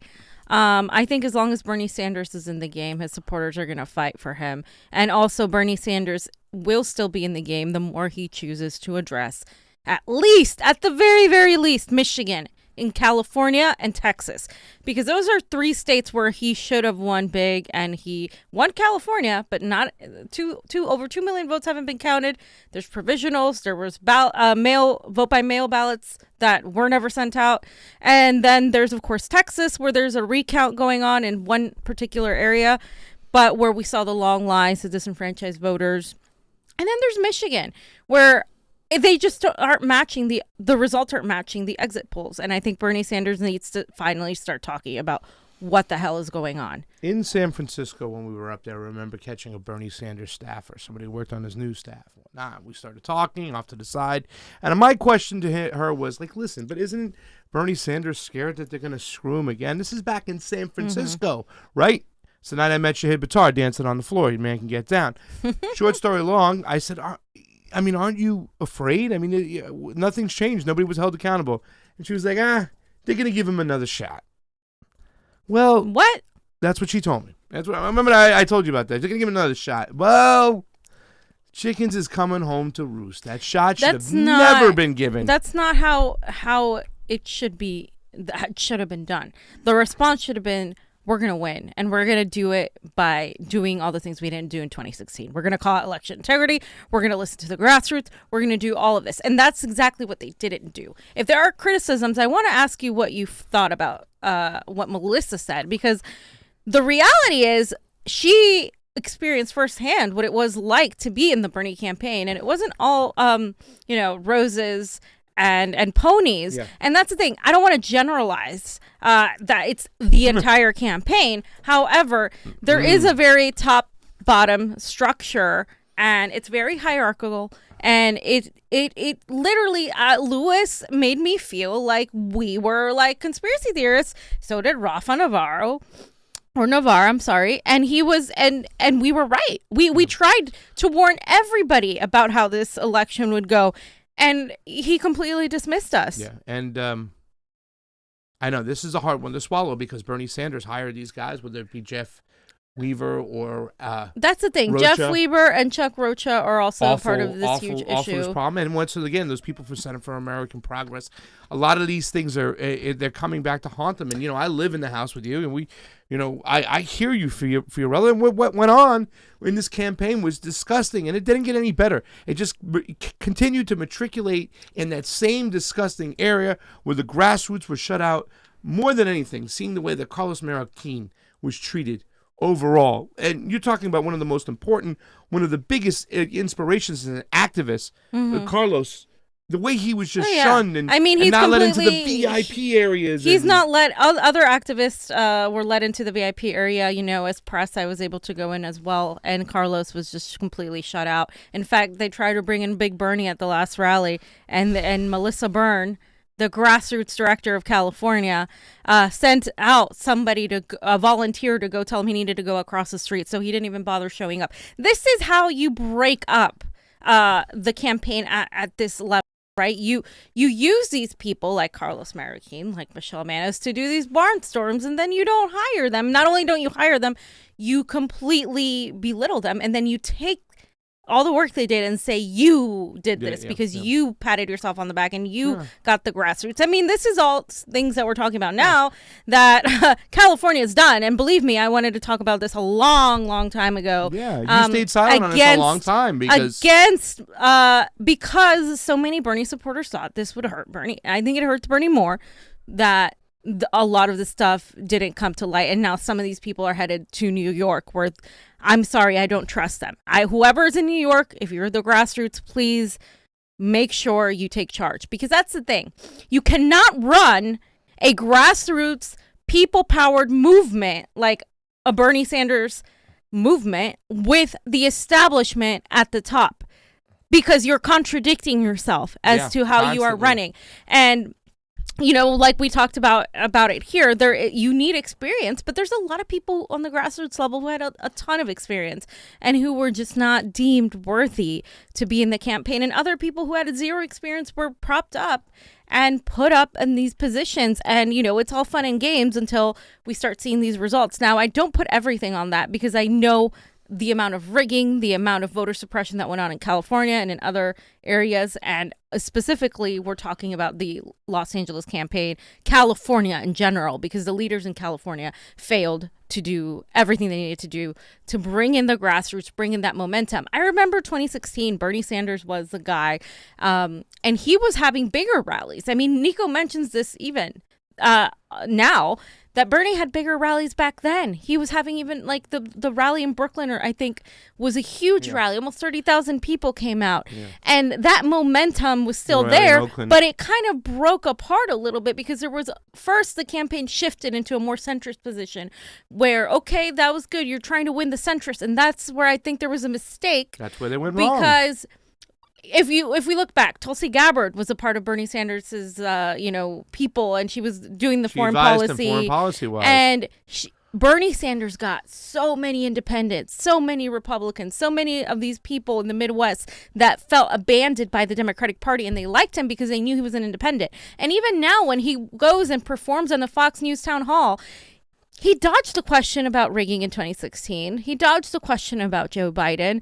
But even still, he got standing ovations by talking about the issues and the policies, which is where he's strongest at.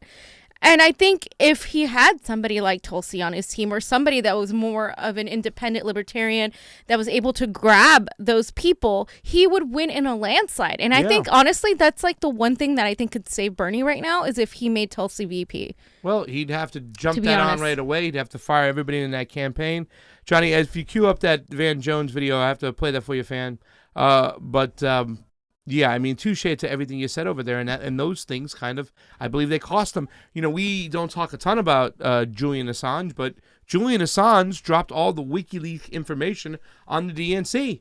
And he turned his back on Julian Assange of sorts, so he didn't speak up, but yet he kind of took the Democrats' word and never really held any of them accountable. He had a plethora, a Bible of information of the way people that are still in that party today, including Alex Padilla here in California, including Debbie Wasserman Schultz. These people are in the party that he's trying to reform, and therefore he looked too much like the party, hypocritical at times, weak like Jeremy Corbyn, because it shouldn't be Donald Trump talking shit about the DNC. It should be Bernie Sanders, because like you said, every single rally he goes out to, that's what gets the cheers. That's we're what gonna gets take the on Trump, applause. blah, blah, blah. We're going to take on the military-industrial complex, and we're going to take on the DNC. And that roar is always the loudest. He missed we that are cue in a way. craving He we are lost we that. are craving for somebody that's going to attack the DNC. And I know Tulsi's there, but here's the thing.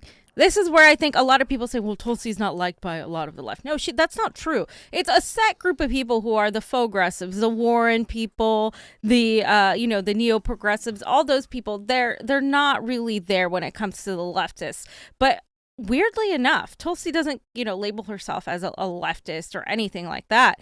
But she gets a lot of those people and a lot of the people on the right.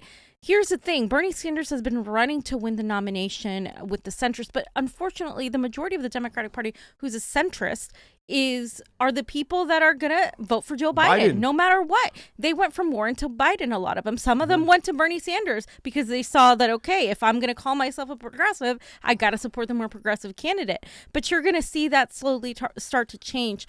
The real people, the real base where Bernie Sanders could pick up from were the independents and the libertarians, and he can still do that. Yeah. A lot of people are saying, well, Tulsi didn't get that many votes. I think her votes were also suppressed, and I also think that obviously the media did a whole blackout on her, and she would have succeeded so much further if even progressives stopped attacking her on bullshit that doesn't matter. That's the problem too. Is like half the Bernie people, they would split. A lot of them didn't like. A lot of them, I think, kind of had resentment towards Tulsi because she was running in the same race as Bernie Sanders, and they let them really distract them, and they bought into some of the bullshit that the establishment, who never liked her whatsoever. Remember, these are Democratic primaries, and Bernie Sanders trying to win a Democratic primary. But you also have to pick. You have to realize, like, the Democratic centrists, you can get some of them by just talking policy, but you can't forget about who the people are that can, in an open primary state like Michigan, would have voted for Bernie even if they were Republican or independent, if they felt like he wasn't going to do the DNC's bidding. And by saying things like, Joe Biden is a good friend of mine every 5 seconds, and saying that Joe Biden can beat Trump, which is a lie. Yeah. It's a flat out lie. He campaigned for Biden before he dropped out. And if he does drop out. And so to me, it's a little bit, I don't think he's going to drop out like that person said. I think that's a rumor. But I think, it's not a good night. It's not I think Bernie needs to really punch back, take the gloves off, and talk about election integrity, which is what we're all begging him to do. If he does come out tomorrow and he wants to win this, he needs to fire some people. Some people have to roll. He has to shake up his campaign. He's got no choice now. He tries to go out there with the same mentality, the same freaking ideology, the same game plan. He will lose. By the way, Super Chat contribution, Ruth P. We love you. You all, hearts, hearts, hearts. We love you, Ruth. And also Ruth P. A second one. Voting for the lesser of two evils equals perpetual evil. We're pushing for perpetual good. Wishbone, jawbone, backbone. Absolutely. We love you. Yeah, Pasta is there. Charles, how you doing? Oh, Charles Pereira. Hope for COVID or dementia to get Biden now. Is that coronavirus? It says Bernie Sanders will not be speaking tonight. Well, no, it does not. Yeah. According to CNN Politics. What's on his YouTube though? We've been checking it. All right, man. This is not good. Oh, this is not good. No. This is not good. Oh, you guys. No. And nobody saw this coming. Like, this is more startling to me than when Trump beat Hillary. Yeah. This is like I just, I mean. I think a lot of us felt like it was going to be a contested fight. But if Bernie Sanders gives up now, he's giving up a lot of people's desire to fight, a lot of people's movement. I really don't think, it's time to do that just yet. And I know he's going to get a lot of shit from the establishment. But what's new, Bernie? What's new? They always throw shit on you. They always mistreat him. No matter how kind he is, it doesn't matter. They always call him a communist. They always say he's a Russian, Putin's guy, that his supporters are Putin's people, that his supporters are rude, the snake emojis. They'll talk about that for days. But they'll trash Medicare for all. They'll do everything they can to smear him. And if he doesn't stand up for himself, and at least do it for your supporters, because that's really what this movement is about. It's not me, us. Let's see. Van Jones. Let's give a listen to this speech here. What he says is, God. Van's, he's got some things to say. Oh God, no. Moment for the Democratic Party. you have now an insurgency that's about to be defeated. What do you do with the people that you defeat? There was a hope on the part of a lot of young people they had a champion. You got young people who are graduating with $250,000 in debt. You got young people with a lot of pain, and they had a champion. And that they thought that they were going to be able to surround a divided establishment with their movement, crush that divided establishment, and move forward. Instead, the establishment united and stopped them. Now what do? Last time Bernie Sanders got beaten, there was an assumption that all these people were just going to fall in line and vote against Trump, and there was not enough care for the concern and the pain of his base. I think tonight there's going to be a lot of crowing, a lot of relief on the part of the establishment, but keep it temperate and turn to those people and say, we want to be your champion. If you don't do that, you're going to have a Pyrrhic victory. This is a very dangerous moment. What do you think about that? That's why I put it in there. I mean, it's it's a crushing defeat in certain ways. And Johnny, you got anything to say about that? I mean, that was just. Because last time he mentioned, he said last time he thought that everybody was just going to get in line and vote against Donald Trump. But if he thinks that now this time, he pretty much called it as it is, It's really, getting Biden to unite, or with the Bernie or whatever, that's not going to happen. So. I just don't understand how, Bernie Sanders was going around saying that stuff, and I don't know. It's dumbfounding. It is dumbfounding. And I just saw David Serrata say, I'll vote Bernie Sanders if he's the nominee. I'll vote Joe Biden if he's the nominee. Just like I voted Hillary Clinton when she was nominee. I helped elect a Dem congressman and governor, and am married to a Dem legislator. Spare me your party unity lectures. Here's the thing, though, David.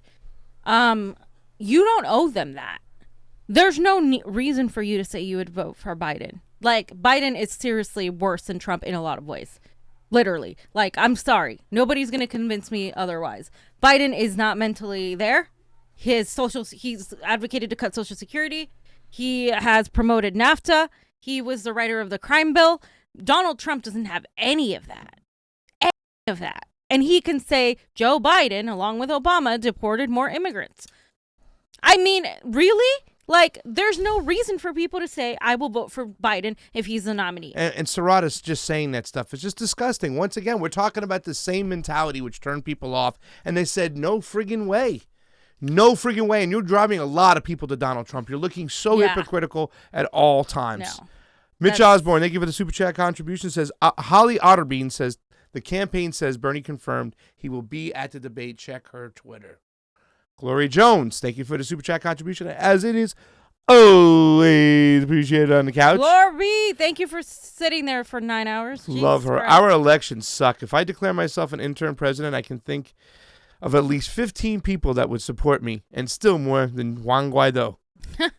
Absolutely. Can we have, we need interference with our elections. We need someone to interfere. Russia, where are you? Come on.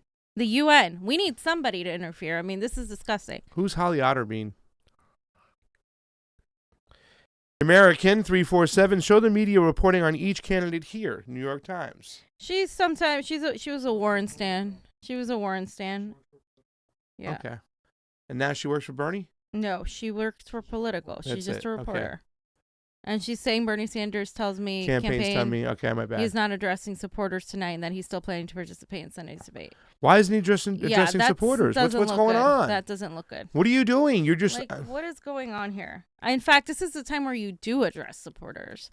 Like, hey guys, we're still in this fight. We're still gonna do this. I'm gonna go after Michigan. I'm gonna go after California. I'm gonna go after Texas. That's how you catch this movement. I mean, look at the thousands of people that come out to his rallies. Don't tell me that that's not real. Don't tell me that all those kids don't vote. I mean, it's just not. The data is just not there to support that. It's not there. People are really, really building up to coalesce. This stuff should have been addressed. Something going on here. A long time ago. Our elections need to be addressed so long ago, ladies and gentlemen. Noam Chomsky says it best. Our elections are engineered and nobody's watching it. All our elections are owned by corporations, but Yeah. funded by the people. It is disgusting. You know, democracy is a variation of two Greek words, demos meaning people and kratos meaning power. It actually means power to the people. And if we don't have fair elections, like Abe Lincoln said, for the people, by the people, that's the power of the people, then we don't have anything. And the fact is that we keep seeing this going on and on. They should have been out in front saying you are not having new systems and a new voting yet. They should have been screaming months ago, putting these states on blast. They had a ton of money and they spent it in the wrong place sometimes because they didn't address election integrity activists until it was too late. Yep. And then you got guys like Rafael Navarro going, we need to fix this. A little too late, pal. We were Right. trying to tell you 9 months ago to fix this shit. Yep. I mean, there's no other way to put it. I mean, this is the fault of some of these people. And, you know, there's only so much we can do when we're not, you know, in those power positions in the campaign. There's only so much we can do, but we have done a lot. The grassroots has done a lot to shape the narrative, to help the narrative that Bernie is this, you know, commie, that nobody likes his ideas, because that's just false.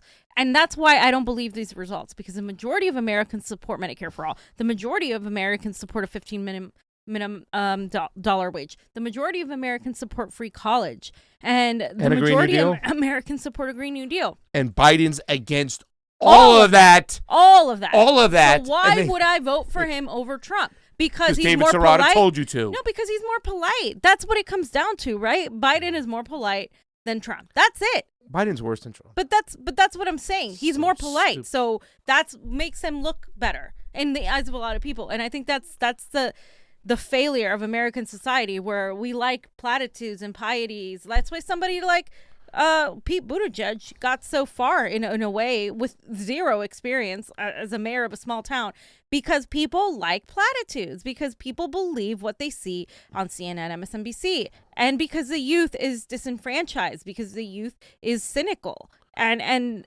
because they've been made to feel that way. The whole system pushes you to feel that way. And I think if anything good comes out of this is the defeat of the Democratic Party. Because if Bernie Sanders goes and decides that he's going to drop out, that's going to enrage a lot of people. It's going to defeat the Democratic Party no matter what. And if he chooses to go to the contested convention like he should, it's also going to defeat the Democratic Party, because chances are they're going to fight tooth and nail to make sure he doesn't win.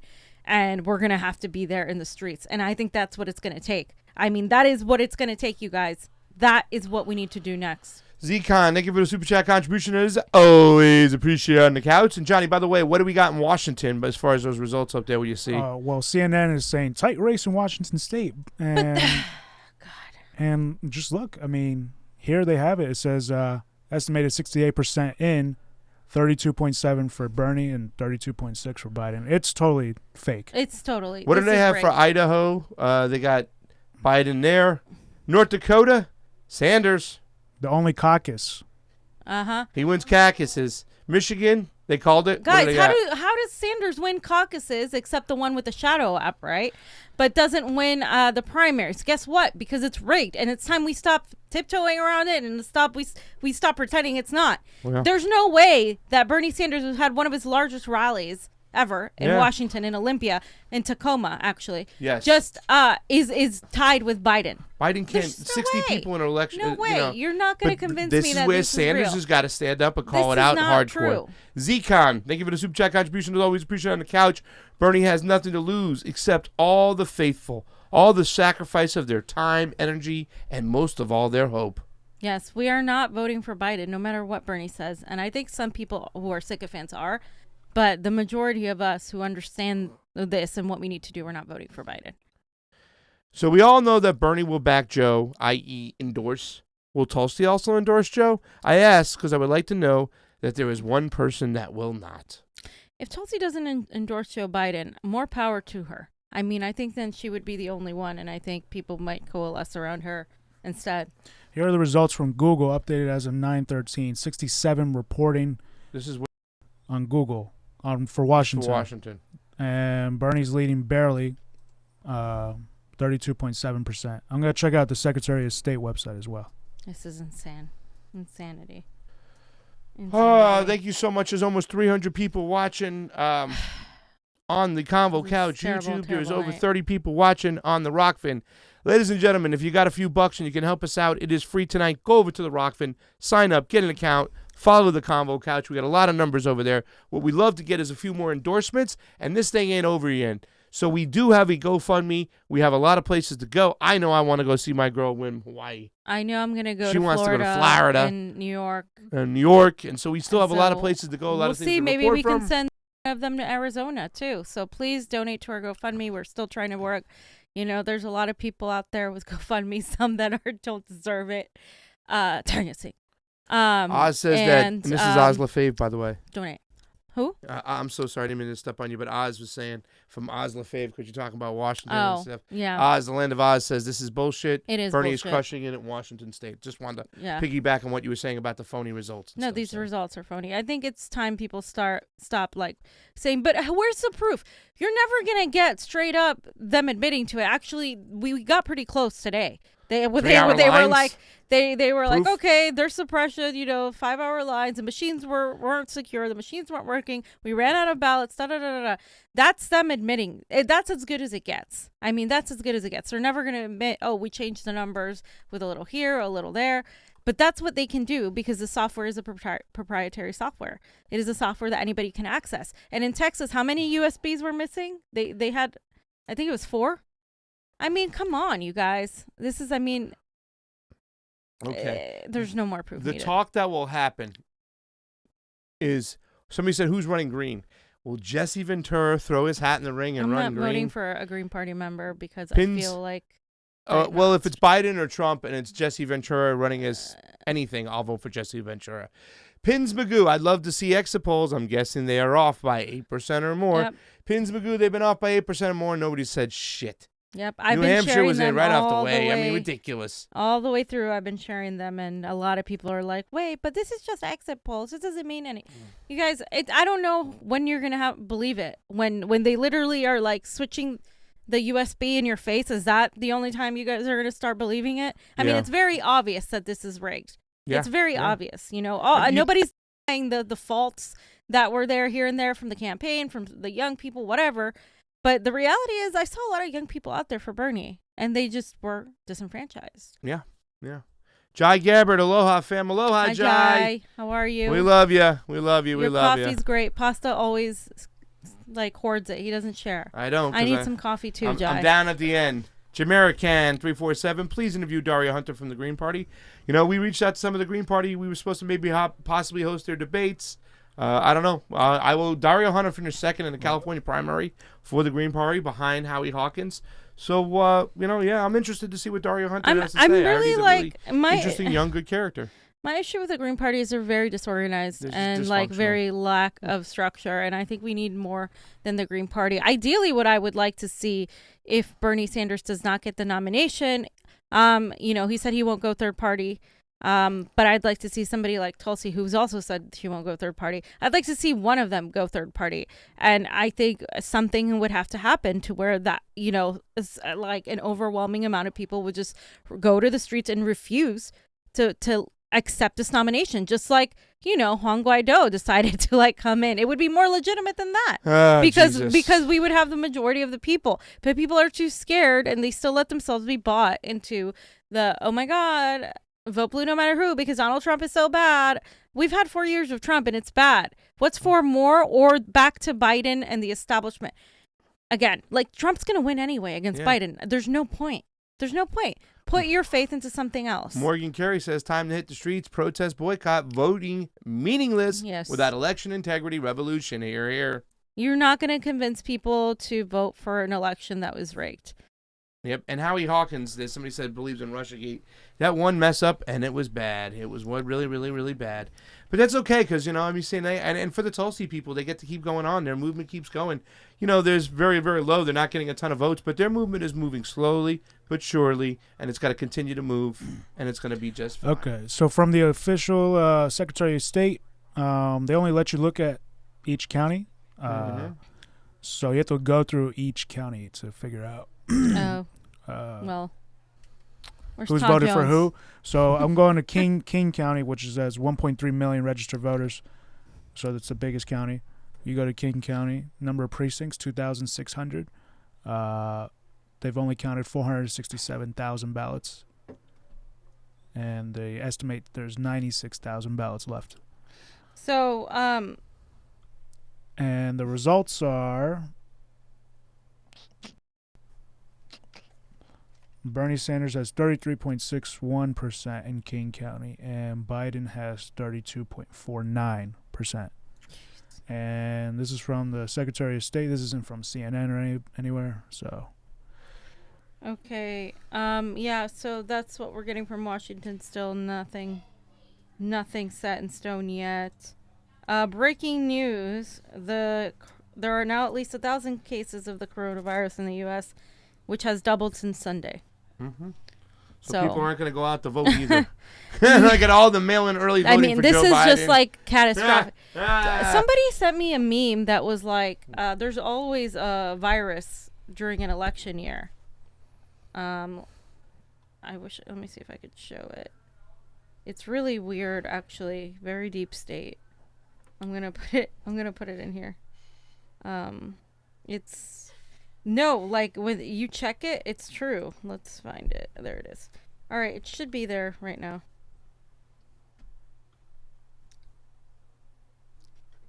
This picture. Yeah. So it says there was.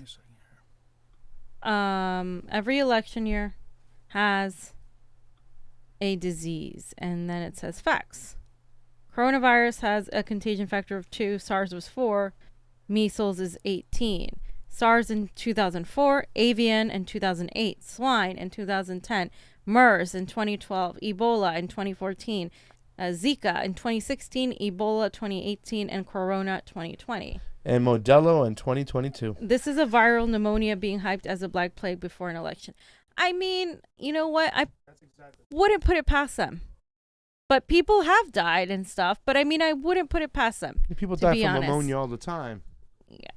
Well, and they're canceling events. They're canceling debates. They're doing a lot of this to prop up Biden, protect him, so he can get away with being a corpse by not having to be online.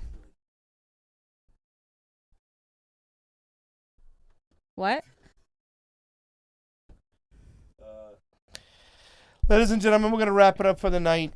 It's late. It's 9:30. We started off really early. We're at the hearing for election integrity today for the provisions that they were supposed to talk about.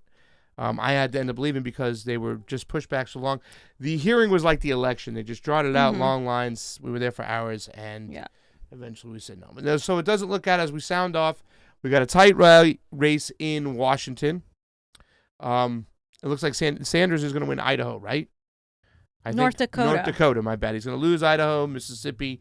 They're reporting Michigan and Missouri. Wow. It's not a good night. We got to see. He's not addressing his fans tonight. His supporters. Not. And we'll see what's what. His fans, his supporters. He's not dressing. Supporters, fam. We're not fans. We're supporters. His fams. I said fams. I said Joe Montana. All right. Do we have any more super chats? Did we get any of them? I think we got all of them. I think we got them. Time to hit the streets, protest, boycott. Yeah. Until we have election I just want to say, we have nothing. Don't give up. I think it's important to have that in front of you, to not give up, and to go to the convention, be ready to march to Milwaukee, occupy the streets. Fights still coming in from virus-ridden countries, and our airports have no heat sensors. No, I mean, Tulsi Gabbard thinks that the coronavirus is a huge deal and that Trump isn't handling it well, and I think there is some truth to that. I think we obviously talked about the kits. I mean, she had 200 kits here. It's ridiculous. They have drive-ups in Korea where you can go do a test. They'll let you know in a matter of minutes if you got it or not. Allison, thank you for the super chat contribution. Love you, girl. And anyways, for Pasta Jardula. And Fiorella. Jonny Sue on the 1s and 2s, and Eva drinking wine. Combo out. Bye-bye. Bye.